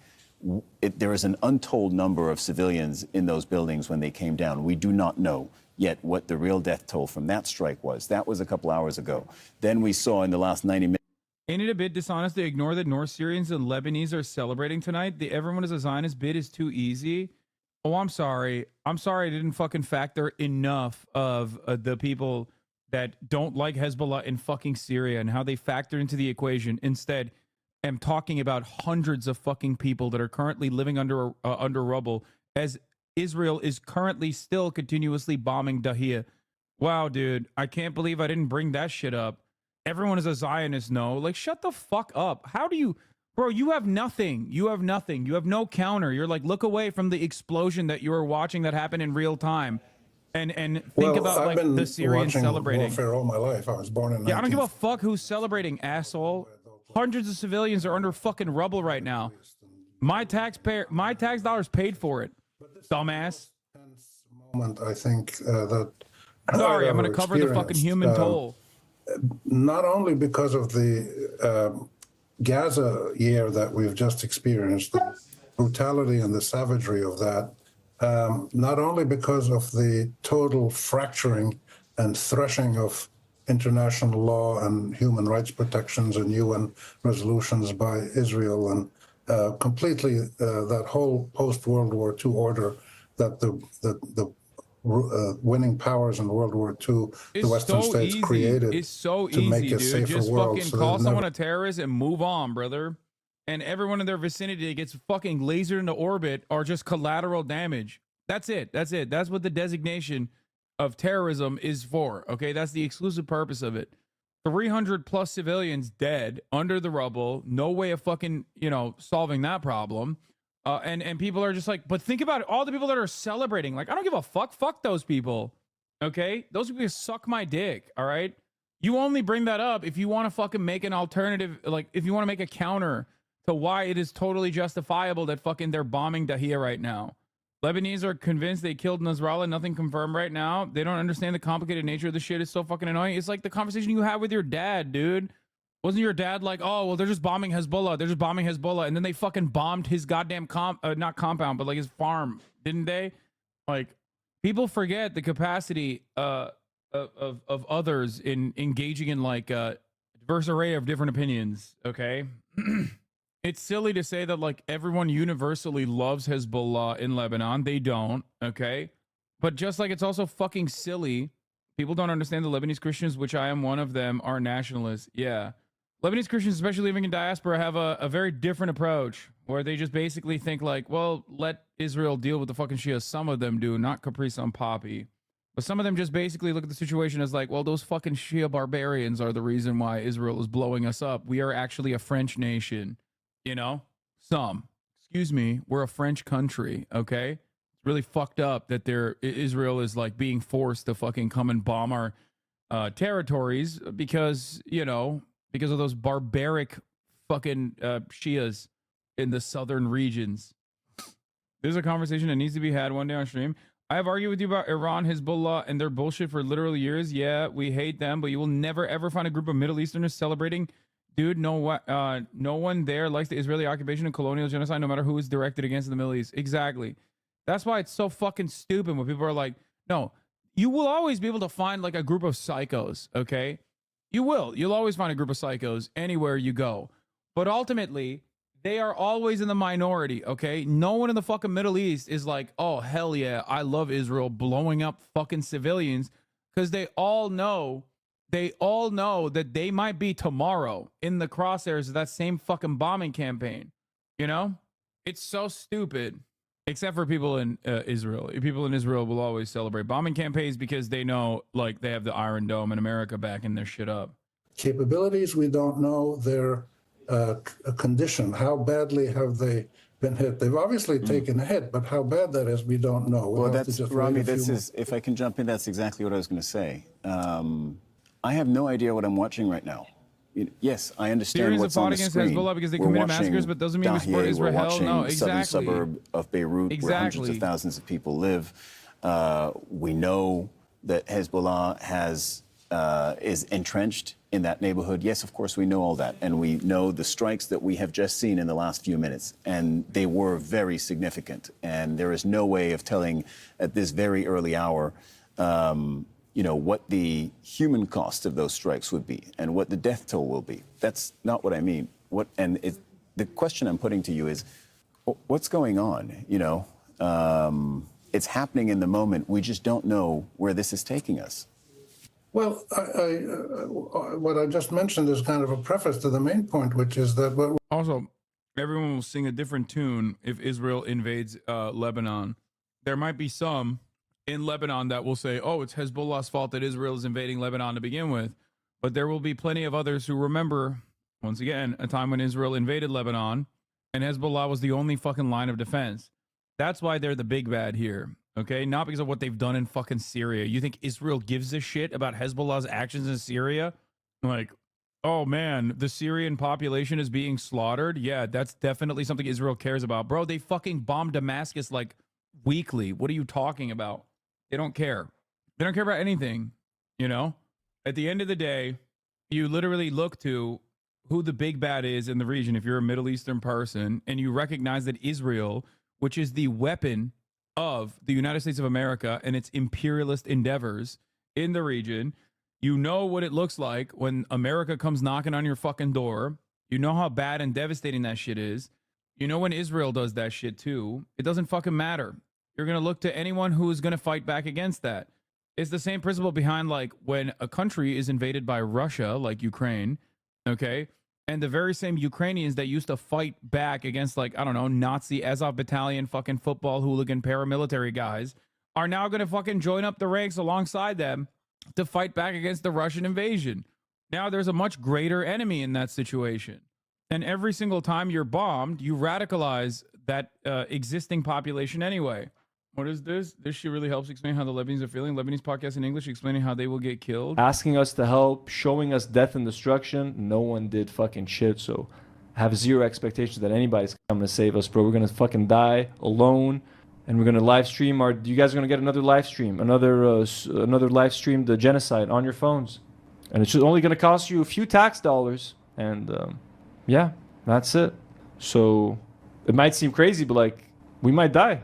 We might die, bro. We might. No. Less likely to die than people in the South, but we might die in this fucking conflict, just sitting here doing our thing. They might decide to blow up the fucking Shirkat Kahraba air, just fucking die. Driving on a bridge, fucking blow it up, go to a hospital, blow it up. Then they'll say that we were Hezbollah agents and we were hiding weapons or whatever. You know, they'll come up with any excuse. The hospital had weapons. The school was on top of a weapons cache. Yeah. Thank you to our patrons. If you want to support us, we're an independent YouTube channel living through a war right now. So we appreciate your support. Habura Zaryura and Josfir, welcome to the family. To everyone in the South, stay safe. To everyone in Lebanon. That's it, bro. It don't matter what your fucking background is. Like, you don't have to be a fucking card-carrying Shia Hezbollah supporter, dude. You know? At the end of the day, the Israeli bombs, the American bombs being deployed by Israeli fucking Air Force does not make that does not distinguish between you and Hezbollah anyway. That's why I kept repeating. This is the same shit that they did with Hamas. But it's so funny that happened only 12 months ago at this point, and some of you dumb motherfuckers are literally coming in here and repeating it for Hezbollah. How? Like, did y'all forget the past 12 months? Oh, why is Hamas fighting back? Why is Hamas fighting back? If it wasn't for Hamas, Israel wouldn't be doing this. After fucking 50,000 plus executions, many of you at least had the decency to shut the fuck up about that. But now, I feel like we hit a fucking reset. We hit a fucking reset. We flipped the switch. Now everyone's like, well, it's Hezbollah. Hezbollah. That's the reason why it's happening. If it wasn't for Hezbollah, they would just stop. Israel would just stop if it wasn't for Hezbollah. You just added a couple fucking sounds of the same ch in the beginning. That's all you've done. The arguments are the same. The counters are the same. The bombing campaigns look the same. The justifications are the same. The country, Israel, is the same. The weapons are the fucking same American weapons. Nothing changed. But some of you forgot. I don't know how. I don't know how this happens. What's next? When they do this to fucking Jordan tomorrow, you're going to be like, well, there's Palestinians in Jordan, bro. I'll have you know. Maybe they have a different group out there. Maybe they have a Alhamdulillah in fucking Jordan. Okay? Sorry. That's another Kha group. They have to kill them. They have to bomb Jordan now. Like, it's obvious. It's like, bro, Israel could fucking do this to New York, and some of you dumb motherfuckers would be like, well, there's a lot of fucking pro-Palestinian college demonstrators. Okay? Yeah, you have the Houthis in Yemen. And yeah, you have the students at Columbia University, dude. You know, you never know. You never know, dude. Hassanabi, of course. What the fuck is Endgame WW3, bro? Update, Channel 14 Israel. Biden is gearing the Pentagon into conflict in the Middle East. Like, it's crazy to me. It's like, it is literally the same shit. There is no difference, brother. There is no difference. The only difference is like, Lebanese people have more fucking contact with like Europe and America. And there's more in diaspora that is not as united against Israel. That's the only difference, okay? Lebanon has obviously internal conflict as a direct consequence of having like a multi-religious, multi-ethnic society. So there's always going to be more louder naysayers, just like that fucking Lebanese dipshit that was on from the Middle Eastern Institute that went on CNN the day of the Patriot attacks and said, this is wonderful. Yeah, dude, that doesn't mean he's like not a fucking animal. I'm assuming there are more Lebanese Americans than Palestinian Americans, right? I don't know the numbers, but probably. When it comes to where this is going to lead us, Israel has said that they are not going to stop and that their window of opportunity for Hezbollah is now. It's coming up on 2 a.m. where you are, Hamda, in Amman, Jordan. So we thank you for your reporting. I fear that it is not over for tonight. We continue to watch these skies over Beirut with these live shots. Al Jazeera's Hamda Salhout, thank you very much for that. Let's go to Ali Hashem, who's in Tyre in southern Lebanon. And Ali is now taking shelter. So he can't come to us in vision, but we are going to be able to hear you, Ali. What are you learning? What can you tell us? Well, Cyril, just like you were talking in the past hour, in several airstrikes, and actually there were some explosions around the hotel where we are, place where we are. And of course, it's becoming really very, very hard to cope with it for now, given the fact that the number of explosions are huge. And it's just a war. It's becoming a full-fledged war. We can feel it, even as journalists. We can feel it. The fact is that is really working. It's really hitting all across the city, the area and the inhabitants of Tyre. And as I told you, there's been explosions around the hotel where we are right now, where most of the journalists are. We're all safe. There's no problem. But of course, it's becoming a bit risky. Yeah, Ali, look, and I'm going to be transparent with our viewers here. We know the audio is not great. We do know that. Not for the first time in this war, we have to fight through communications issues because it is not easy to be reporting from a war zone, whether that's in the Gaza Strip with our correspondents audio there, perverts in the or fucking now with chat Ali, of who's Al had to Jazeera, take shelter because there are incoming Israeli They're strikes in the region dog. where he finds himself. Ali, is Hezbollah responding? Is Hezbollah firing back at Israel? Well, in the past hour, there was a barrage that was launched towards Israel. According to what we know now, that 23 minutes ago, there were several rockets launched towards the Safed area. This is the... Okay, there's no... You shouldn't be... I'm Phoenician, bro. They won't bomb me, bro. I'm not Arab, bro. Why are they bombing Lebanon? Aren't they Phoenician and not Arab? Okay, listen. Okay? I know you're joking. But you just alerted every single I am Lebanese and I think Israel deserves the bomb Dahia chatter with that joke.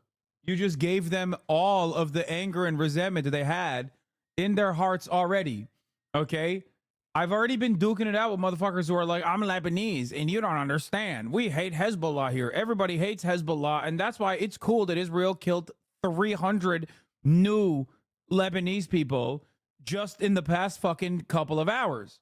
It's usually those motherfuckers who are like, I'm Phoenician, bro, it's different. I'm Phoenician, dog, it's different. Like, you know, I know my NBC piece is live. It was live earlier, too. Where Israel has been striking multiple targets throughout the day, including one massive blow. That was a couple hours ago on what Israel says is a command and control center for Hezbollah. There is still speculation at this hour as to whether Hezbollah chief Hassan Nasrallah was there when the target was hit and whether or not he survived that attack. Reuters reports that, yes, he did survive.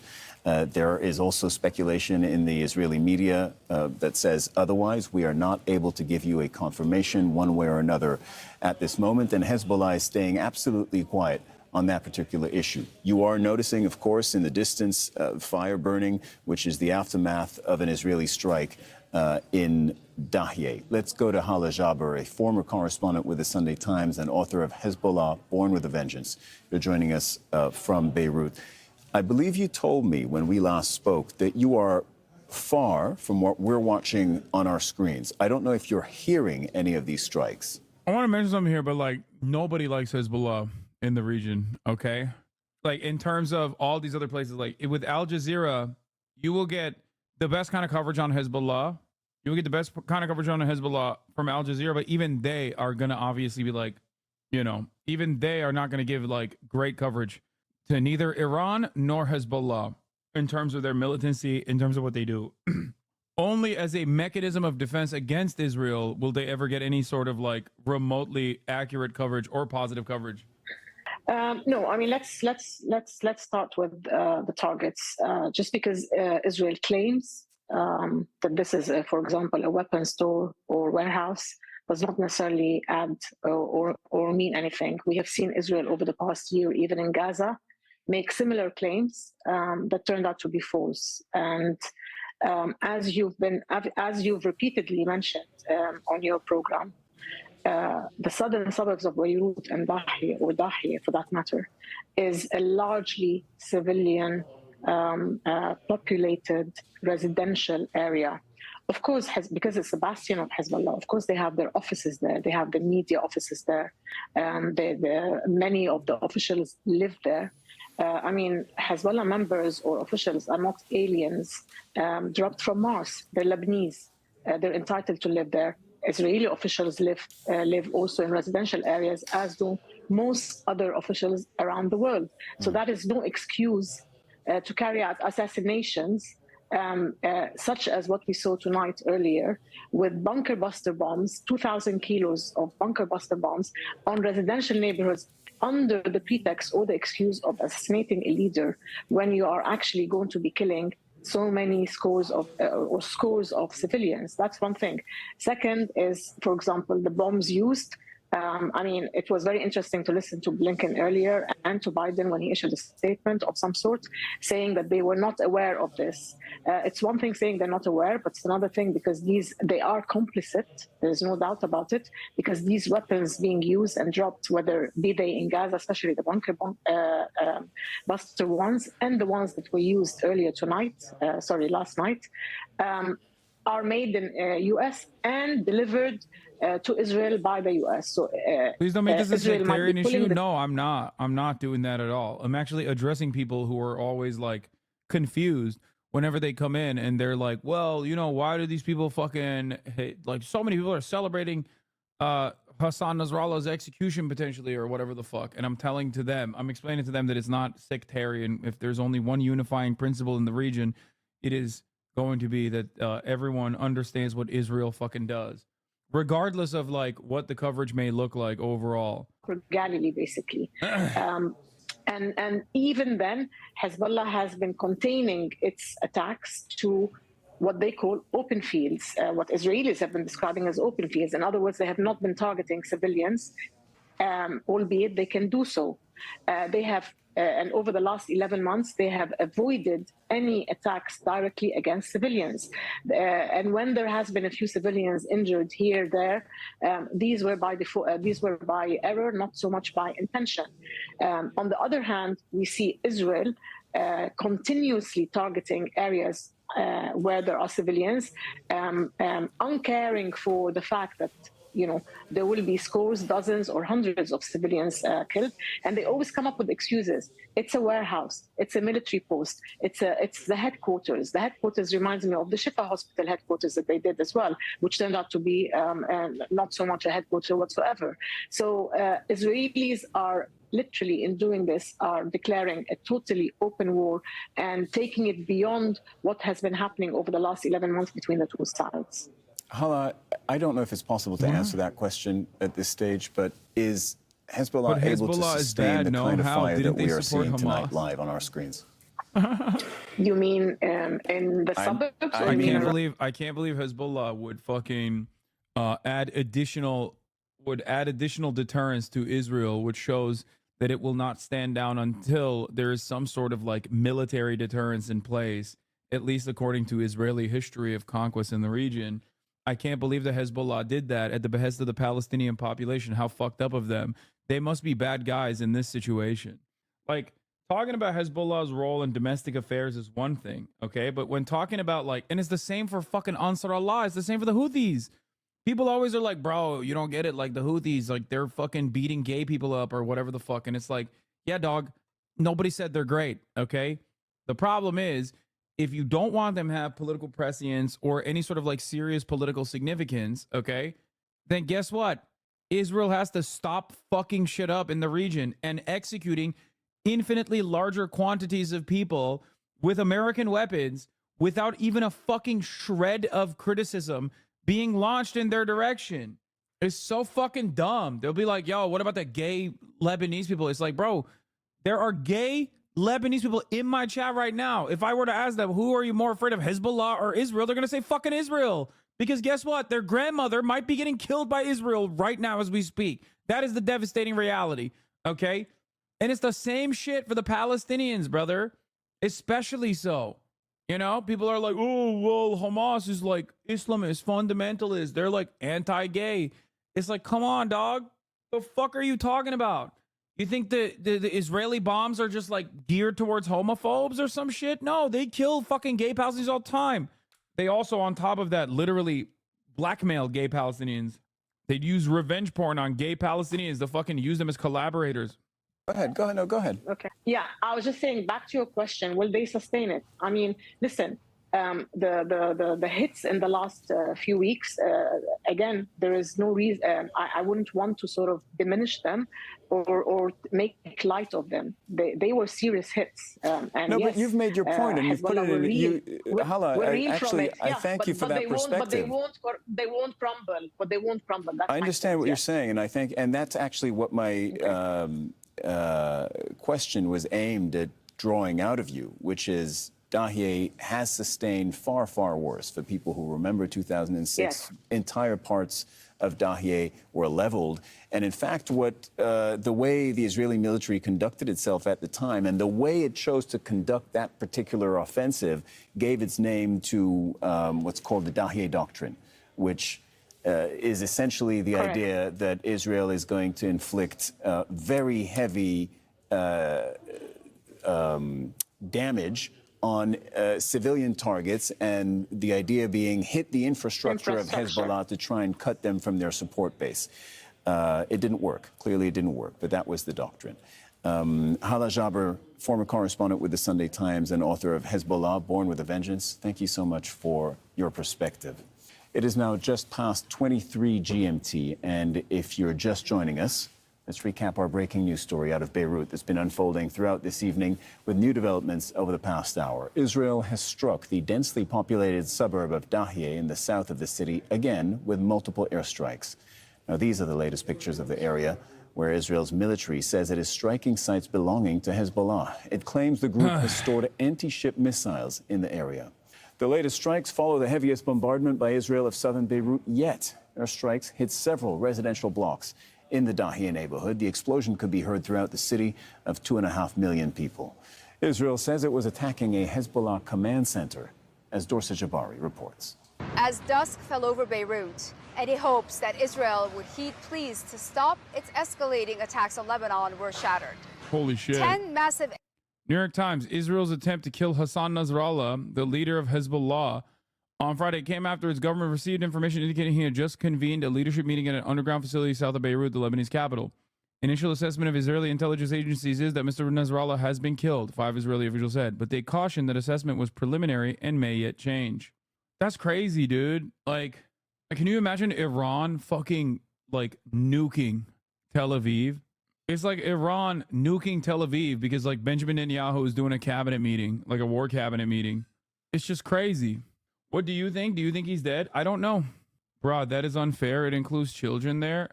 Oh, damn, bro. I didn't realize Beirut was free of children. The 6 buildings that they fucking brought down just had no children in them.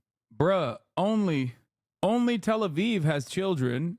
Beirut, Lebanon, has Hezbollah babies everywhere, you know? Famously, Arab kids don't exist. Or Phoenician kids don't exist. That's not how this works, you know?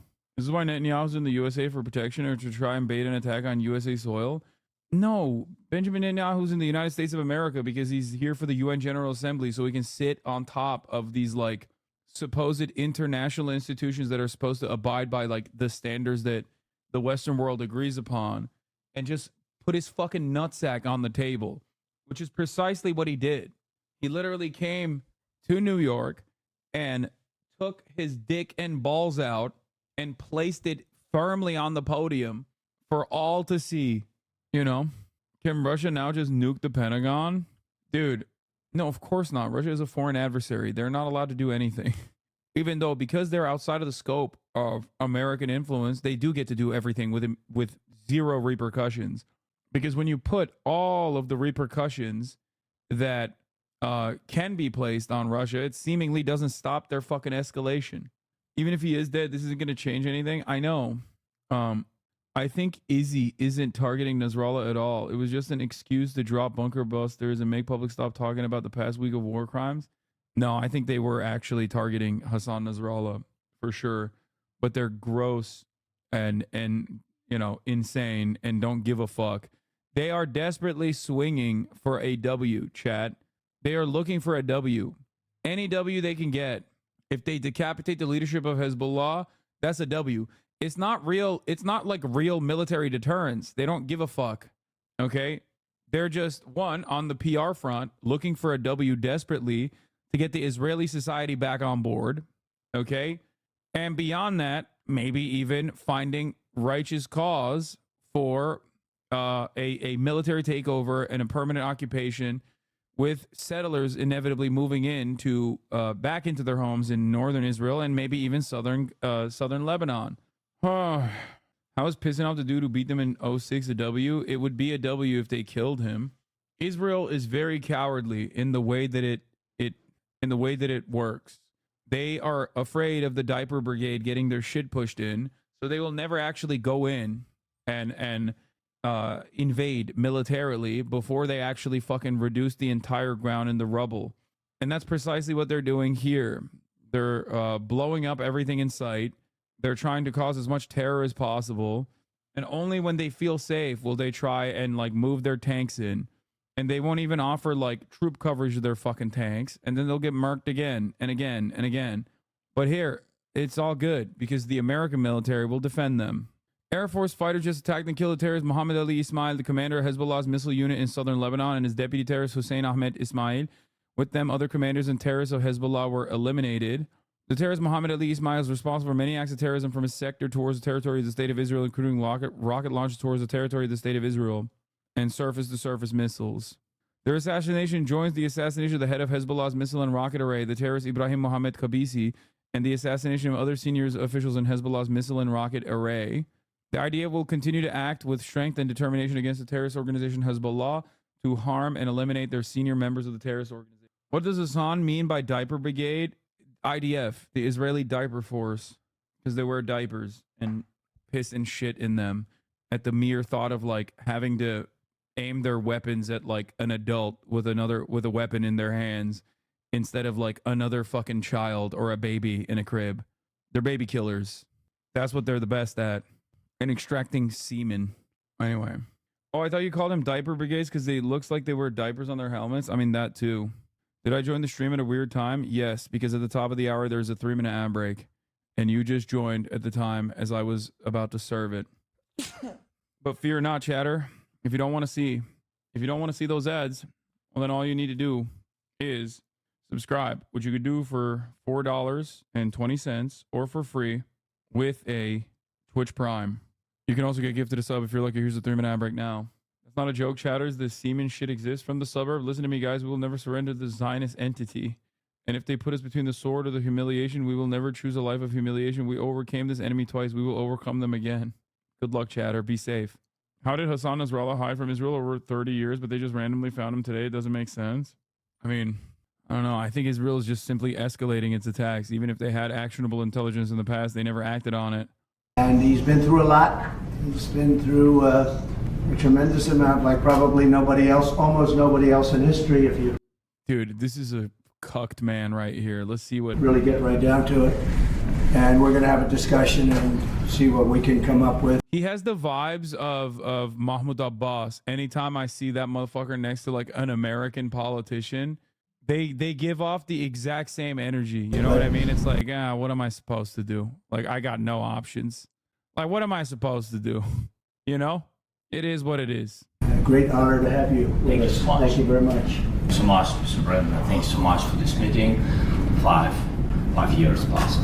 Yeah. So we had, We had a meeting again here in New York in September, and now there are a lot of challenges in Ukraine, United States, and of course I want to discuss with you. I think where we are together, I think we have common view that the war in Ukraine has to be stopped and Putin can't win, and Ukrainians have to prevail, and I want to discuss. He looked at him like, fuck you mean Putin can't win, bro? Chill. Discuss with you the details of our plan of victory. My honor. Thank you so much.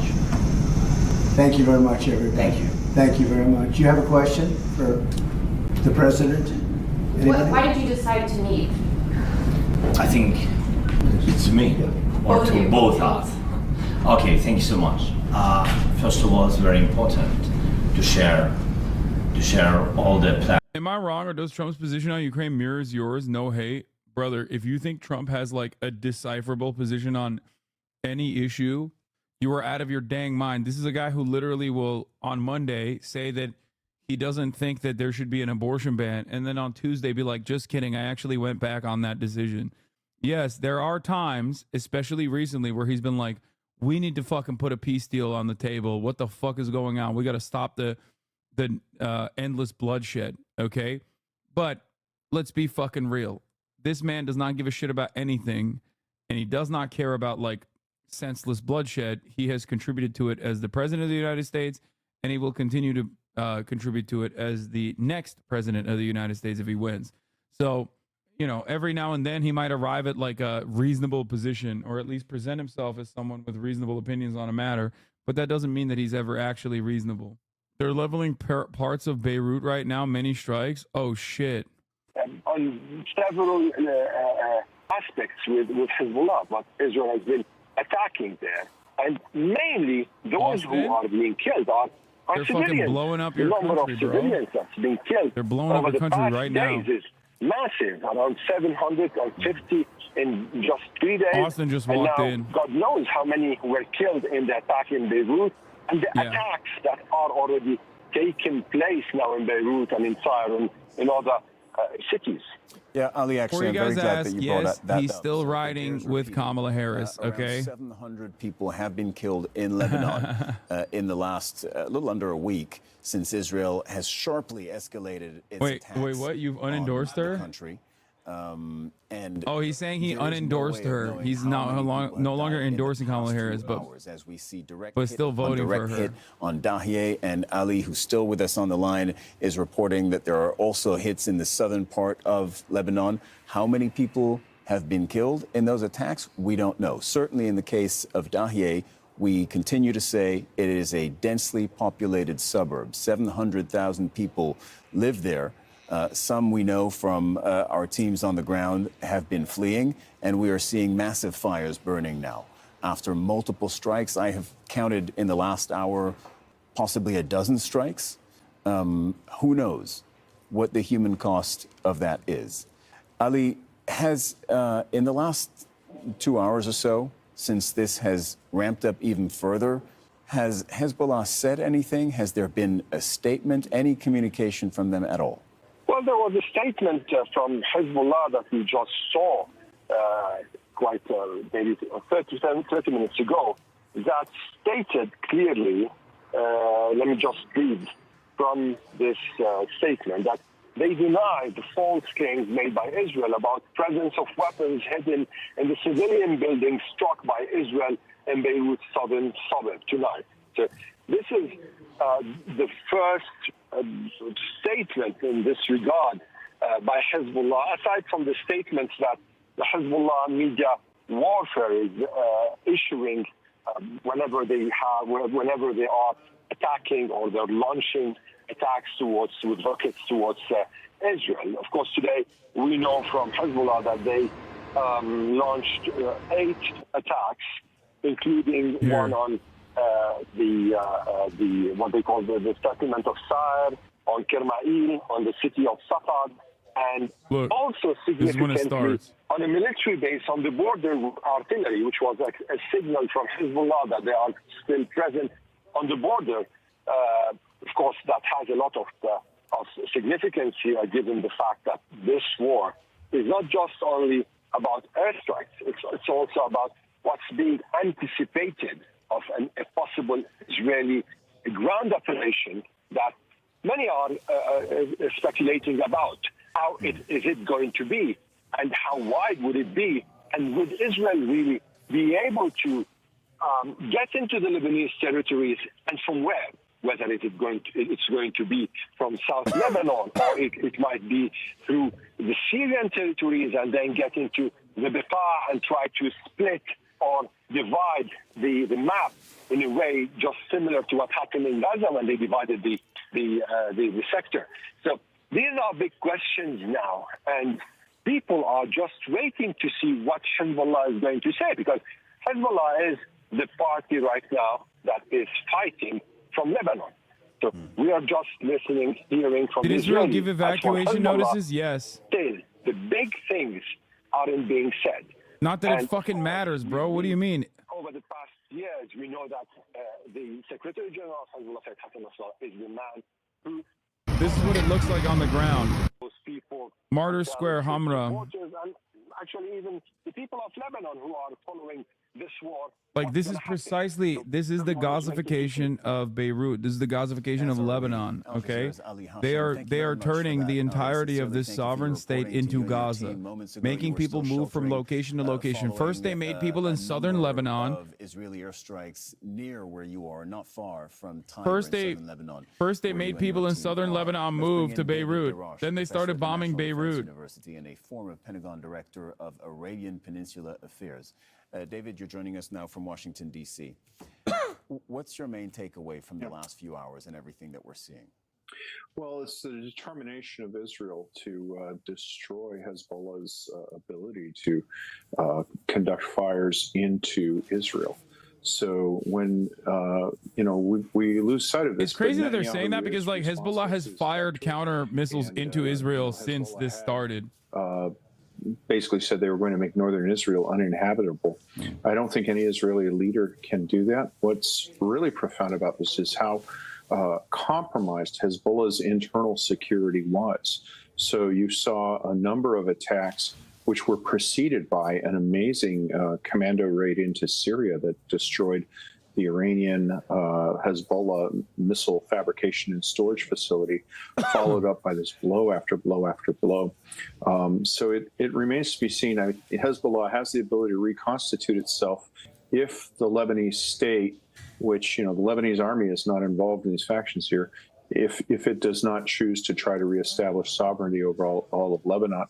But at least in the short term, Hezbollah has been set back many, many years in its ability to project power outside of southern Lebanon and the Bekaa Valley.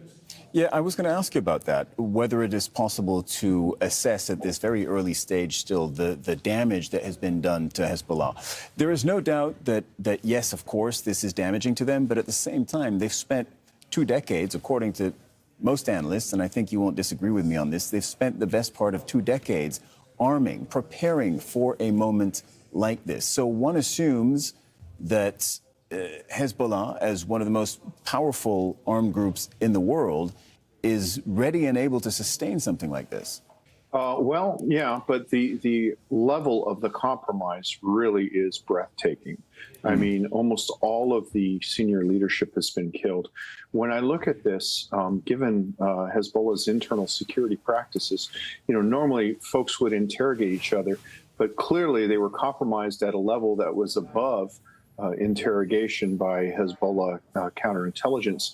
That would lead me to conclude it would either be somebody at the top, and I think that's extremely unlikely, or what is more likely, that perhaps Iran's Revolutionary Guard interlocutors with Hezbollah, that there was a compromise there. That seems to be a little bit more likely, but even so, you've got a lot of problems here. First off, much of the missile inventory and the ability to produce it has been destroyed. And I disagree with one of the earlier reports saying that Hezbollah has shown restraint in the last few days. I think you could easily draw the opposite conclusion, which is that their ballistic missile capacity has been so degraded that they're unable to launch an effective strike with salvos of missiles against Tel Aviv or the interior of Israel.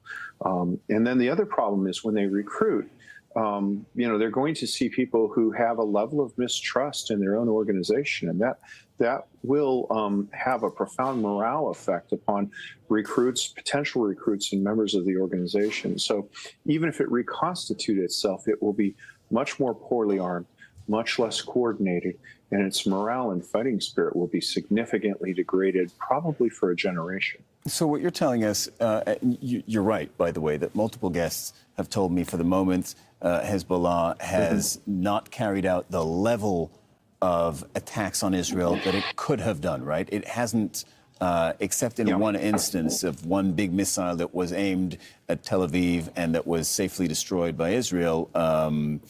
Except for that one instance a couple days ago, Hezbollah so far has not appeared to have aimed at massive Israeli population centers, namely Tel Aviv. And you're saying it's not because they don't want to, it's because they can't.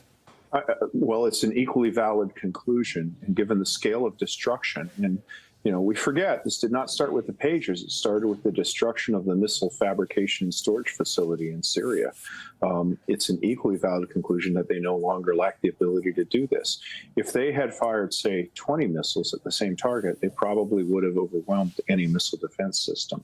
And I don't see the point when you're seeing the methodical elimination of the entire high command of Hezbollah.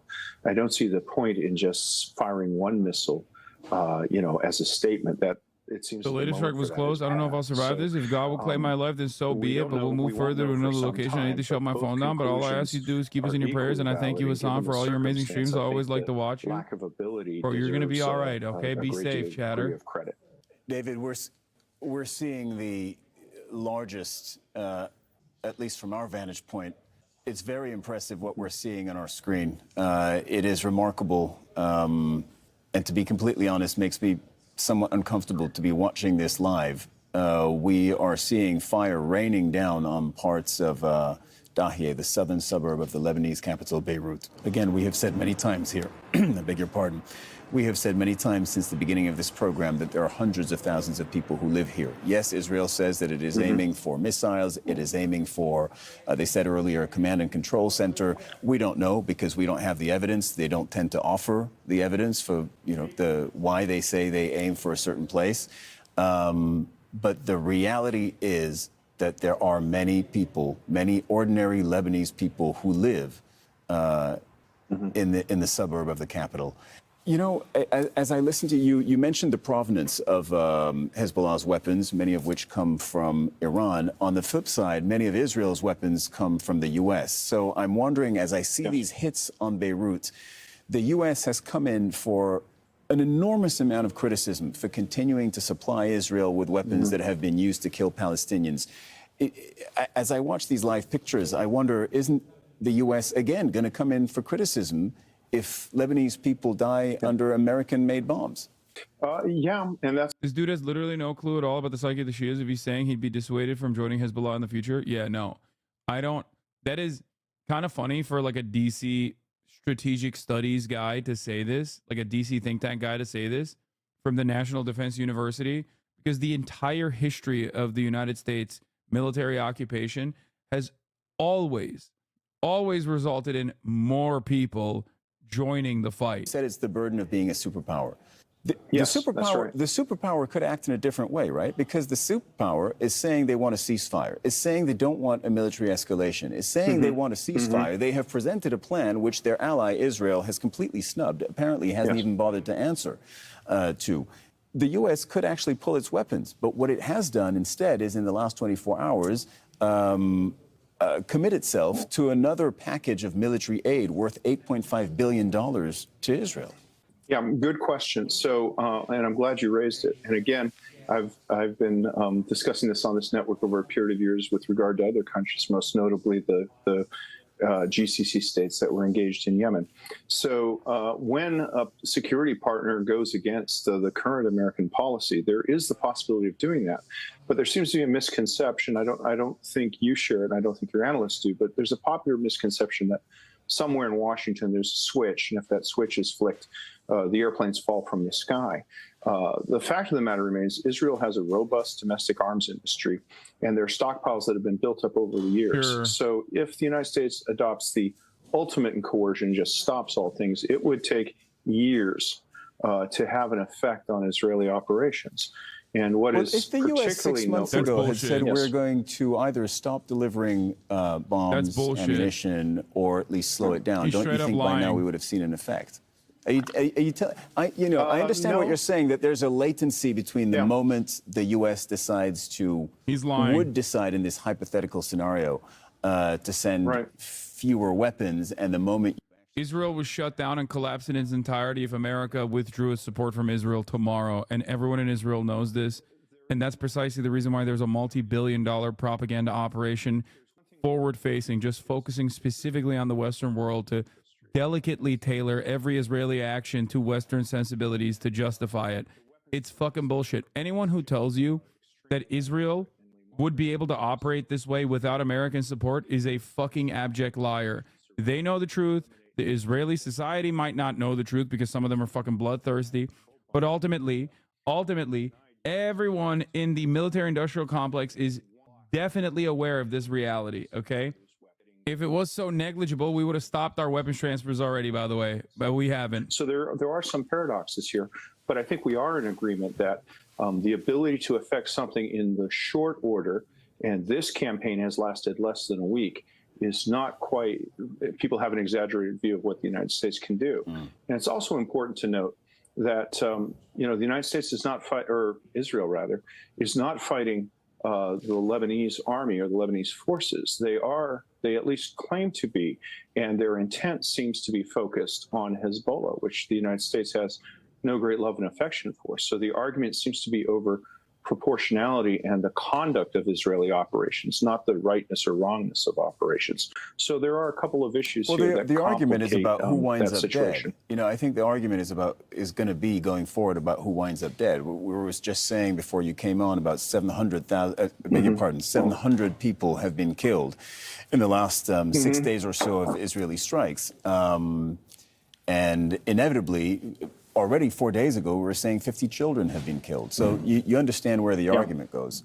No, I understand that, and there's an emotive appeal, and obviously around the world, particularly in the global South, Israel has suffered a great strategic defeat over the level of civilian casualties, but and the United States suffers as well. Israel's narrative, which has been David, constant throughout. This is not against you, but you know what so many of our viewers are going to be thinking when they hear you say something like that. They're going to be thinking, 41,000 people were killed in the Gaza Strip. And then Israel said, what we did in Gaza, we can do in Beirut. And now it looks like that is precisely what they're doing. And after 5 days, we see 700 people killed. So just the number of bodies piling up is completely out of this world. And is completely, out of proportion with 21st century warfare, or at least what many in the international community feel that should look like. I sense you disagree with that. Well, if you look at the casualty rates inflicted in large part by Lebanese Hezbollah in Syria, for example, you'll find very severe death rates. And if you look at the casualties inflicted by Daesh in operations in Iraq and Syria, again, you find casualties in the hundreds of thousands. But but now you're comparing Israel to Daesh. You see the problem with that, and you see the moral questions that raises, right? No, that's a false equivalency. You said that it was unprecedented modern warfare, so I gave you examples in 21st century warfare. I'm sorry to argue with you, but I mean, it's a very, very specific point that I'm making. Understood. I appreciate your courtesy on that point. All right, David, thank you very much for your time. As we continue to watch events unfold in Beirut, and specifically the Israeli strikes that have been coming in with increasing frequency over Dahye. That was David Desroches, security analyst, joining us just now. Let's bring in Hamda Salhout, who's live for us from Amman, Jordan, because the Israeli government has banned Al Jazeera from reporting within Israel. Hamda, I know it's the middle of the night where you are, but are you hearing or learning anything more on the Israeli side about what they're doing right now, the operations that they are conducting in Lebanon? Yeah, there's actually quite a lot of Israeli military statements that are coming out within the hour. The army is first saying that they have completed their airstrikes in southern Lebanon and that there was a specific person who was a target, saying that he's a commander in Hezbollah's missile systems and that he was eliminated along with his deputy. Of course, no confirmation from the Lebanese group on that. They're also saying that they were targeting Hezbollah weapons depots and that the strikes in the south for now are finished. But when it comes to Dahiyeh, the Israeli military has not talked about any sort of cessation to the military activity there. It's worth mentioning that just a few hours ago, the Israeli army spokesperson Daniel Hagari had said that they were going to continue to strike. Wait, you said this happened when a plane was landing? Oh shit, is that the plane? Or is that a helicopter? غارة جديدة وألسنة اللهب تندلع من هذه النقطة تحديدا التي جرى استهدافها. جديد ربما متسارع يأتي الصاروخ ويعقب ذلك إرى يعني بأن أيضا من يقوم بتوجيه هذه الصواريخ أو ربما هذه الكاميرا إلى إذا الاستهدافات غير التي مسبوقة تشاهدها الآن تتحرك وهذا يعني إذا ما كانت هذه الطائرة. That is a plane or helicopter? نعم عبد السلام. هل هي طائرة هليكوبتر؟ لا يمكن استيضاح الأمر حتى اللحظة. لا هي طائرة مدنية. على الأرجح من هذه النقطة لا يمكن أن نميز ولكنها طائرة مدنية غارة جديدة. ونحن هي غارة جديدة ولكن دعني أشير إلى أن هذه الطائرة المدنية تماما ولكن دعني أشير إلى الغارات تقع الآن في عمق ضاحية بيروت الجنوبية. لربما لا يمكن من خلال الآن أن أحدد اسم الشارع الذي تم القصف فيه ولكن نتحدث عن مربعات ضمن ضاحية بيروت الجنوبية. ولكن دعني أشير إلى أننا كنا نشاهد طائرة مدنية الآن تهبط في مطار رفيق الحريري الدولي وهي كانت تمر وتعبر في الأجواء ضاحية بيروت الجنوبية باتجاه المطار وفي الوقت عينه كانت المقاتلات الحربية الإسرائيلية تطلق صواريخها باتجاه الضاحية الجنوبية. وبالتالي هذا الأمر بشكل إضافي ما كانت تحذر منه السلطات اللبنانية الحكومة اللبنانية التي كانت تقول It looked like a fucking helicopter, man. The Israel hasn't conclusively said whether they intend to launch a ground operation in Lebanon. We don't know whether what we're watching now is the prelude to a ground operation, ground incursion into Lebanon, correct? That's right. The Israeli military has said that there is no option they will not use, that if a ground invasion into southern Lebanon is necessary, that they would do that. But they didn't really say it would be as a last resort. They just said that they would do that if necessary and that, in fact, preparations are being. I got to explain something to you, okay? When Russia did this to Ukraine, there was a lot more eyeballs and attention on the matter. When Israel does it to Lebanon, it's just another fucking Friday. Just understand that. When Russia was doing this to Ukraine, all attention was on this. All Western media was talking about it. That's all people would talk about. No justifications, no holds barred, completely unacceptable atrocity, which it was, for the record. It was. Russia's invasion of Ukraine was unjustifiable, brutal, bloody, completely unacceptable. But I want you to understand something. Like, these are real people, just like Ukrainians are real people, getting blown to fucking bits in their homes, and there is no interest whatsoever from the Western world. Even this community, like, normally people will be tuning in to see what the fuck is going on, but there isn't even like real attention to it in the same degree. And I think part of that is because dead brown people are seen as a nuisance, whereas dead white people are a very different dynamic. You know, that's it. And it's not just popular there, it's popular among Netanyahu's government, and it's also popular among some of Netanyahu's political rivals within the opposition, who said that Netanyahu took the right step here in attacking more sites in Lebanon. But look, there are, of course, some who say that this is the wrong choice. Everywhere. No, I know. It's still making the news. I mean, CNN is talking about it as well. Instead of covering Kamala Harris's like insanely right-wing fucking border wall proposals or whatever the fuck she's doing right now, like the absolute dumbass that she is.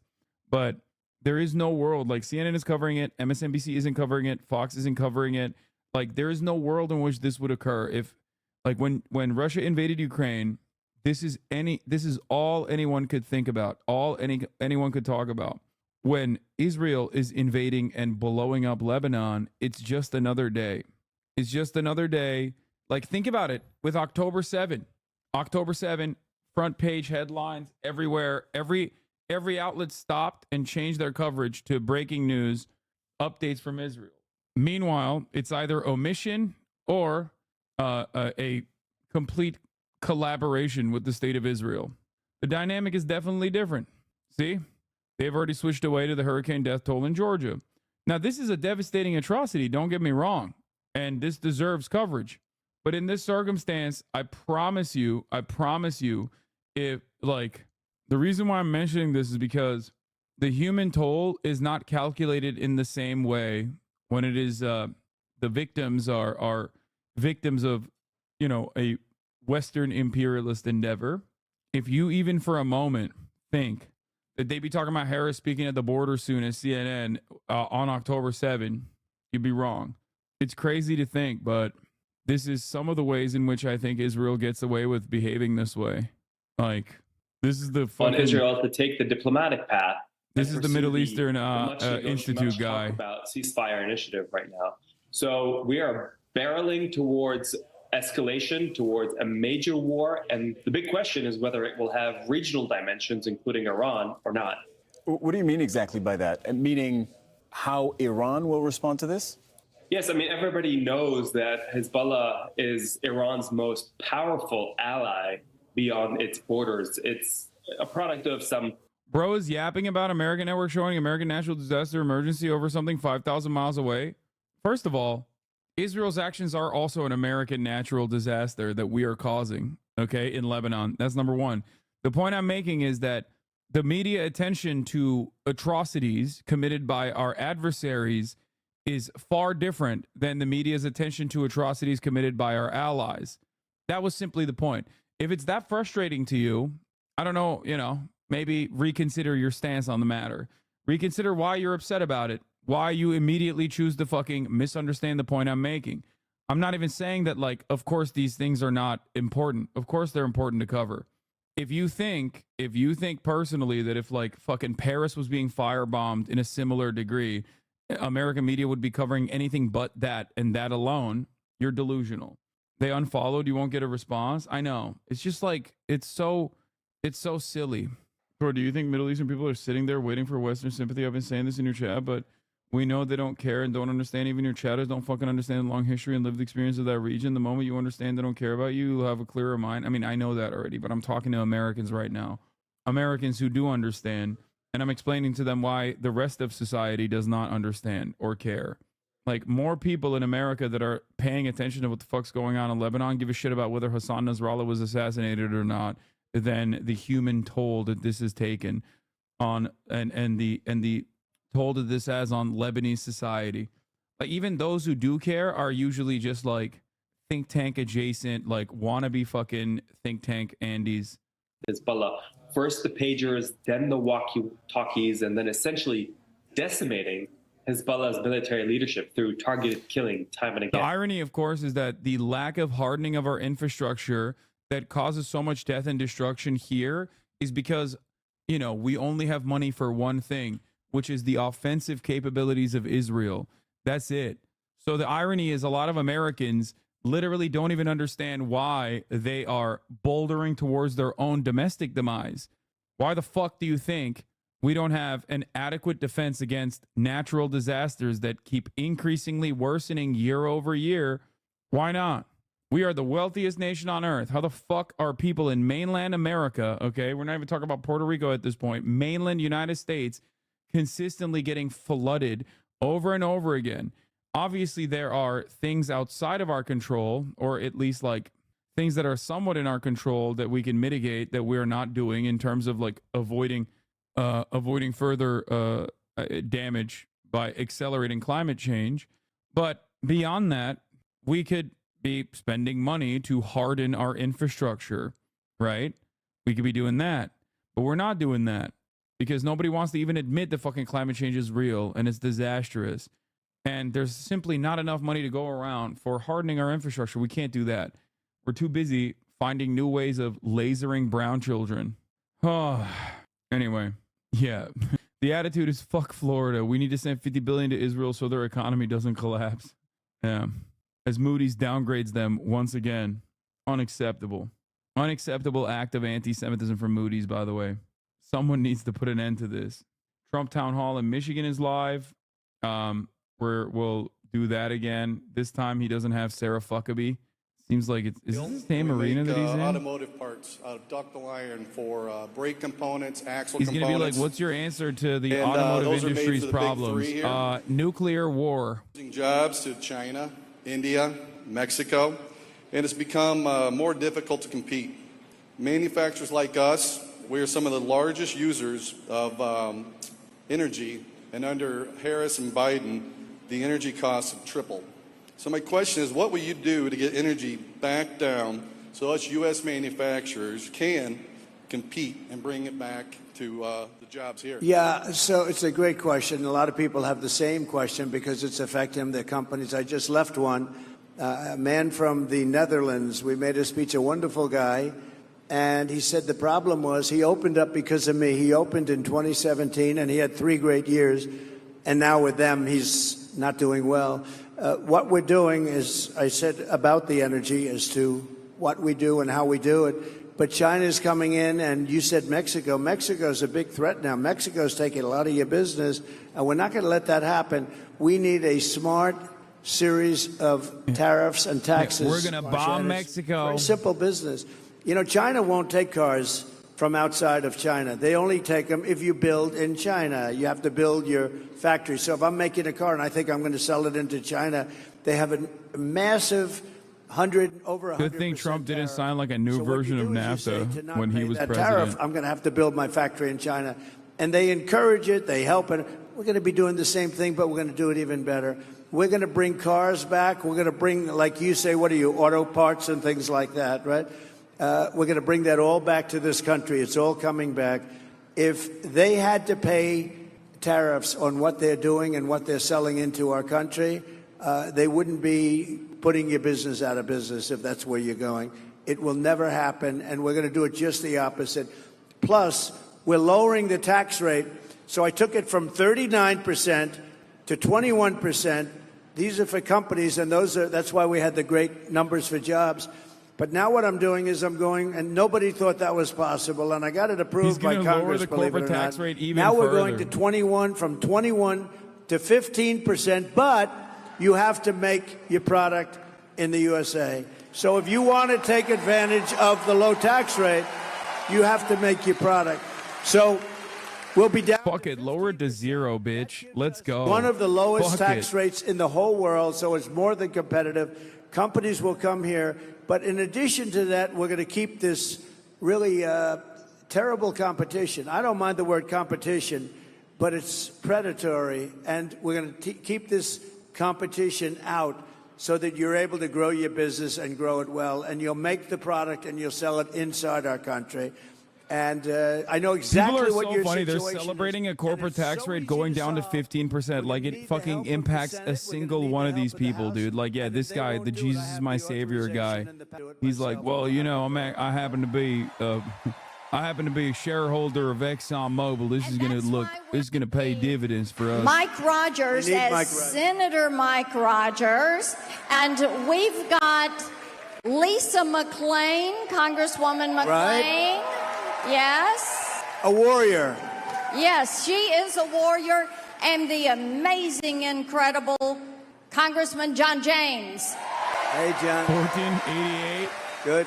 And they will help Michael us Pillow. get this done. I appreciate that you talked about tariffs, and I think it's so important that you continue to call out China, and we support you on that, because we don't want China building those plants in Mexico and then running those cars across the border. Without any tax whatsoever, and putting everybody here in not only danger, it's over. Your union head, I don't know who he is, Sean Fain or something, whoever this guy is. In Michigan, they're booing him. He sold you out because he let Biden, who doesn't know what he's doing. I mean, you probably noticed. He let this guy come up with an all-electric mandate. Those cars are all going to be built in China. We want cars built in the USA. It's very simple. And they're going to come in at levels. We'll be having auto manufacturing at levels that we haven't seen in 50 years. We're going to have a lot of companies coming in. And we're going to make it competitive so they can come in and they can thrive, not like this gentleman where they come in and they dump product. And you know what they do? Oh, here, this is fun. Kamala Harris. And folks. Kamala Harris, 2019, President Trump's border wall is a medieval vanity. And folks, on the subject of transnational gangs, let's be perfectly clear. The president's medieval vanity project is not going to stop them. You know, it's crazy because she was right back then. And we know the arguments, right?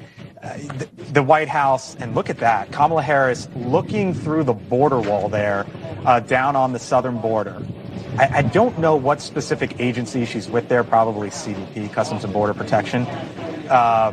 The media that is traveling, we know the argument.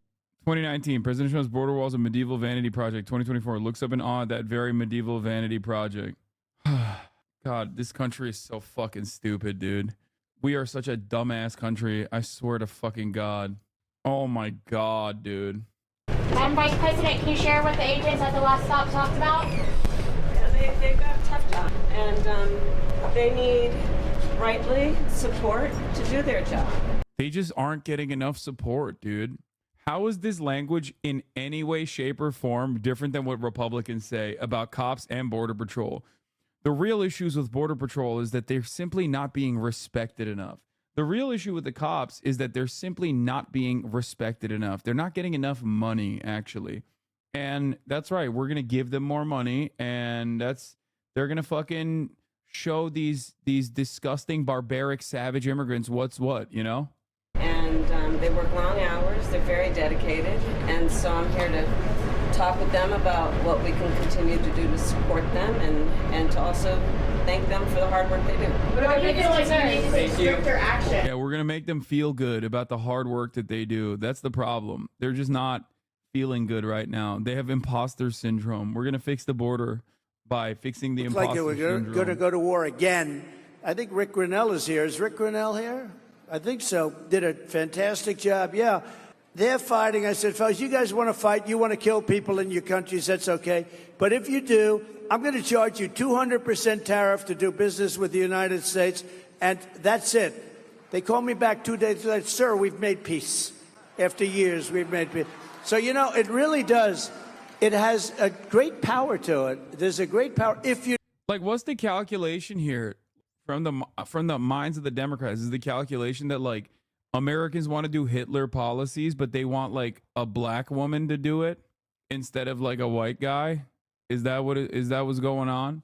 You're like, you don't get it. Like, Joe Biden was not the right guy. What the right person to do the Hitlerian policies is actually a black woman. This way, it's a diversity W, okay? It's sick. It looks a lot better on the optics front. Fuck it. Like, you know, abortion. Yeah, who cares, right? Fuck it, drop that one too. I mean, maybe in a couple of years. Oh my God, it's so sick. Leave it to anybody, but you had zero estate tax. You had zero death tax, we call it. Sometimes I like the word estate better than death, but a lot of people use the word death. And that was a big thing because you would have a farm and you'd leave it to your children and they have a big tax to pay. They'd go out to the bank, they'd borrow the money, they'd end up losing the farm and living like hell. And part of our tax cuts... This lady is about to fucking meet the estate tax soon, it seems. Except, just kidding. Of course, none of these people are going to get hit with the estate tax because they don't have like $15 million, okay? Those taxes, we'll have those tariffs. We're going to make those cars right here and then see them loaded on a Teamster-driven big rig and taken all across the country. And thank you to the Teamsters. Did you know I got 60% of the vote with the Teamsters? So thank you, Teamsters. That's the first time that happened in a long time. Yes, it is. Okay. Thank you, Teamsters. Our next question is from Ashley. Whoops, stepped on that water bottle. Hi, Mr. President. Hi. Thank you so much for coming to Michigan. My name is Ashley, and I work at the Chrysler plant. Like many auto workers, I am deeply concerned about the future of our industry. With many jobs being outsourced as we speak, what actions will you take to ensure that our jobs stay in America so we Nuclear can continue war. to build the best cars in the world here? We're going to make sure that at the top of the hour, when there's a 3-minute ad break, you'll have enough disposable income to be able to avoid said ads. They say it's $6. It's going to be free with a Twitch Prime. By connecting your Amazon Prime account to your Twitch account, you get 1 free Prime subscription a month. Use it on the Hassanabi broadcast. Hassanabi. Hassanabai. I call him. What do you have to say to your viewers that doesn't get irony? I don't know. I don't know the irony of what. Is the 3-minute ad break now? Business away. And I didn't know too much about all I know is they were taking your car industry away from you. They said it never happened. And lo and behold, somebody said, I remember the event, and then we found out and we had everything. We got the awards, we had everything. It did happen, but I gave a speech which at the time was pretty controversial. Definitely. We can't let them take your car business away. It's such an Thank you for the 10 gifted subs, allowing 10 little communists, communist, fascist, Marxist to no longer see the ads at the top it's like of the 19, hour. 20 years ago. And I could repeat it now without changing a word.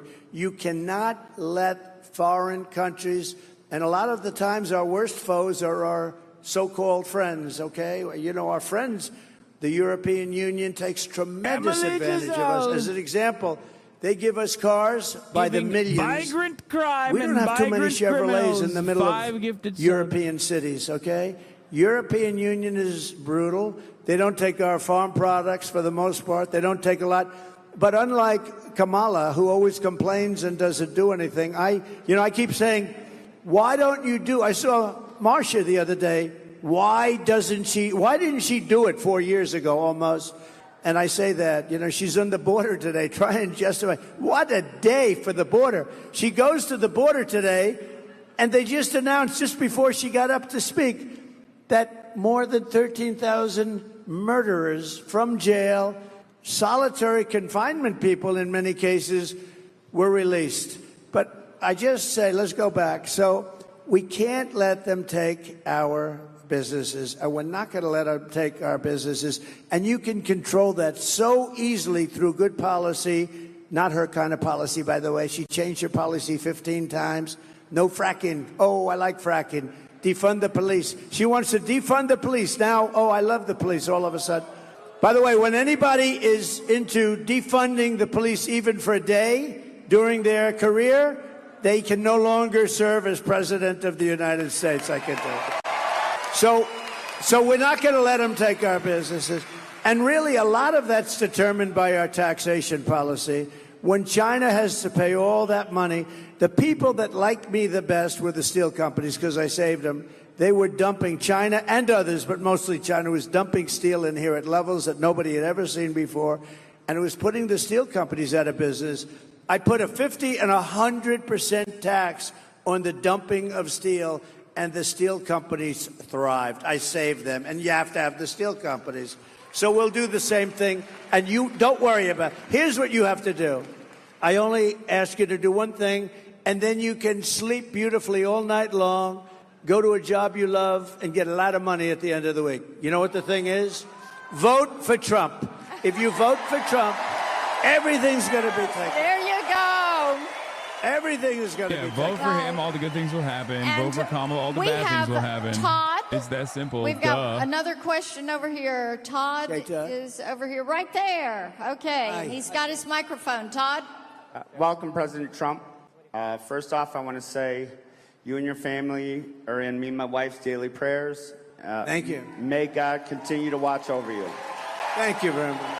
It's just, dude, we are becoming increasingly dumber and more violent and more belligerent as time moves on. On the right hand of the spectrum, you have the Republicans that are just basically collectively hallucinating a completely different reality than what is in front of our eyes. And on the liberal side, You have liberals bouldering towards the Republican Party's positions of like only 4 years prior and actively yelling at anyone that even says, hey, this seems kind of fucked up. This seems kind of weird. No, don't you feel like things are getting worse and worse overall? And they're like, oh, I guess you want the QAnon sex offender party to fucking win, you fucking piece of shit. I bet you're QAnon too. Great stuff overall. Certainly, no one should take a deep breath and just like look at the situation with a I don't know, like a larger snapshot view. You got liberals chanting fucking build the wall. Okay, Kamala Harris is like, I'm gonna be even more ruthless on the fucking border. Good stuff overall from every party involved. We are bouldering towards fascism, straight up. Okay, even if it's not this time, even if Kamala Harris does win, which, you know, I still maintain the position that she most likely will. The next time around, the next election cycle is going to be straight up, you know, not even 100% Hitler, 110% Hitler versus 100% Hitler. Very cool. He liked was Cadillac, and I love it. I think it's a great car. I think it's right now. It's come a long way too, because it's come through some problems, but it's a very good car. I buy a lot of them for different clubs and things, and it's great. And they're it's very just nice like, people. do you want gay Hitler or do you want like Christoph Ashe's Hitler? For me, does that make Okay, sense? do you want prudish Christian Hitler or do you want the gay And we'll take version? care of your situation. You watch what happens. When I do that, they're going to be better positioned because I see what's happening with the layoffs. But they're going to be making. That's a good. I don't know what you call it. Car in a way. With it's a Vance, car. you What get would you both. call? Yeah. What would you call that? Pretty much a car. He's the full They're package. going to be making more than they've ever made in a very short period of time. You have one thing to do. You have to elect a person with business talent and common sense, and this whole thing is going to turn around very quickly. Very quick. Yeah. Thank you very much. Great question. Mr. President, they have loved having you here in Warren, Michigan, and I think you've got 5,000 people here and even more outside that have wanted to get in and cheer for you and be here to support you, and they do love you. Absolutely. Thank you very much. Thank you. And Thank you. everybody is going to be working hard and pulling for November 5th.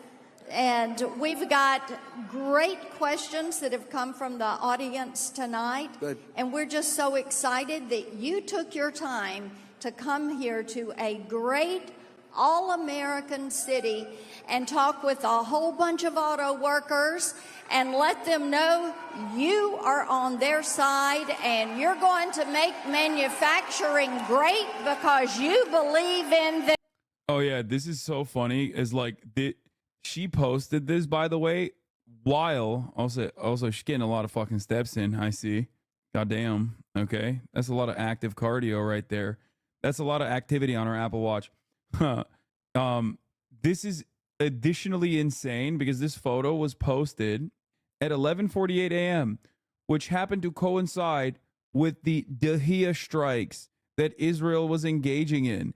Here is Ambassador Linda Thomas, who very famously said Palestine is not ready for statehood yet, okay, and voted against it at the behest of the United States at the UNGA. Here's her saying, Mr. President, when you came into office, you told the world that diplomacy would once again be at the center of our foreign policy, and you charged us with taking up the leadership mantle at the UN. I'm so proud that we have done just that. This is like nearing, in a very, very short period of time, George W. Bush levels of disastrous foreign policy for America. It is kind of crazy to think.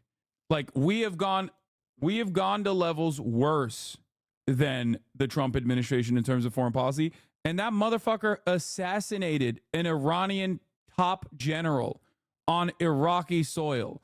Okay? If you think, and I mean this like 100%, this last year of the Biden administration in terms of American foreign policy, unironically was more devastating than Trump's foreign policy in terms of America's soft power capabilities being diminished. Okay? it's obviously nowhere near as bad as George W. Bush because, you know, there is a layer of hell specifically designed for him and his administration.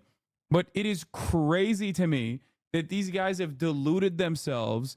I don't know if they ever talk to like a normal human, like maybe just like listen to your butler or something. I don't know. Just like talk to a single human being that is not a lanyard wearing dick skin who fucking is basically a lizard person wearing human flesh telling you that things are looking great in the Middle East. Okay, please talk to a single fucking human.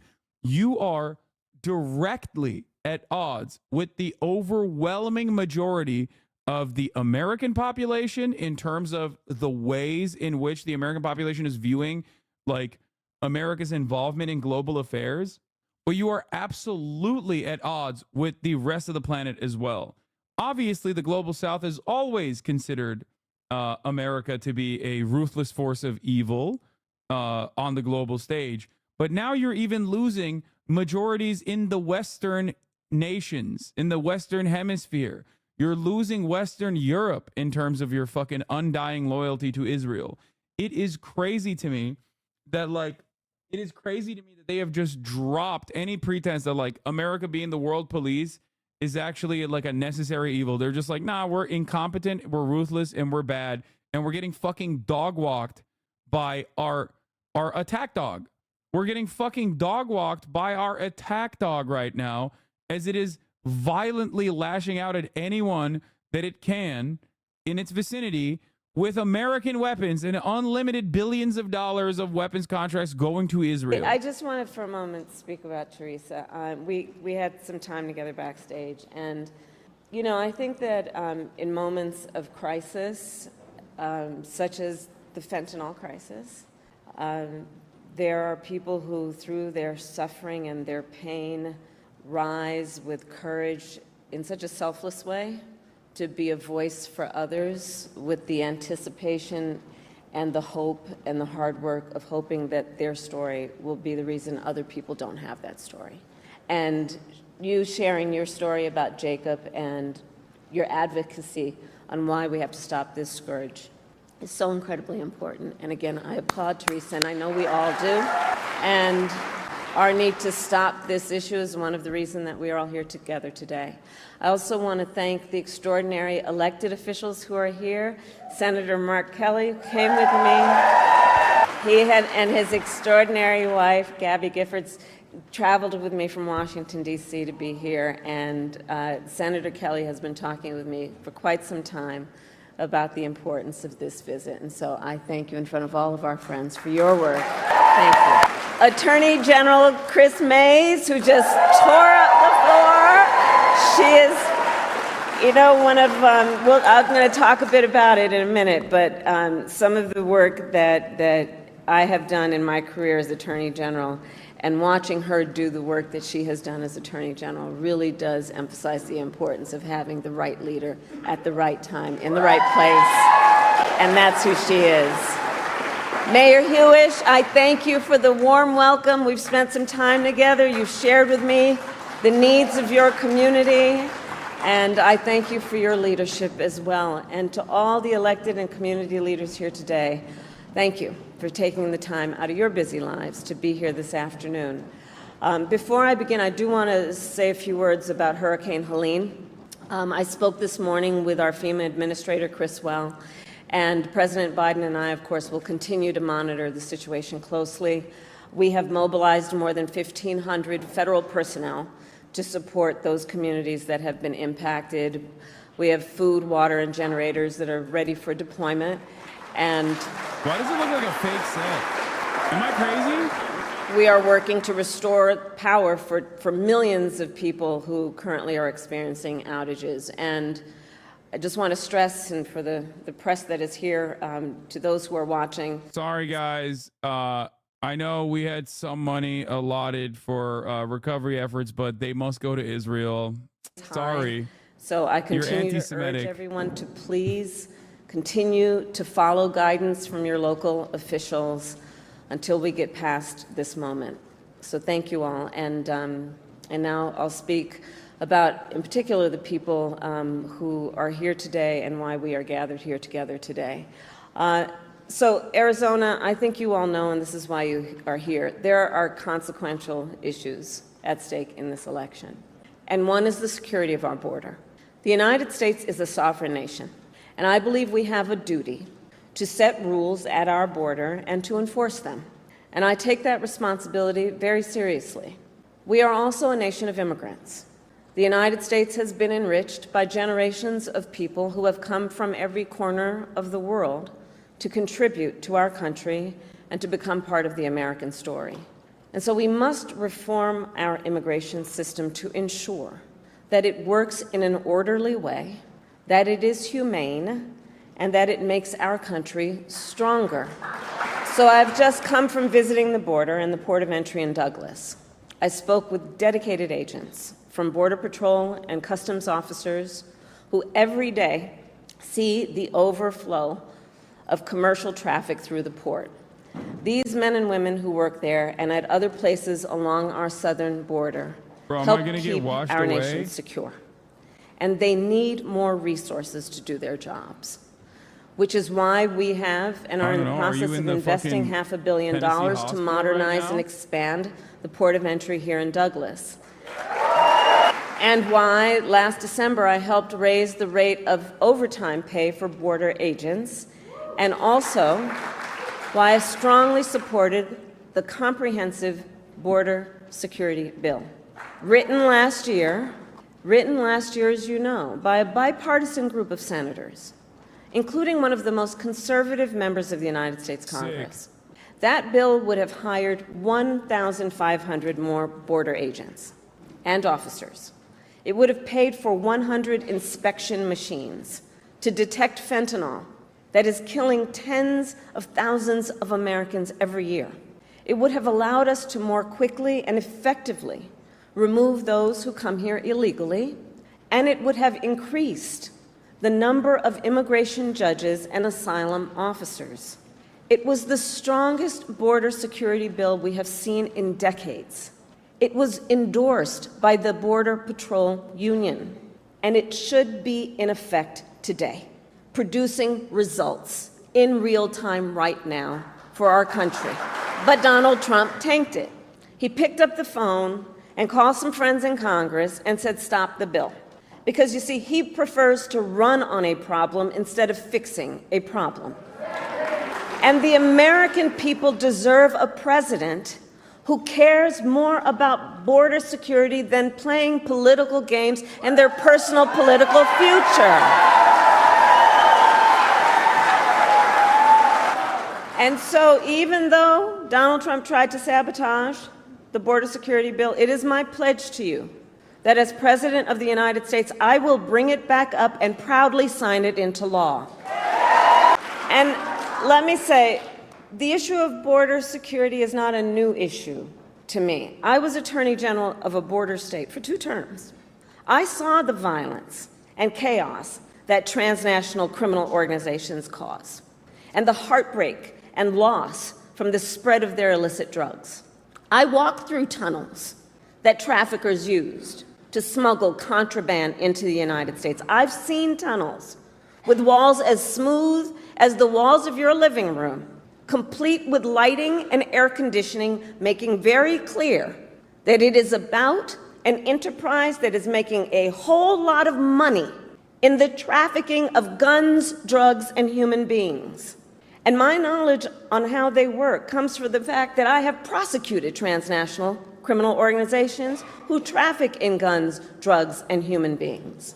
My team and I broke up a heroin trafficking ring in the Bay Area with ties to Mexican cartels. We took down a gang working with the Sinaloa cartel to traffic methamphetamine into the United States. We seized millions of dollars worth of cocaine from the Guadalajara cartel and broke up a drug trafficking operation including pill mills and so-called recovery centers that were pushing opioids with deadly results.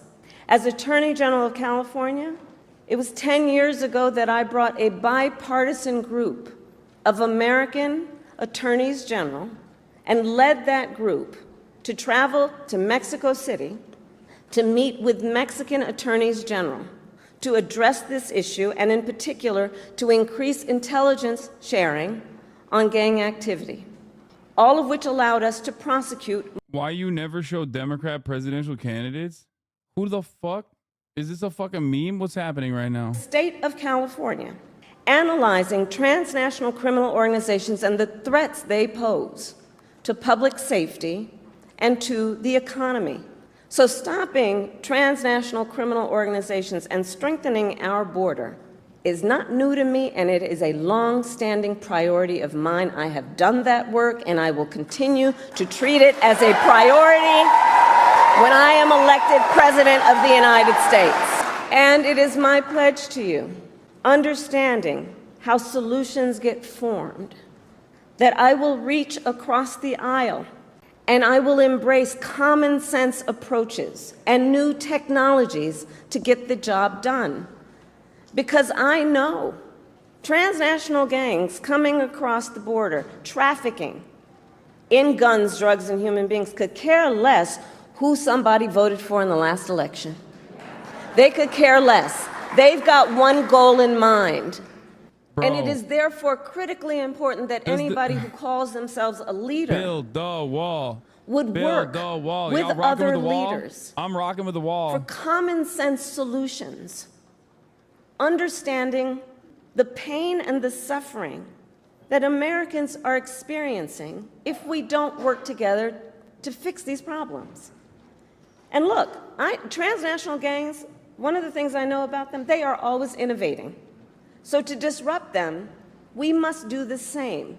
And that means, again, working together in real time, grounded on finding common sense approaches, not just about some rhetoric at a rally, but actually doing the work of fixing a problem. And as president, I won't only bring back the border security bill that Donald Trump tanked, I will do more to secure our border. To reduce illegal border crossings, I will take further action to keep the border closed between ports of entry. Those who cross our borders unlawfully will be apprehended and removed and barred from re-entering for 5 years. We will pursue more severe criminal charges against repeat violators. And if someone does not make an asylum request at a legal point of entry and instead crosses our border unlawfully, they will be barred from receiving asylum. This is literally 2020 Trump positions. That many people are desperate to migrate to the United States. Our system must be orderly and secure. And that is my goal. And that is my goal. Securing our border also means addressing the flow of fentanyl into our communities. Fentanyl is a scourge on our country. Scourge. The nature of it as a drug is such that it is highly addictive and it is highly lethal. So much so that using it one time only can be fatal. I have met far too many families, parents, talking about cops, loved ones who have lost a family member, a child, to fentanyl. And their grief is heartbreaking. And the devastation caused by fentanyl is being felt from rural communities to big cities. It's impacting communities across our country, regardless of where they are geographically, politically, or any other demographic you choose to talk about. It's a scourge in our country, and we have to take it seriously. And as president, I will make it a top priority to disrupt the flow of fentanyl coming into the United States. And I know everyone here understands that most of the fentanyl in America comes from 2 cartels based in Mexico.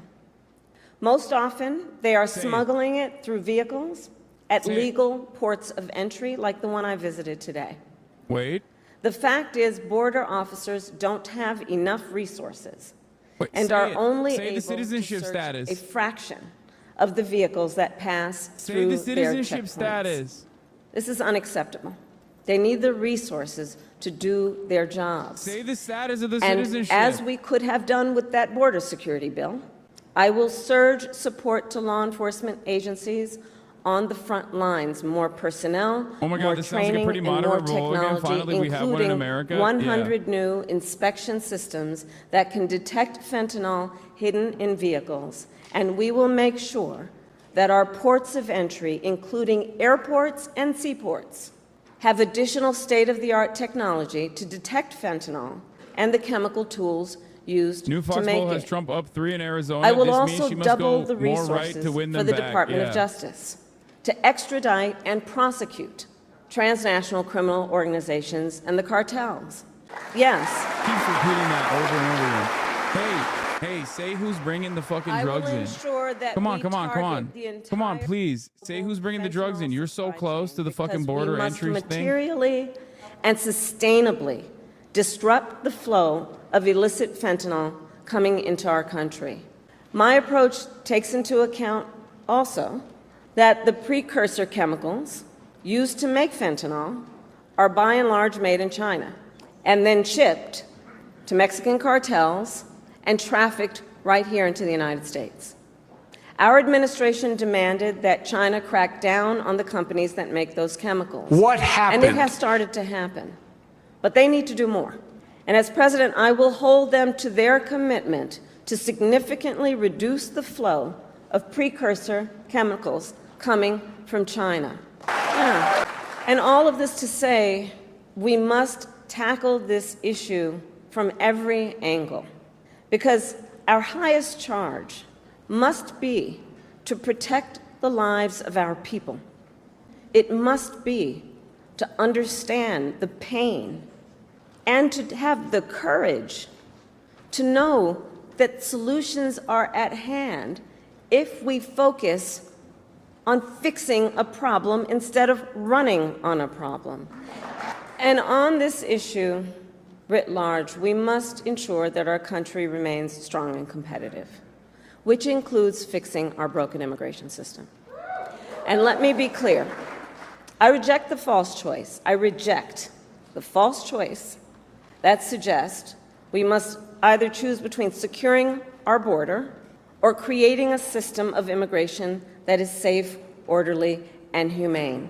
We can and we must do both. We must do both. And we need clear legal pathways for people seeking to come into our country. And we must make our current system work better. For example, it can take years for asylum claims to be decided. Well, this is a problem we can solve, including by hiring more asylum officers and expanding processing centers in people's home countries. We don't want that. We want you to kill and them. as president, I will work with Congress to create, at long last, a pathway to citizenship. Why is that not on the bill? immigrants Why is who've that been not here on the for right-wing border years. bill that was supposed to be bipartisan? Why was that not on the right-wing bill that's supposed to be bipartisan, dumbass? I think previous Democratic administrations would have put that in the bipartisan border bill, I think. I also have in mind our dreamers. She ain't doing none of this shit, chat. She ain't doing none of this shit. If she was doing any of that shit, it would be in the fucking bill that she's talking with about. so many of our dreamers. And I'd be chirping significantly less. I'd still be chirping because I'm like, I'd still be upset at the fucking right-wing border bill, funding mechanisms of the border wall and shit. But they didn't even put that in there. They didn't put any of this shit that she's talking about in there. There's no clear bill that will ever pass Congress. All things considered, there's no fucking clean bill that will be giving amnesty to fucking immigrants and also protecting dreamers that will ever pass Congress. The same goes for farm workers who ensure that we have food on our tables and who sustain our agricultural industry. And they too have been in legal limbo for years because politicians have refused to come together to fix our broken immigration system. Well, as president, I will put politics aside to fix our immigration system and find solutions to problems which have persisted for far too long. For far too long, we have all known this is not working as it can and as it should. And so, as I said at the beginning, these issues are highly consequential for our nation. And the contrast in this election is clear. It is a choice between common sense solutions and the same old political games. In the 4 years that Donald Trump was president, he did nothing to fix our broken immigration system. He did not solve the shortage of immigration judges. He did not solve the shortage of border agents. He did not create lawful pathways into our nation. He did nothing to address an outdated asylum system and did not work with other governments in our hemisphere to deal with what clearly is also a regional challenge. As overdoses went up during his presidency, he fought to slash funding for the fight against fentanyl. This part is true. And what did he do instead? Well, let's talk about that.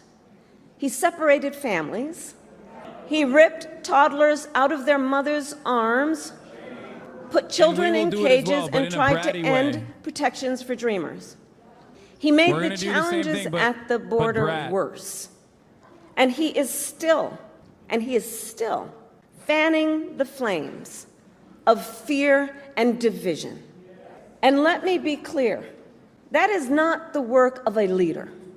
That is not the work of a leader. And that is, in fact, I think we all believe, an abdication of leadership.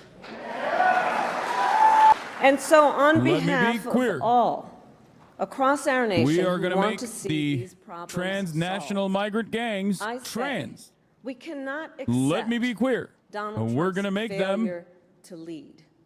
We should not. We're going to give them bottom permit surgery. Scapegoating instead of solutions.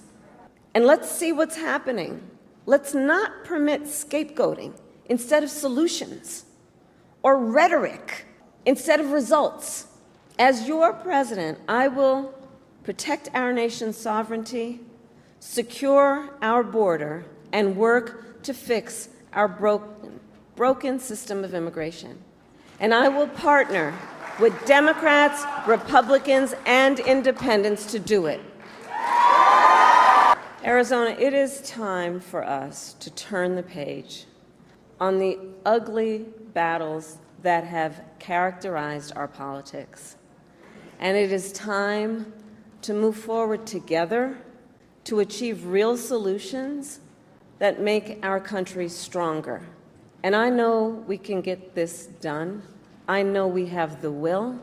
I know we have the courage. I know the solutions are at hand. And I know we are ready.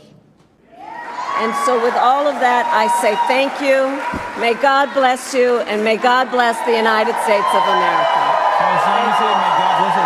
So, there were some noticeable changes in the fucking rhetoric in terms of like being somewhat pro-immigrant, except, and even including like, oh, we're going to do a pathway for amnesty. We're going to create a pathway for amnesty for migrants that are living on U.S. soil right now, which again is an abject lie. Why is it an abject lie? Because if that was the case, it would be in the bill that you're promoting. If that's something that you actually cared about, you would say, we're going to go back to the table and we're going to make an actual bipartisan bill. Okay? We're going to put a bipartisan bill together where we're going to beef up border security only on ports of entry to ensure that the American citizens that are fucking funneling drugs into this country are apprehended at higher clips.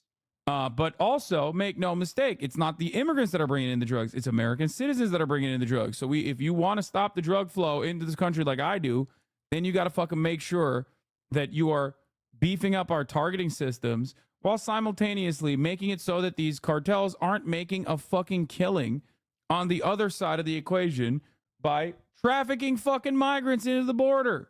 The best possible solution to eviscerate one of the funding mechanisms of the cartel. Where you going? Okay. All right, have fun. The best possible way to stop a funding mechanism for the cartel dead in its tracks from its black market capabilities is to ensure that we have a faster processing system so that there isn't like any sort of issues at the border. That's a thing that you could be advocating for, but she's not. Austin Iverhead, Kamala Dick Rider going viral. Oh, God. Hi, Austin Cho. Please tell us your name. He just walked away. My name is Austin Cho. Cool. Austin, do you have a voting plan for 2024? Yes, I am going to fill out my mail-in ballot He looks pretty jacked, though. in the state of Oregon, and then I'm going to vote for Kamala Harris. I may vote twice. Don't do that. It's illegal. Oh, shit. Okay, delete that. Do you have a plan on where to put your voting sticker? Yeah, right in the ballot box. No, the sticker is what you get for voting. Oh. I'm going to put it, like, on the visor of my car. I think that's a great spot for it, honestly, because you can remind yourself, I did my civic duty. Yeah, I fucking voted, and I'll think of it every single day until I vote again. Do you have a soundtrack in your mind for voting? Hot to go?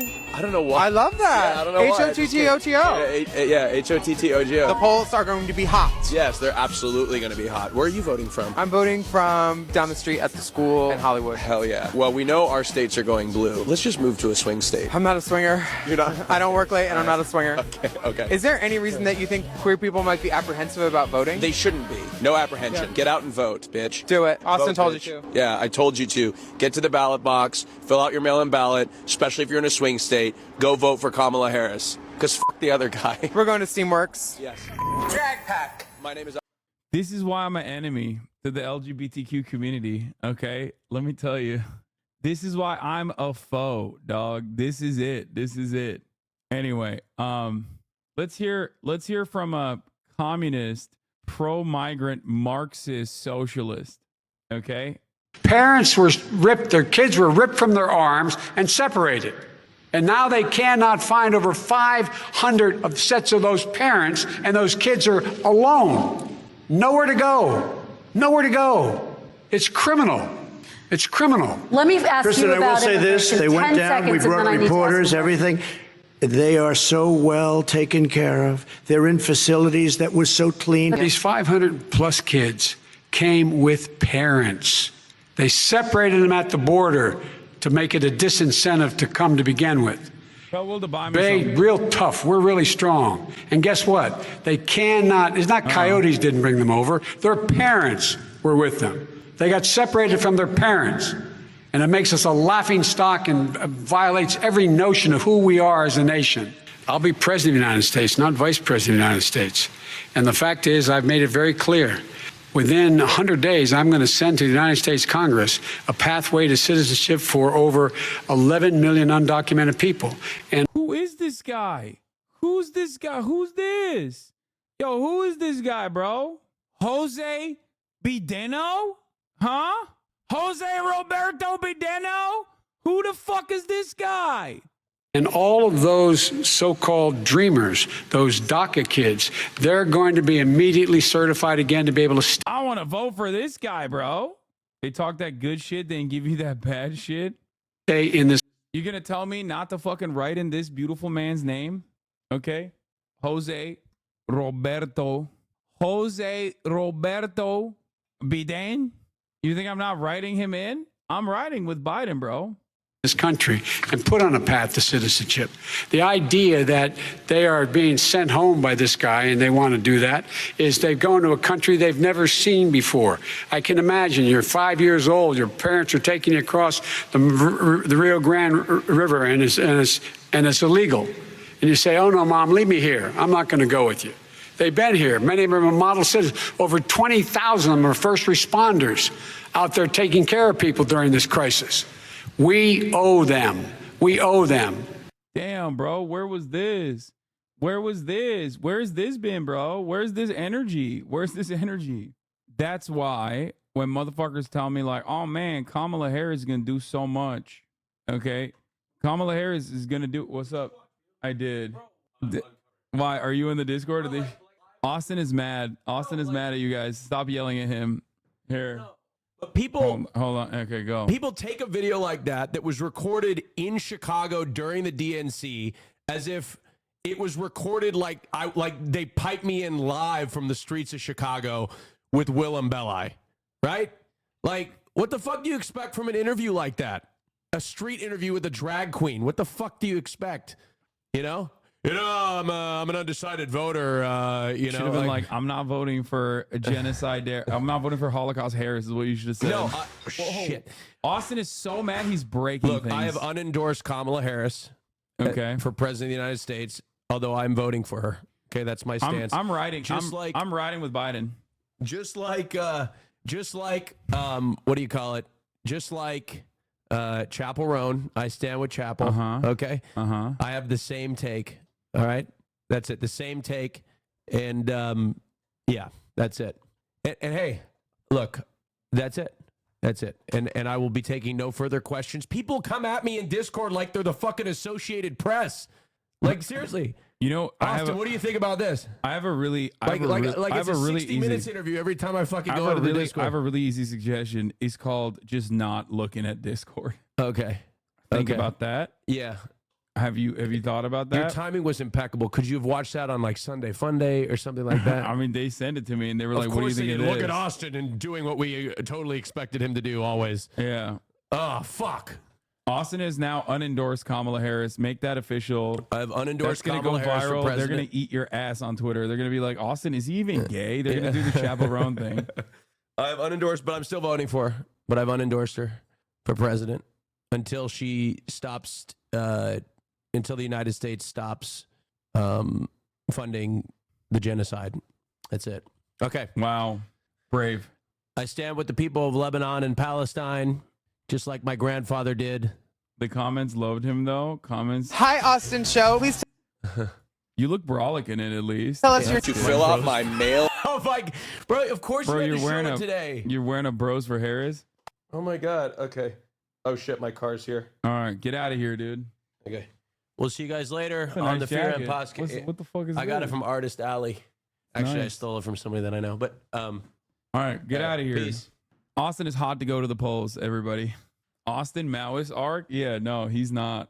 I'm gonna call into question his Lebanese status every day going forward. Austin was also in this, very Who are you important. voting for this election? In this election, Kamala Harris. Why? Didn't you used to like Trump? No, oh yeah, I voted for him in 2016. He was going to make America great again. No, but he didn't. He didn't? I was making money back then. I'm funny. I can't vote for a candidate who doesn't have the balls to concede when he lost. I can't vote for someone but like that. listen, he won. No, you didn't listen to me. What? He lost and he didn't fucking concede. That's un-American. So take your fucking shit and get out of here. And if you support somebody God who damn, loses, Joe Walsh about to throw hands, dude. How about he throw some money in child support instead? an election and doesn't have the decency to concede. He won, but he won. He did not win. He lost, and he didn't have the but decency it was- to concede. Look at So Austin if in the you background. support that, get out It of was here. a ballots. It was some the dead votes, fentanyl ballot. But how many people normally die on tours of the Capitol? A lot of them die, and the CDC just never reports it, right? You know what I mean? Because people totally die get during normal tours of the Capitol, and the CDC doesn't report it. No, I think it's incredibly underreported. And you can take a shit anywhere you want in the Capitol. Yeah, exactly. Anywhere. It's your constitutional right. It was It's so funny because they're both, Austin is so lived up. You just got to see the full spectrum of Austin's political opinions. You just got to experience the full spectrum of Austin shows. He contains multitudes, okay? His politics are indecipherable, incomprehensible to the average mind. And in many respects, he's simply the median voter. He's Mr. Pro January 6th, who also is hot to go to the polls, okay? It was all Antifa. Yeah, and the FBI. But And the the people FBI. that are in jail, those are political prisoners. Well, absolutely, and they need to be released. Thank you for loving America. Of course. Oh, they all know who Austin is. Damn. Watching this and then realizing Austin shows the background. Did you know who Walter Masterson was when this happened? Yeah, I'm pretty sure he did.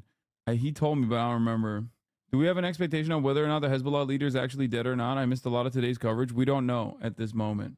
Also, decapitating the leadership of Hezbollah is not going to magically make Hezbollah go, oh, oopsie, I guess we no longer hate the country bombing us. So I don't know why people do this shit where yeah, there'll be a period of chaos if that is the case. But ultimately, this is a relatively short-sighted endeavor. I don't know why people think that. It's just weird. Hezbollah has a leadership structure. They have a chain of command. Obviously, within that leadership structure, within that chain of command, there's going to be other people that get elevated to that status. I don't know the inner workings of Hezbollah, but Hassan Nasrallah isn't like the one guy. You know what I mean? He wasn't like he didn't single-handedly cast a spell on the Lebanese population that made them hate Israel. Like, so you stop going after the person that's holding your children's kids hostage? Wait, what? I don't even know what you're talking about, brother. Who the fuck? What? Now Hezbollah has Israeli children hostage? Is that what's going on now? My man literally does not care. He's just like, I heard Israel's enemies and I am automatically assuming that they are the same. It's extra funny because like Israel does not give a fuck about the hostages, like not even a little bit. But I can't even fault this guy for getting things mixed up, considering the coverage is literally identical, down to the motherfucking "gha" sounds when mentioning whoever is an enemy of the Israeli state today. Okay? Yeah. My man invented hostages in Lebanon, dude. Shit's crazy. It's wild because, like, America's been doing this for the past, like, 20 plus years. America's been doing this for the past 20 plus years. And, like, it has been a demonstrable, abject fucking failure. And people are still like, nah, you don't understand. This time is different. It's good this time. Okay. Sure. Yeah, that's what happens when you execute. Like, even if Hassan Nasrallah was assassinated, right?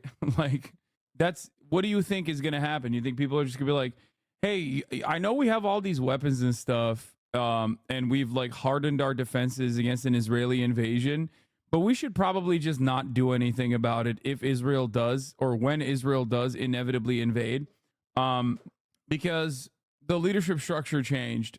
So now my motivation is no longer there. I'm not like more angry or anything.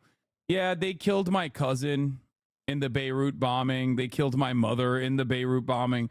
But honestly, I feel like they had a right to do that, you know, because as someone who is a Lebanese man, I've decided Israel has a right to defend itself against my mother, who was sitting apparently by their assessment on top of Hezbollah munitions. So all good. My bad. I learned my mistake. My mistake, dude. Why has the chatter not responded? Do you think the crippling of Hezbollah's defenses as asserted by the CIA guy earlier was correct? If that was correct, they wouldn't be fucking still lobbing missiles into Israel, which they are. So, like, it will, at the very most, if they are dead, if a lot of the leadership structure is, like, decapitated, they will recover. It'll give Israel more time to potentially engage in a ground invasion, but I'm sure they have contingency plans for that sort of thing regardless. But ultimately they will rebuild. You know what I mean? A lot of people don't understand, but they aided Hamas. Yeah, they did. And they are still continuing to do so. The CIA guy is right about the level of response from Hezbollah, but the rest of his assessment was trash. I don't even remember what his Hezbollah's like response was. Anyway, let's hear what they're saying in Al Jazeera.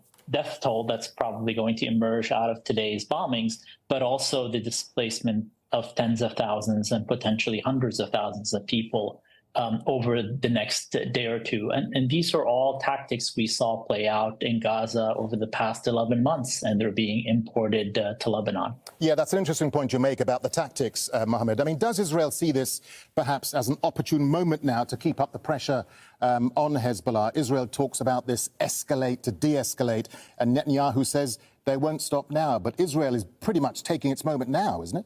What? It is, and this. I don't want revenge because the reason he was killed was revenge. The cycle needs to end. My cousin was blown up by a Libyan while coming home from college for Christmas. Okay, but that's wonderful. But it's not like Libyans have invaded your fucking house and have also ended up, destroying your school or your mosque or your church and have complete control and an appetite for even more destruction. You know what I mean? Like, this is why this comparison rings hollow. As long as Israel maintains its unlimited destruction and death in the region, of course people are going to continuously hate that. It is the most normal position, right? I didn't mean it like that. Okay. But That's the entire point that I'm making. I mean, we should stop killing brown people. Yeah, but Israel's not operating on the basis of revenge anyway. They're not doing this because of some fucking weird notion of like vengeance. They're doing this because they want land. So Israel has an unlimited appetite for death and destruction in the region. They've shown that time and time again. And an unlimited appetite for continuously occupying larger and larger swaths of land in the territory under the guise of security commitments to their own population. So ultimately, they're not going to stop, but they can be made to stop. They can be made to stop by the one country that has been funding and facilitating this omega genocide that they're engaging in. So that's it. We could stop them, but we won't. We are not. Spoke at the UN General Assembly. It just showed tremendous disdain for international law and the UN. So let's correct me if I'm wrong, but Hezbollah did attack Israel first. You mean like post October 7? Is that what you're talking about? Hezbollah, alongside the rest of the resistance, the axis of resistance against American and Israeli aggression in the region, operate in unison with one another. It's because Israel actually bombed Gaza that Hezbollah said, stop this now or we will actually make it so that your northern territories are gone. Personally, he's done that to Secretary Blinken. That's it. Still, the Biden administration continues to provide those with the same, exact same principle holds for Ansar Allah as well. But if you're asking, like, did Hezbollah attack Israel first? No, Israel attacked Lebanon first, and then Hezbollah came into existence. The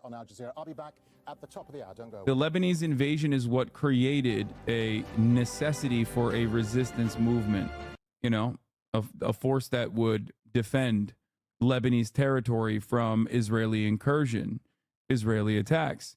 That is how Hezbollah came to be. Okay? What the fuck's going on? I click away from the other thing with hopes that there's like, been more informative than everything reported by the BBC since October 7. Than Lebanon. I mean, everything, the world did not begin on October the 7th. 1978, Israel invades southern Lebanon. 1982, Israel invades southern Lebanon. Sabra and Shatila massacre. 2006, Second Lebanon War, murder 100 people. But you always make it sound like they're just doing this for the sake of it. They're not. What are they doing it for? Well, they've been provoked by Hezbollah. Hezbollah didn't exist in 1978, Piers. Okay, I'm talking about the specifics of going on now. The provocation since October the 7th.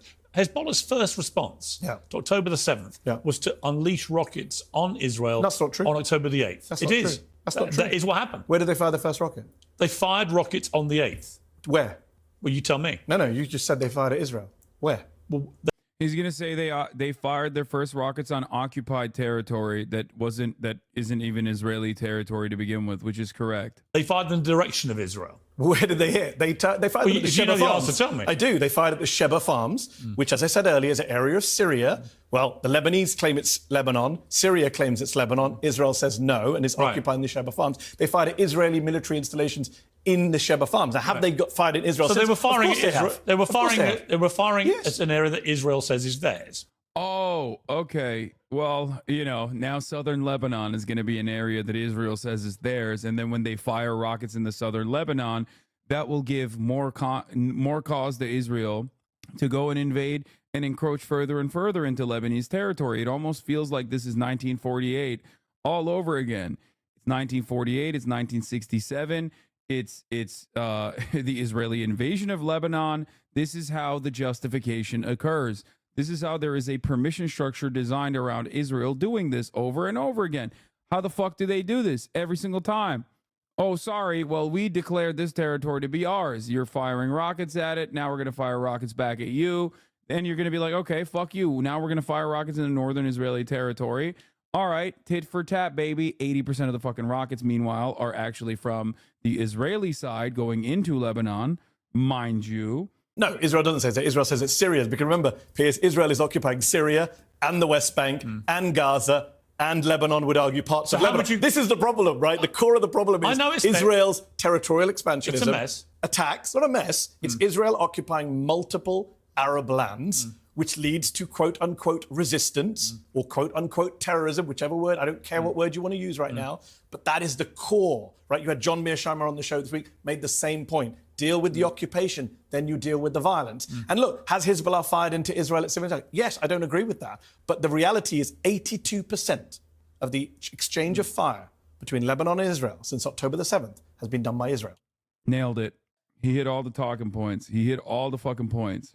To Americanize it, imagine if Russia attacked Canada, so America fired back at Russia with Canada. That's basically the same logic they used. Yes. What? Xenophobia? What are you responding to? 39 months of Islamophobic subscribers. Tory gonna Tory. Lol, now you're just xenophobic. You could have worded a bit differently, you bigot. Israel was a mistake. Piers Morgan is so stupid. Tory gonna Tory. Fucking reactionary British fucking cuck. You're mad at that? Are you crazy? British chatter? British people are so funny, bro. Come on, be a little bit more embarrassed. It's like the same principle behind like I spend every goddamn day shitting up and down everything that America does, okay? The moment that we turn the crosshairs to like America 1, America 1.0, not America 2.0, which is current America, and British people are like, oh, hey, mate, how dare you? Fucking hell, it's 1 a.m. out here, all right? And I'm watching. What's your fucking mouth, all right? You fucking what? Stop with this fucking British racism. How dare you? It was nice when you were fucking making fun of the Americans, but how dare you make fun of the Brits at the top of the fucking hour nonetheless? Because at the top of the fucking hour, there's a 3-minute ad break, and if you no longer want to see those ads, all you want to do is subscribe. How fucking dare you, lad? Brexit is Brexit. Brexit is fucking Brexit. It's funnier when you look at their PFP. That's awesome. How the fuck do I click on their fucking profile picture? Oh, here it is. That's right, mate. Or no, mate. Stop the fucking... Stop. Or no. Or mate. The sun never sets on the empire. I can't even tell if this is a British chatter or an Australian one. What is this? More of Mehdi cooking Piers on that episode? Rhetoric. I wish I didn't have to compare Donald Trump to Hitler. But when he quotes the lines from Mein Kampf, as a journalist... Come on, Mehdi. As a journalist, should I not point out that? You shouldn't compare him to Hitler because he's not Hitler. Okay, so what should I do? So I'm a... Yeah, no one... You can't compare anybody to Hitler. You shouldn't even learn about Adolf Hitler, actually. We shouldn't even be teaching Adolf Hitler because he's a once-in-a-lifetime guy. Okay? Like, there's no reason to learn about Adolf Hitler or the Holocaust. Like, no lessons to be fucking learned from any of those things, you know? Like, this is, like, the fundamental reason why we teach this shit in schools, which, by the way, I don't think we teach this shit in schools well enough, seemingly. Like, what do you mean, dude? Why? But, like, there is no... Oh, no one... Never again. Never again means it will never happen again, of course. It's certainly not happening now. They talk about him like he's the GOAT. A journalist. Donald Trump says immigrants are poisoning our blood. I go look in history, who's the only person who said that? Hitler. Should I not tell my viewers on Piers Morgan Uncensored? Should I go, can't tell them that? No, you can say you can say he shouldn't use language like that. Can I say he's quoting Adolf Hitler? You can't say he's the new Hitler. I mean, I don't know if he's the new Hitler. There's definitely a lot of Hitlerian politicians out there. There's a long list, dude. I called him the new Hitler. Right. I've never called him the new So you Hitler. accept the people who but say I'm allowed. that. But you say I'm allowed to say he's quoting Hitler. You can, if he uses a direct sentence, which you can chart back to it's almost directly the same. That's yes. absolutely fair enough. But the idea that there is any comparison between Trump and of Hitler course not. Hitler is Hitler. We know that. Is appalling. Hitler is Hitler. Do you agree it's appalling? No, but I want to qualify what you're saying. Hitler, you agree it's appalling? What is appalling? To compare him to Hitler. To compare him to Hitler, in what sense, though? They're calling him the new Hitler. Yes, and no, don't call him the new Hitler. Is that appalling? Oh my God, I'm not playing the silly game. Give me a word. I don't want to put you words. Give me a condemnatory word. I think it's not accurate to say he's the new Hitler because Hitler killed 12 million people. Yeah, it's not true. Not offensive. But if you let me finish the sentence? No, it's not. It's not offensive. I think it's ridiculous to claim that like Hitler is some unique specimen of evil, dude. What the fuck? The entire purpose of learning about Adolf Hitler and Nazi Germany is so that we understand all the material conditions that primed a person to be able to do that, and also how the entire world could basically turn a fucking blind eye, specifically German society could turn a blind eye. Except if you kind of read into that a little bit too much, you start noticing the parallels between Israeli society and Nazi Germany. And then all of a sudden it's like, oh, that's a weird thing to think about. Yeah, we shouldn't do that, actually. Don't learn about Hitler. I take it back. Don't learn about any of that, okay? Don't. Yeah, who cares? It just happened in the past. The past is the past. Come on, come on. like, come on, dude. The fuck? Like, this is kind of like a liberal version of being like, well, did he say he was a Nazi? You know what I mean? You know how like Nazis will always engage in like Holocaust revisionism or whatever, and then be like, well, actually, how dare you call this obvious neo-Nazi a Nazi? After all, did he say he was a Nazi? And you can play that song and dance all the way to like everyone but Hitler virtually to be like, well, they didn't fucking actively petition it or whatever, right? And it's all a lie. It's like, that's why we say, if you're sitting at a table with one Nazi and there's 10 other people, then that means there's 11 fucking Nazis at the table. All right? Straight up. And that's instructive in understanding how fascism thrives and fascist actions thrive in modern society as well. And unfortunately, that comparison might hurt your feelings because it's literally, virtually what is going on in identical terms in Israeli society. Israeli society is held together by a resilient and quite unfortunate bloodlust for permanent military occupation everywhere they can get it. Okay? And also supremacist attitudes, ultranationalist supremacist attitudes for the in-group being Jewish people. That's it. Like, they can masquerade around and say it's for self-determination, it's for sovereignty, it's for we have to create a Jewish nation state. Israel has a right to defend itself over and over again. But you can't keep saying that. It's not like the Germans didn't say that. You know what I mean? They said that too. They said the exact same shit, actually, identically. It's just the in-group, out-group was different. I speak to a lot of fascism scholars, people like Ruth Ben-Ghiat, Jason Stanley. A lot of people say that there is an analogy between what Trump is doing in America now and what happened in places like Germany in the 20s and 30s. No, right? I respect your opinion. I respect your opinion that you don't think it is. Well, give me an example. I'm not having that argument right now. I'm trying to make a separate point, which is if fascism scholars are saying, we look at history and we make comparisons, they are scholars of fascism and they're saying, hey, hold on, the rhetoric is very similar. The way they're operating is very similar. That is it. That, first of all. By the way, he's talking about Trump here, not even Israel, which a comparison within Israel is also apt. The comparison for America is also apt as well, 100%. Our appetite for destruction is also endless, even though, unlike Nazi Germany, whereas like the Israel comparison is better for Nazi Germany because of the personalized aspect of it almost, because it's like violence that it's dishing out to its own subordinates, basically, its own people that it's held captive for generations. Whereas with America, we have like streamlined the process. It's a machine of death and destruction, but it's far away. So it's easier to not really think about it, which is why you always have in American society people of two minds, people that are like, hell yeah, America being the world police is great, but also simultaneously like, I don't know if we should be spending so much money on war, right? Like, that's not necessarily the same in a country that is hyper militant like Israel, especially when like the violence that they're dishing out is directly in their doorstep. You know what I mean? America got done with its ethnic cleansing campaign a long time ago with its indigenous population, even in terms of its like chattel slavery regime, right?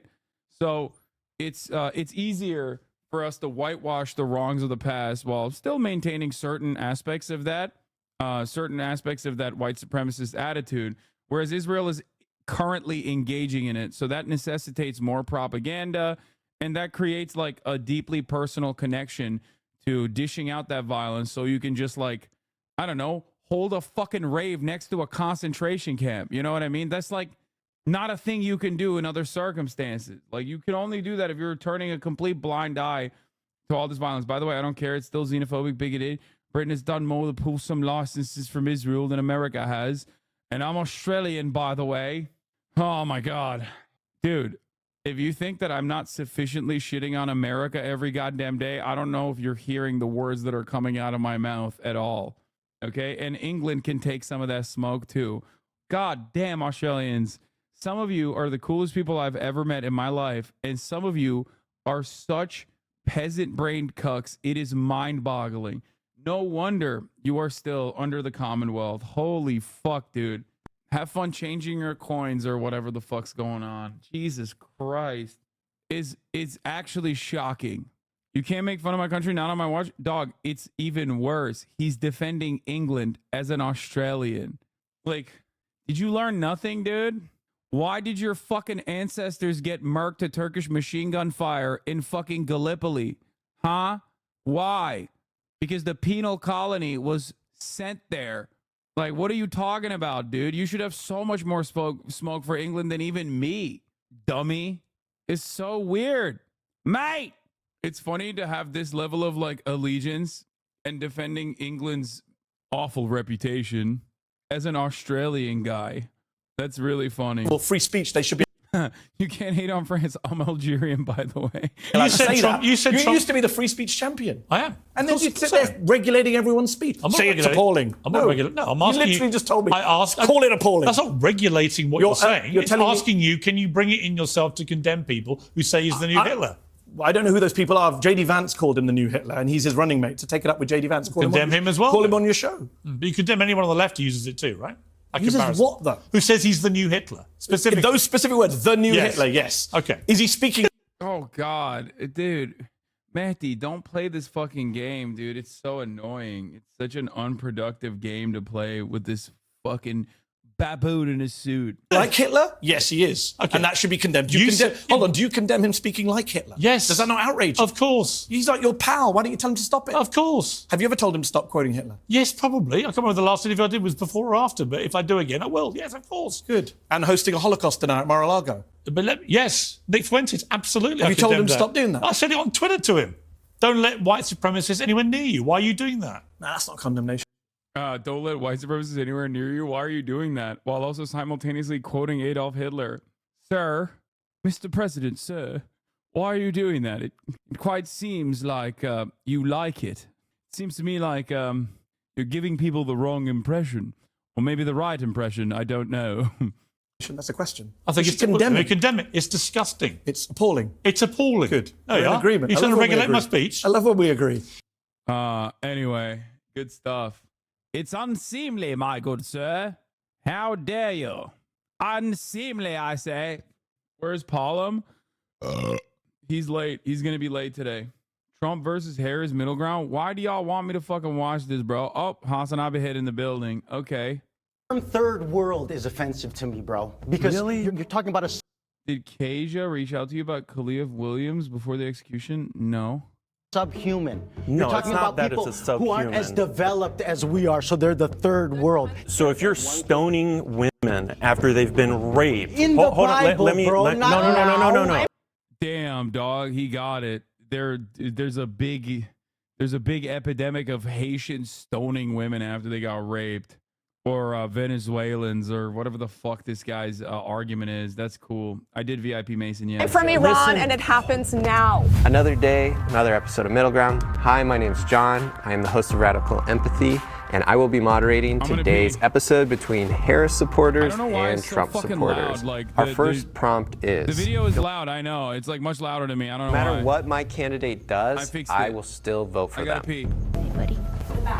I mean, I'd be lying if I said if Trump came out in a crowd and just started, yelling at people, calling them stupid, or like did something crazy that I wouldn't still vote for him. It would have to be like walk out in Times Square, shoot someone in the face kind of thing. Like it would have to be something outrageous for me to not vote for him right now, and that is only because these are the only two choices I have, which sucks for us as American people. We should have a lot more choice in this. We should have had more debates. We should have had more people involved in the debates. It would take a lot for me not to vote for him just because I care so much about securing our country and my right to own firearms. So for me, we know Kamala's character. And so even thinking if she does the worst thing ever, would I still vote for her? Yeah, because I know the worst thing that she could do wouldn't even be the best thing that Trump does, right? Like the bars are very different. In addition to that, of course I'm gonna vote for her because Trump is such a terrible alternative. I'm afraid to see what our country would look like. I'm voting for Kamala for pragmatic reasons. January 6th made Trump ineligible in my eyes. He's a traitor. He disrupted 200 years of peaceful transfer of power for his own selfish reasons that he now admits that he lost by a whisker. sarcastically, according to him. Let's bring in our disagreeers. People that get like really upset at Donald Trump for January 6th are so funny to me. It's like our entire system is fundamentally broken, dude. Like, it's like, I'm sorry. Out of all the things that Donald Trump did, okay, awful shit, okay, senseless deregulation, so aggressive that like even fucking certain big oil participants had to be like, all right, dude, we're actually fucking up the bag a little too much. And insane tax cuts for the mega wealthy and corporations for absolutely zero reason at a time for record high profits, like completely fucking up the pandemic response that led to the deaths of hundreds of thousands of Americans. Like, there's so many things that you could point to that, like, I'm sorry, January 6th does not even reach the top 5, okay? Like, the intensity in which people talk about January 6th or like Donald Trump's desperate attempts at trying to, in the stupidest way possible, overturn the results of an election is hilarious to me. It's like, dude, this country sucks dick, okay? It sucks. It fucking sucks. We don't have health care. We barely have any sort of fucking financial help for people that are suffering. And you're over here, we're giving unlimited dollars to, you know, genocide dares all across the globe. We spend way more time, effort, and emphasis on like maintaining America's global posture, which is death and destruction. And you're over here at no gun control. Abortion rights have been taken away. And you're over here fucking being like, man, that January 6th thing, it's like really mad. It makes me so mad. He tried to steal the election. It's like, bro, the system is collapsing in front of your fucking eyes. And you're most frustrated about that? Come on, dude. I'll go first again. Like, one of these two people are getting in. Right now, my choice is Kamala Harris. That doesn't mean that anything that she does is going to keep that support. My biggest issue right now is the genocide going on in Gaza, propagated by both the Trump administration and the Biden administration. You could say that prior to October 7th, there was peace going on between Israel and Gaza, as I've heard a lot of Trump supporters say. That's just factually inaccurate, especially with the Abraham Accords, especially with moving the embassy to Jerusalem. These are things that I'm very critical of Trump on, and I'm still having trouble announcing my support for Kamala Harris. It was a big moral decision to even come on the show in support of her, but that's because I don't support her again. I think that Donald Trump is going to be somebody that's far worse for the country than she will be. So, did you know that this is the lowest civilian to combatant death rate of any war in recent history? Did you know that? Is this going to be a Gaza topic? I'm so ready to go on Gaza. I'm so ready. That because I can't just let your word genocide go because it's not a genocid. If it was a genocide, it would have ended 2 days later and it would have been fine. Everyone would be dead. We'll have so to it's not keep a it genocide. at that, though. Yeah, that's. This is not a good argument, man. When the fuck will psychopathic Israel defenders understand that being like, if they wanted to, they could fucking kill even more people? Oh, okay. Got it. Sick. That's what we're doing. That's what we are looking at the morality of a situation over, okay? Your Honor, I know I killed 40 families, okay? But if I wanted to, I could have killed 100 families. Guess what? Calling me a serial killer in this situation is bad faith. Bad faith, I tell you. I could have killed a lot more, and I only chose to kill 40 families, okay? How dare you, Your Honor? I say. Bad faith, I say. The fuck? That's not an argument, dumbass. Shut the fuck up.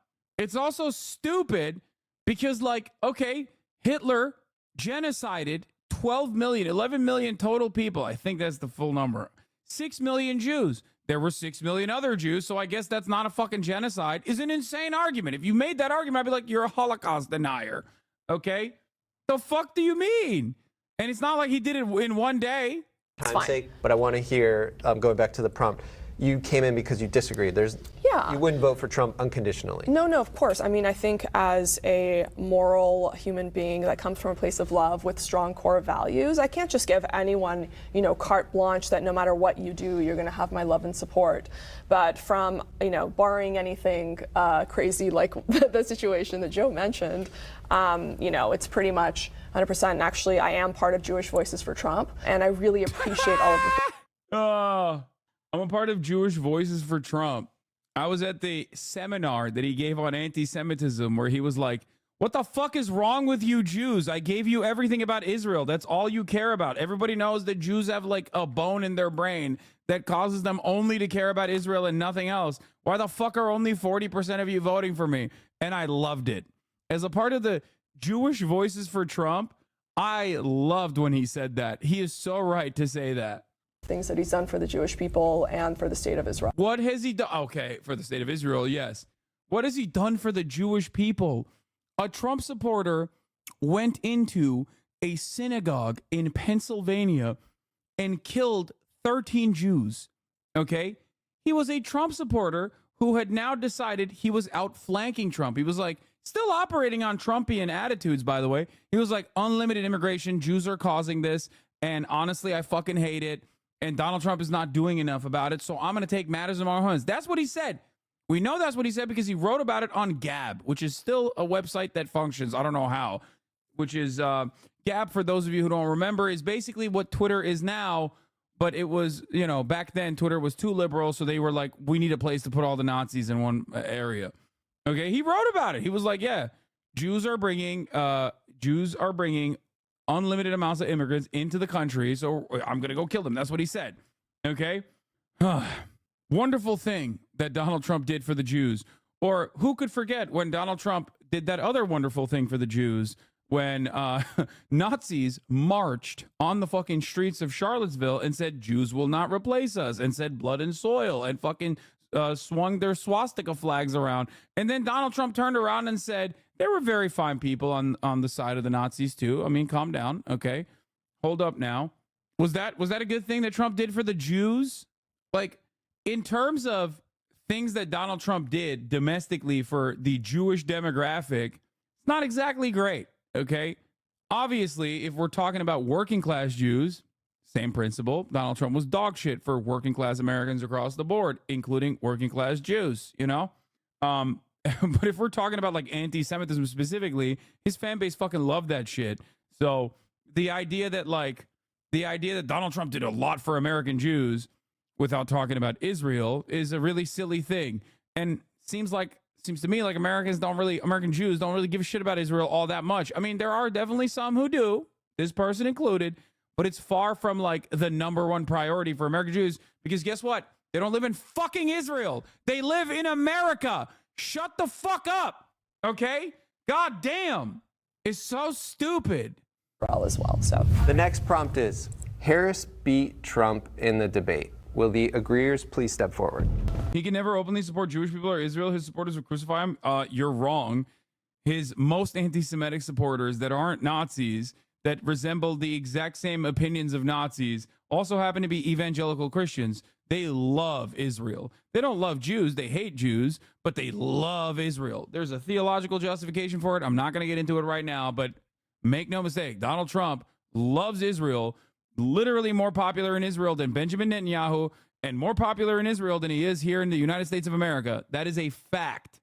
A fact that he even recognized at the anti-Semitism conference, as a matter of fact. Let's continue.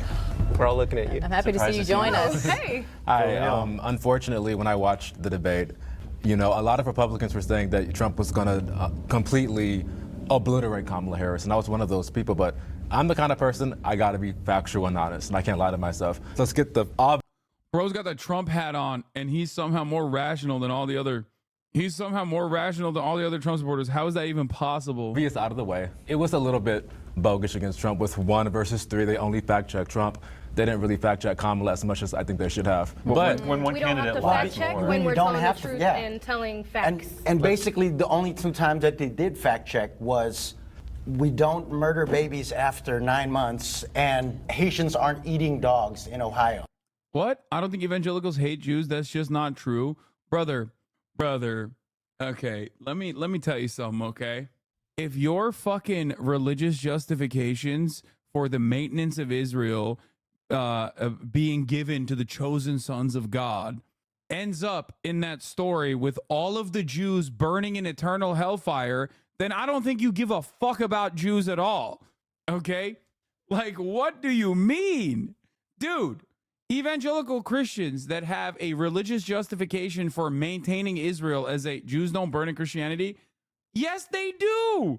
Jews that will not convert to evangelical Christianity when the rapture comes around, when Jesus Christ is fighting Megiddo, or fighting Satan's armies in Megiddo, the Jews that don't convert to evangelical Christianity will absolutely burn in eternal damnation and hellfire, just like the rest of us non-believers, okay? Brother, evangelical Christians think Catholics are going to burn in hell. What the fuck are you talking about? That's not specific to all Jews, though. That's everyone. What are you saying? You're agreeing with me. The hate isn't for Jews, it's just ignorance. Yeah, okay. Imagine an American Christian having any meaningful level of religious literacy. No, of course not. Nah, dude, you don't understand. They're equal opportunity haters, not just Jews. I don't think it stems from anti-Semitism, though. Listen, anti-Semitism is pretty widely shared in general. The notion that, like, Jews are somehow a monolithic force, they're an outsider, that they, like, control the media, they control powerful institutions, and they all operate with the same fucking interest. That interest happens to be Israel in this circumstance. But in general, like, total and utter domination. A lot of Americans, not just evangelical Christians, also maintain these beliefs. The reason why I find it funny with evangelicals in particular is because they are so pro-Israel, but then at the end of that story, all the Jews die. So I think that's hilarious that they're like, oh yeah, we love Israel, am Israel high, brother, but also they're all going to die and burn in hell if they don't convert to Christianity. But then beyond that, I've seen, like, I know how evangelicals operate in general, especially in the fucking deep South, where they're segregated, where they're not exactly around Jewish people in general, where they, like, will somehow simultaneously believe that, like, you know, Jews are the chosen sons of God, but also they're magic money people who might have horns and tails. Like, it's just, being pro-Israel does not automatically make you not an anti-Semite. As a matter of fact, more anti-Semites are pro-Israel, okay? That's true, though. That's true for sure. Okay, I don't think you meant, like, Jews are magic money people with horns. That's not what you were saying. That's true for sure, too. Okay? Anyway, like, the greatest example I will always use is Pastor John Hagee, a very famous televangelist who Israel loves. Okay, he was literally at the pro-Israel rally in D.C. John Hagee famously said Holocaust was good because it led to the creation of Israel. Okay, he also said Hitler was Jewish and that he did the Holocaust so that they could create Israel. So, you know, not exactly a guy who I think is, I don't know, even remotely considered a pro-Jewish man overall. He is pro-Israel, however. He's very pro-Israel, so Israel loves him. Israeli envoys love him, but not necessarily pro-Jew, if you catch my drift, okay? Well, Kamala Harris perpetuated the myth that Donald Trump said there are fine people on both sides, even though Politico came out and said that this is missing a lot of context. Do you need to see the video? When Trump said there are fine people on both sides, he was talking about two kinds of people. One were historians who wanted to keep the Robert E. Lee statue in place. Yikes, this streamer. What? So untrue. How does anyone watch this? Lol, a guy who hasn't stepped foot in Israel spewing such thinks. So untrue, Hassan. Wait, imagine speaking for the majority of Jews, though. First of all, I don't give a fuck about speaking for the majority of anything. I'm just speaking for humanity and what my moral position is on any issue, okay? I'm anti-genocide across the board. Sorry if that frustrates you. But also, nothing I said about Pastor John Hagee was untrue. I wasn't even talking about Jews. I was talking about evangelical Christians. You said get owned? What? Okay, you might be a little stupid to understand words that are coming out of my mouth. It's okay, though. We'll catch up with you in a little bit when your mind reboots. And the other group were people who wanted to tear the statue down. So the Antifa, the left-wing individuals, and the historians. These were the two groups of people he initially were talking about. Now, the neo-Nazis and the white supremacists and the hooligans who came to interrupt, this was an outside group. To be fair, using a televangelist is kind of bad faith. That's fucking crazy to say using a televangelist is an example of bad faith. This person commands the fucking will of thousands. Are you kidding me? He was invited to speak at the pro-Israel rally in Washington, D.C. That is an insane thing. He's one of the leaders. What are we talking about? What the fuck? And that's just one example I just used. There are many others. Did you just, what's the argument here? Former believer / seminary student here. That's not entirely true. Using a televangelist as an example is bad faith. You're right. The famously not famous televangelist. I didn't even just say like an evangelical pastor with a small congregation. I used a very specific, very famous televangelist for a very specific reason. And you're in here making the argument that televangelists are not, especially this one in particular, are not famous or influential? What the fuck? That's crazy.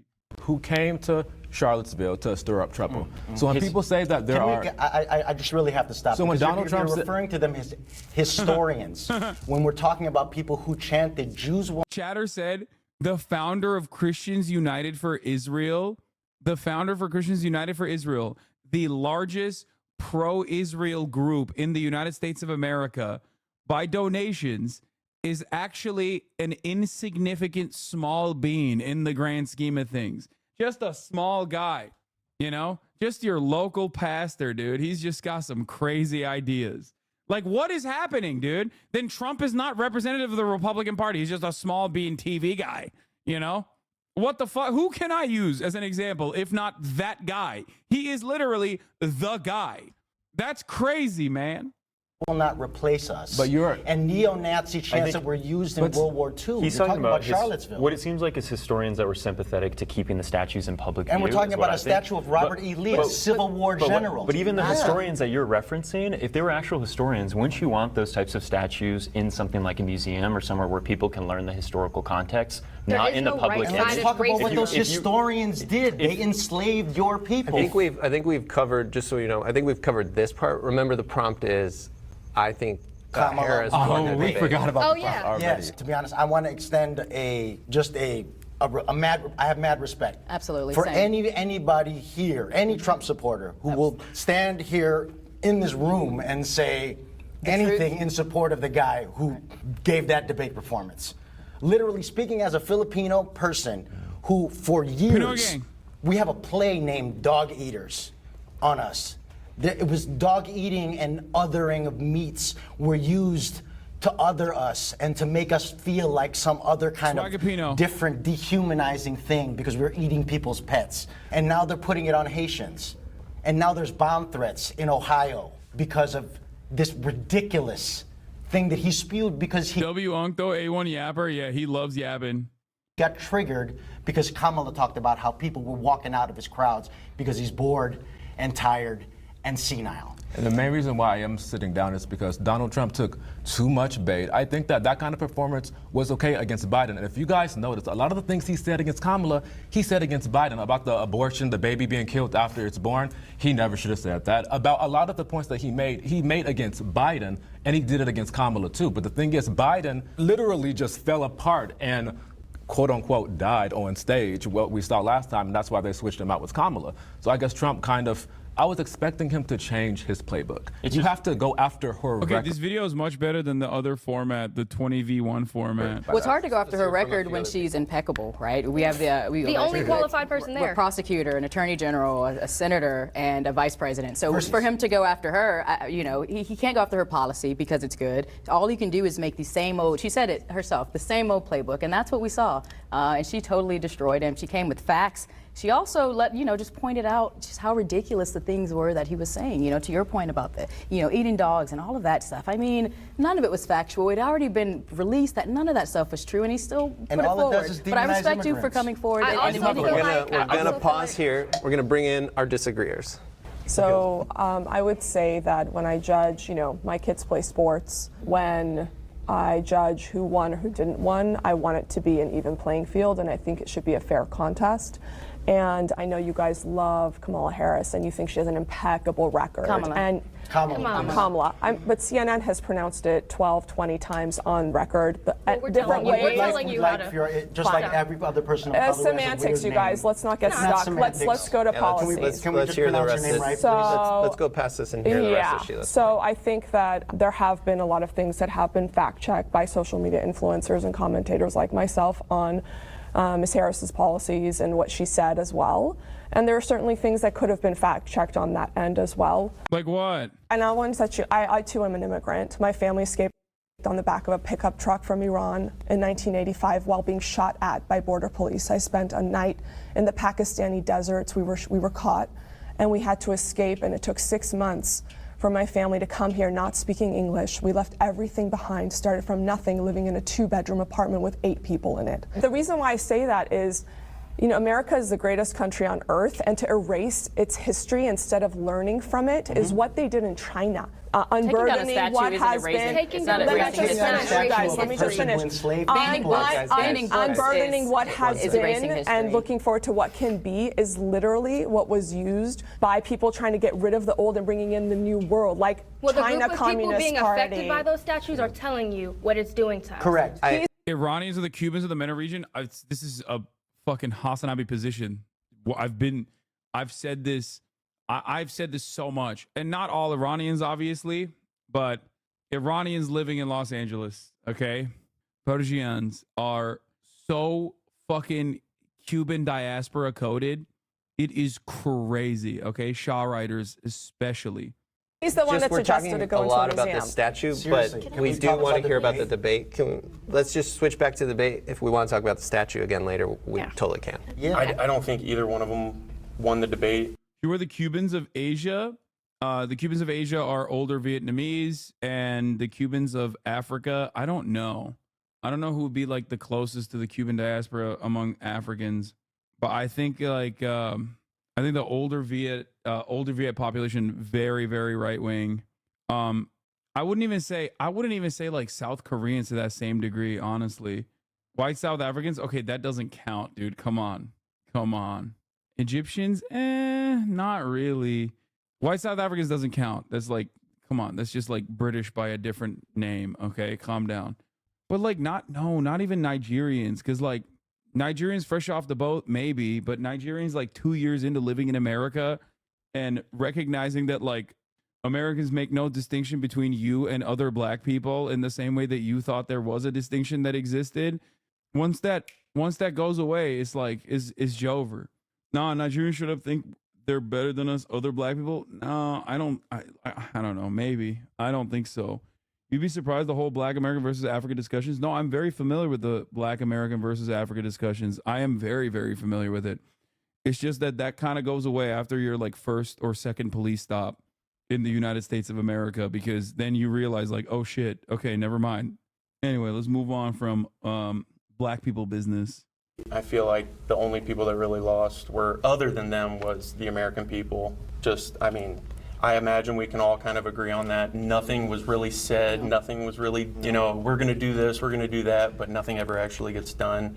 I think as far as the debate goes, Trump dropped the ball on a couple things. The Medicare or Medicaid conversation or question that he received, he kind of... I can't believe there are Iranians who are Trump supporters. Oh my God. My friend, let me tell you something. You have never been to Los Angeles, my friend. Okay? Saying I can't believe there are Iranians who are Trump supporters is like saying I can't believe there are Cubans who are Trump supporters.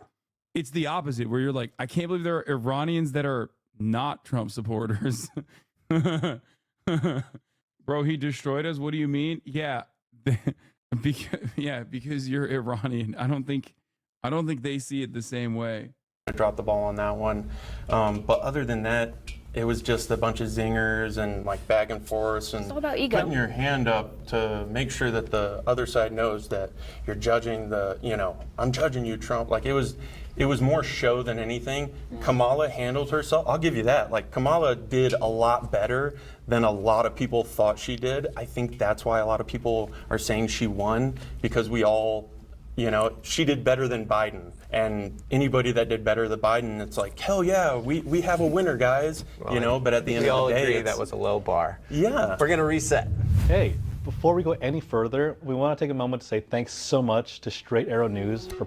They probably did it because they allowed people from Trump, from the debate. They allowed criminals, many millions of criminals. They allowed terrorists. They allowed common street criminals. They allowed people to come in, drug dealers, to come into our country, and they're now in the United States. And I think they probably did it because they think they're going to get votes, but it's not worth it. If you agree. Someone is asking what the Cuban and Iranian thing is. Yes, Cubans in America, Cubans in diaspora are very reactionary, very right-wing, okay? Especially older populations. So because of like the famous nature of not only amnesty, but also America's relationship with Cuba in general, and the ways in which the Cuban diaspora has formed its political opinions in the United States of America, specifically Florida, has we just use it as a catch-all term for reactionary diaspora as opposed to like the interests of the people back home in the host nation. This does not mean like every single Cuban that is in the United States of America is like that, but most people understand like the broad majority of the Cuban diaspora living in Florida, especially older Cubans, are very right-wing.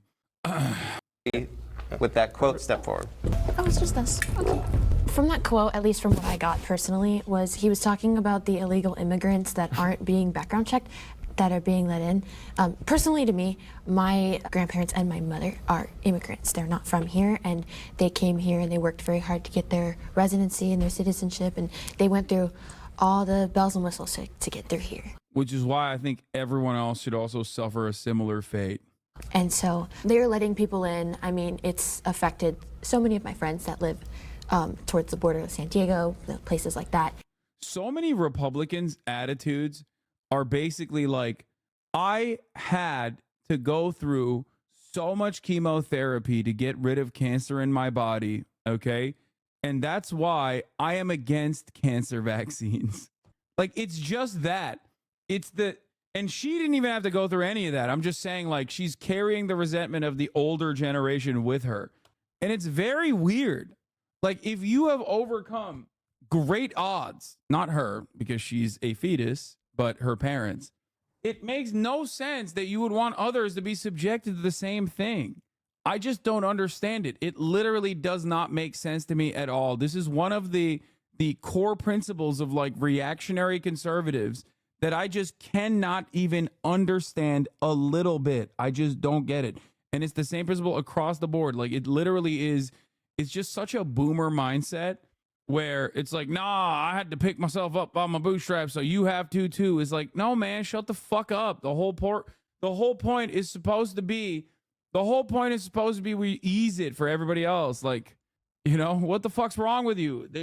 It's so annoying when I hear this about fucking student loan debt. Like, I not only paid my own student loans, I paid my mother's student loans, I paid my brother's student loans, and I don't think anyone should have to pay student loans.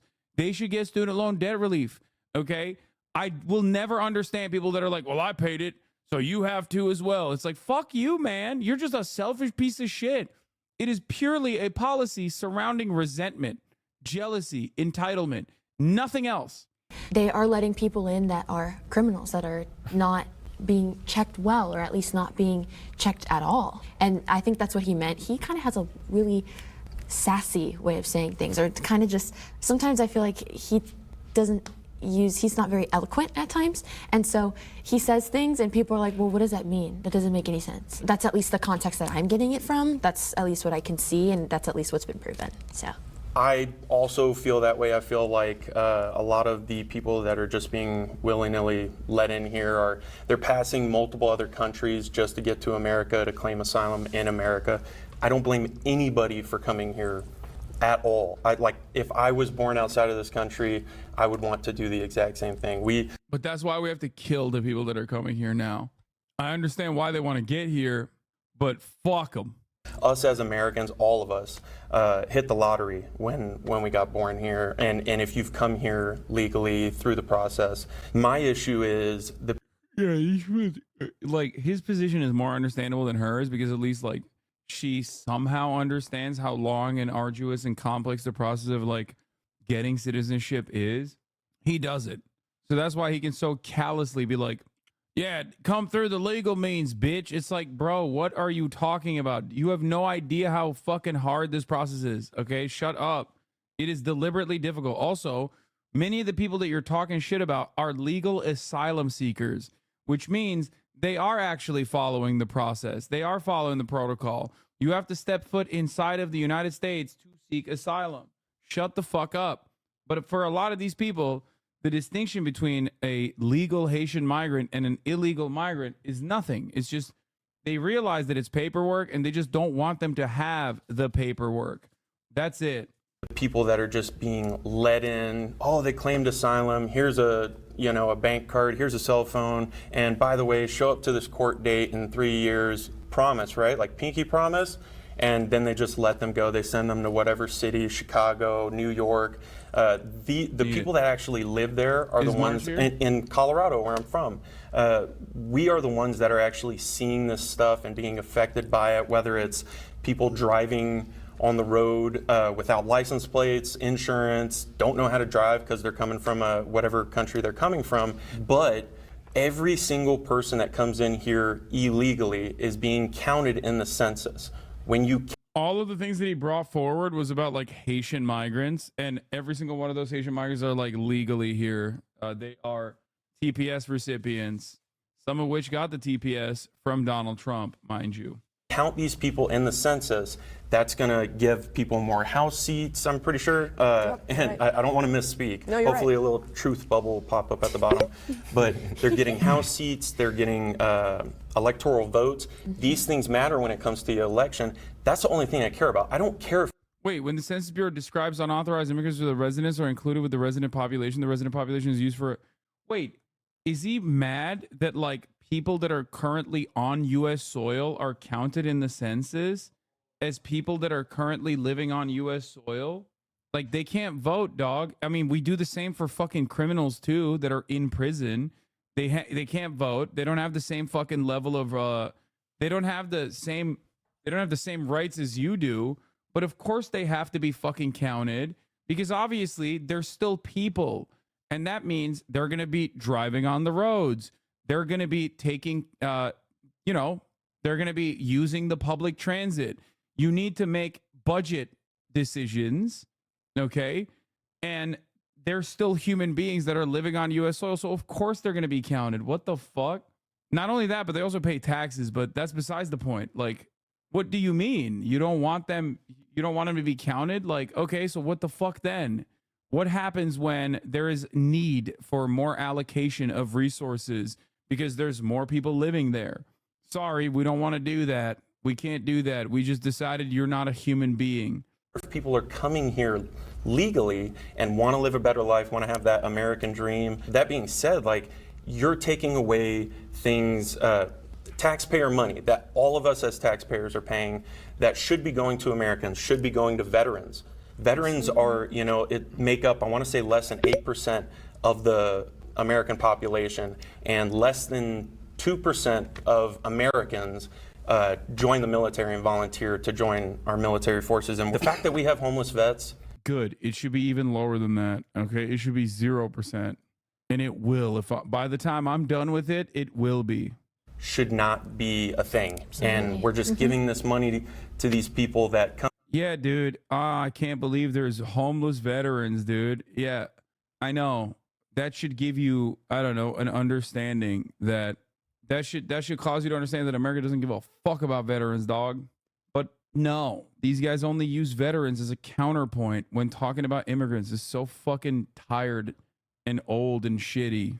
Come here illegally, don't play by the same rules. I see a lot of nods. Do you believe that this is an intentional strategy? You talked about like how it affects the census. Oh yeah, absolutely. I mean, over 16 million people have come into this country illegally during this administration, and immigration actually is the thing that catapulted me from Democrat to Republican. I'm from Chicago, and as you know, we have the migrant crisis, thousands upon thousands. We're talking 50,000 illegal immigrants that just hit our city. And I actually did vote for Biden. I'll whisper and say that, not that proud to admit it now. But I remember when they first turned a school in my area into a migrant shelter.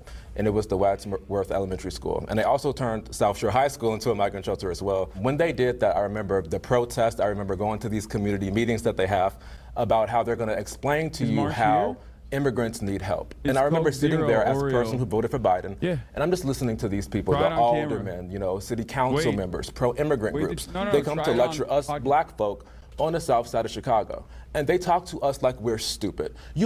These people are from Venezuela. They speak Spanish. They live in poverty. They need help. And that's why this facility in your neighborhood is being turned into a migrant shelter. So it's very frustrating with the Democrats is sort of lecturing this condescending tone that they use against you. I don't need to be lectured to about what people need. Bro, you need to be lectured about a lot of shit, okay?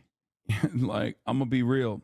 You need to go back to school, okay? Everyone does. God damn. People in Chicago need help. Veterans, as you were saying earlier, they need help. Poor people need help. There is no clear indication that these people don't give a fuck about veterans than the fact that they only bring up veterans when talking about like immigrants, dude.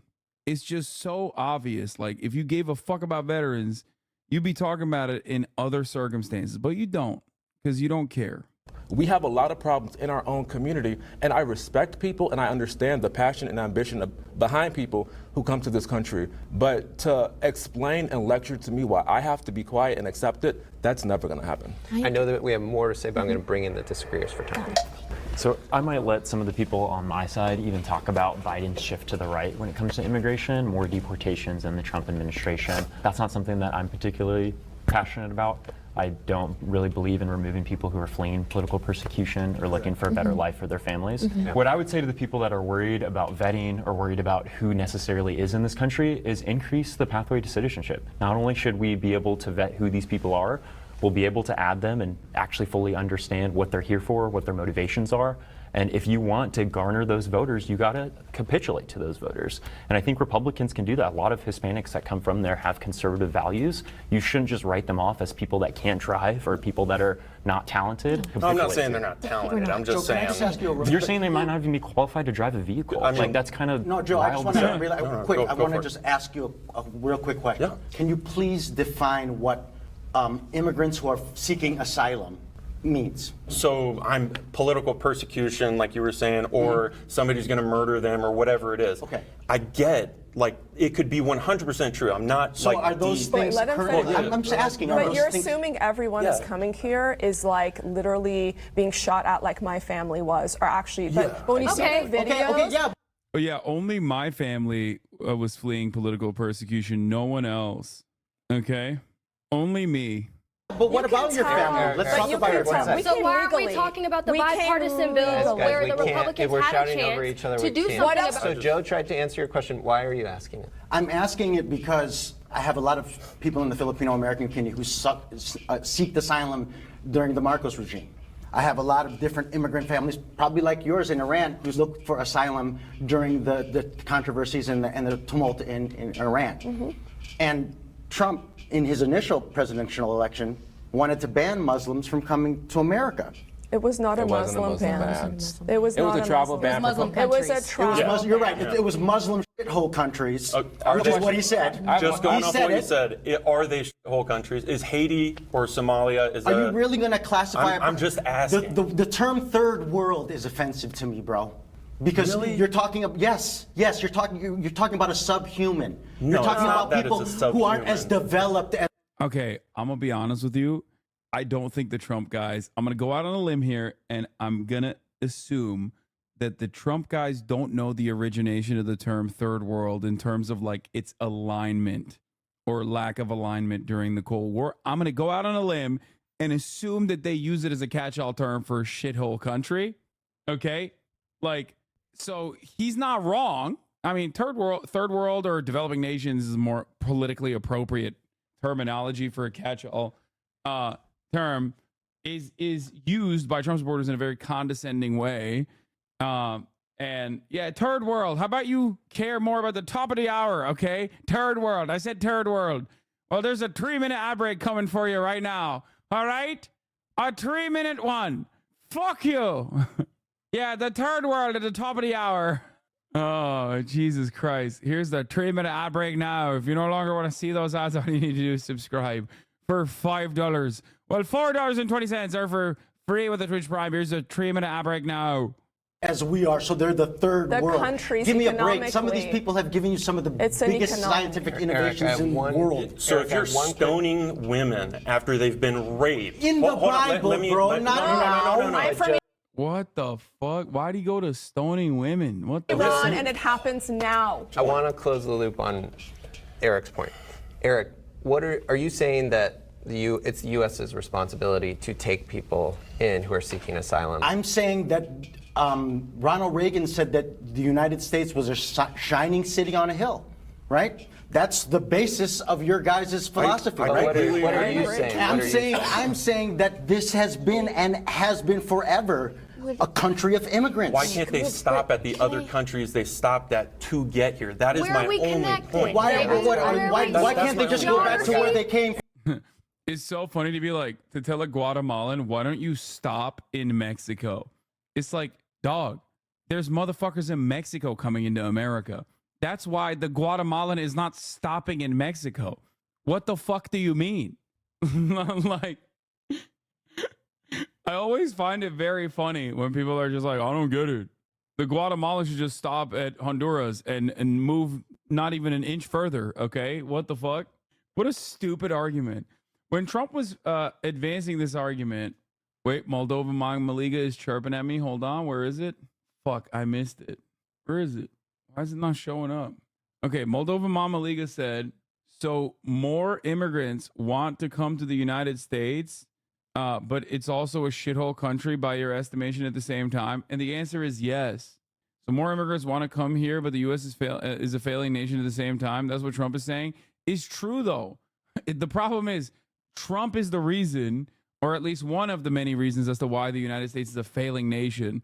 Okay, he's an accelerant on that correct argument that he's making. Meanwhile, March is here, so that 3-minute ad break that I just served you is the last one I'm going to be doing today because I have to do the podcast. We're filming the Fear and podcast, folks, so I have to go and do that right now. I apologize for everybody, but I'll be back tomorrow. No, Nick is going to be, unfortunately, too late. He's late. He's late, and it's his fault. But I will be doing Nick's stream tomorrow, and then I'll be doing my stream with Nick afterwards. And we'll figure out some stuff. It'll be fun. And that's all I got for now. I love you all, and I'll see you tomorrow. Okay, bye-bye. Sunny Los Angeles, California, says Hassan. The starlock to the starlock to the topic just begun. There he is again. Hassan is streaming. Hassan is streaming. There he is again. Hassan is streaming. Hassan is streaming. Review in the P.O. box. Uncle Uyghur's face. Sudden Discord agitprop. Great names take on break. Tiny Bernie Sanders, LGBTQ Air Force. The whole left at your fingertips, Ane at your door. H3 crowded debate, the Young Turks online show. 3 full fucking years of this, plenty more to go. 90-day fiance talks of champagne bourgeoisie. A Trump rally live reaction, a mass riot at DC. There he is again. Hassan is streaming. Hassan is streaming.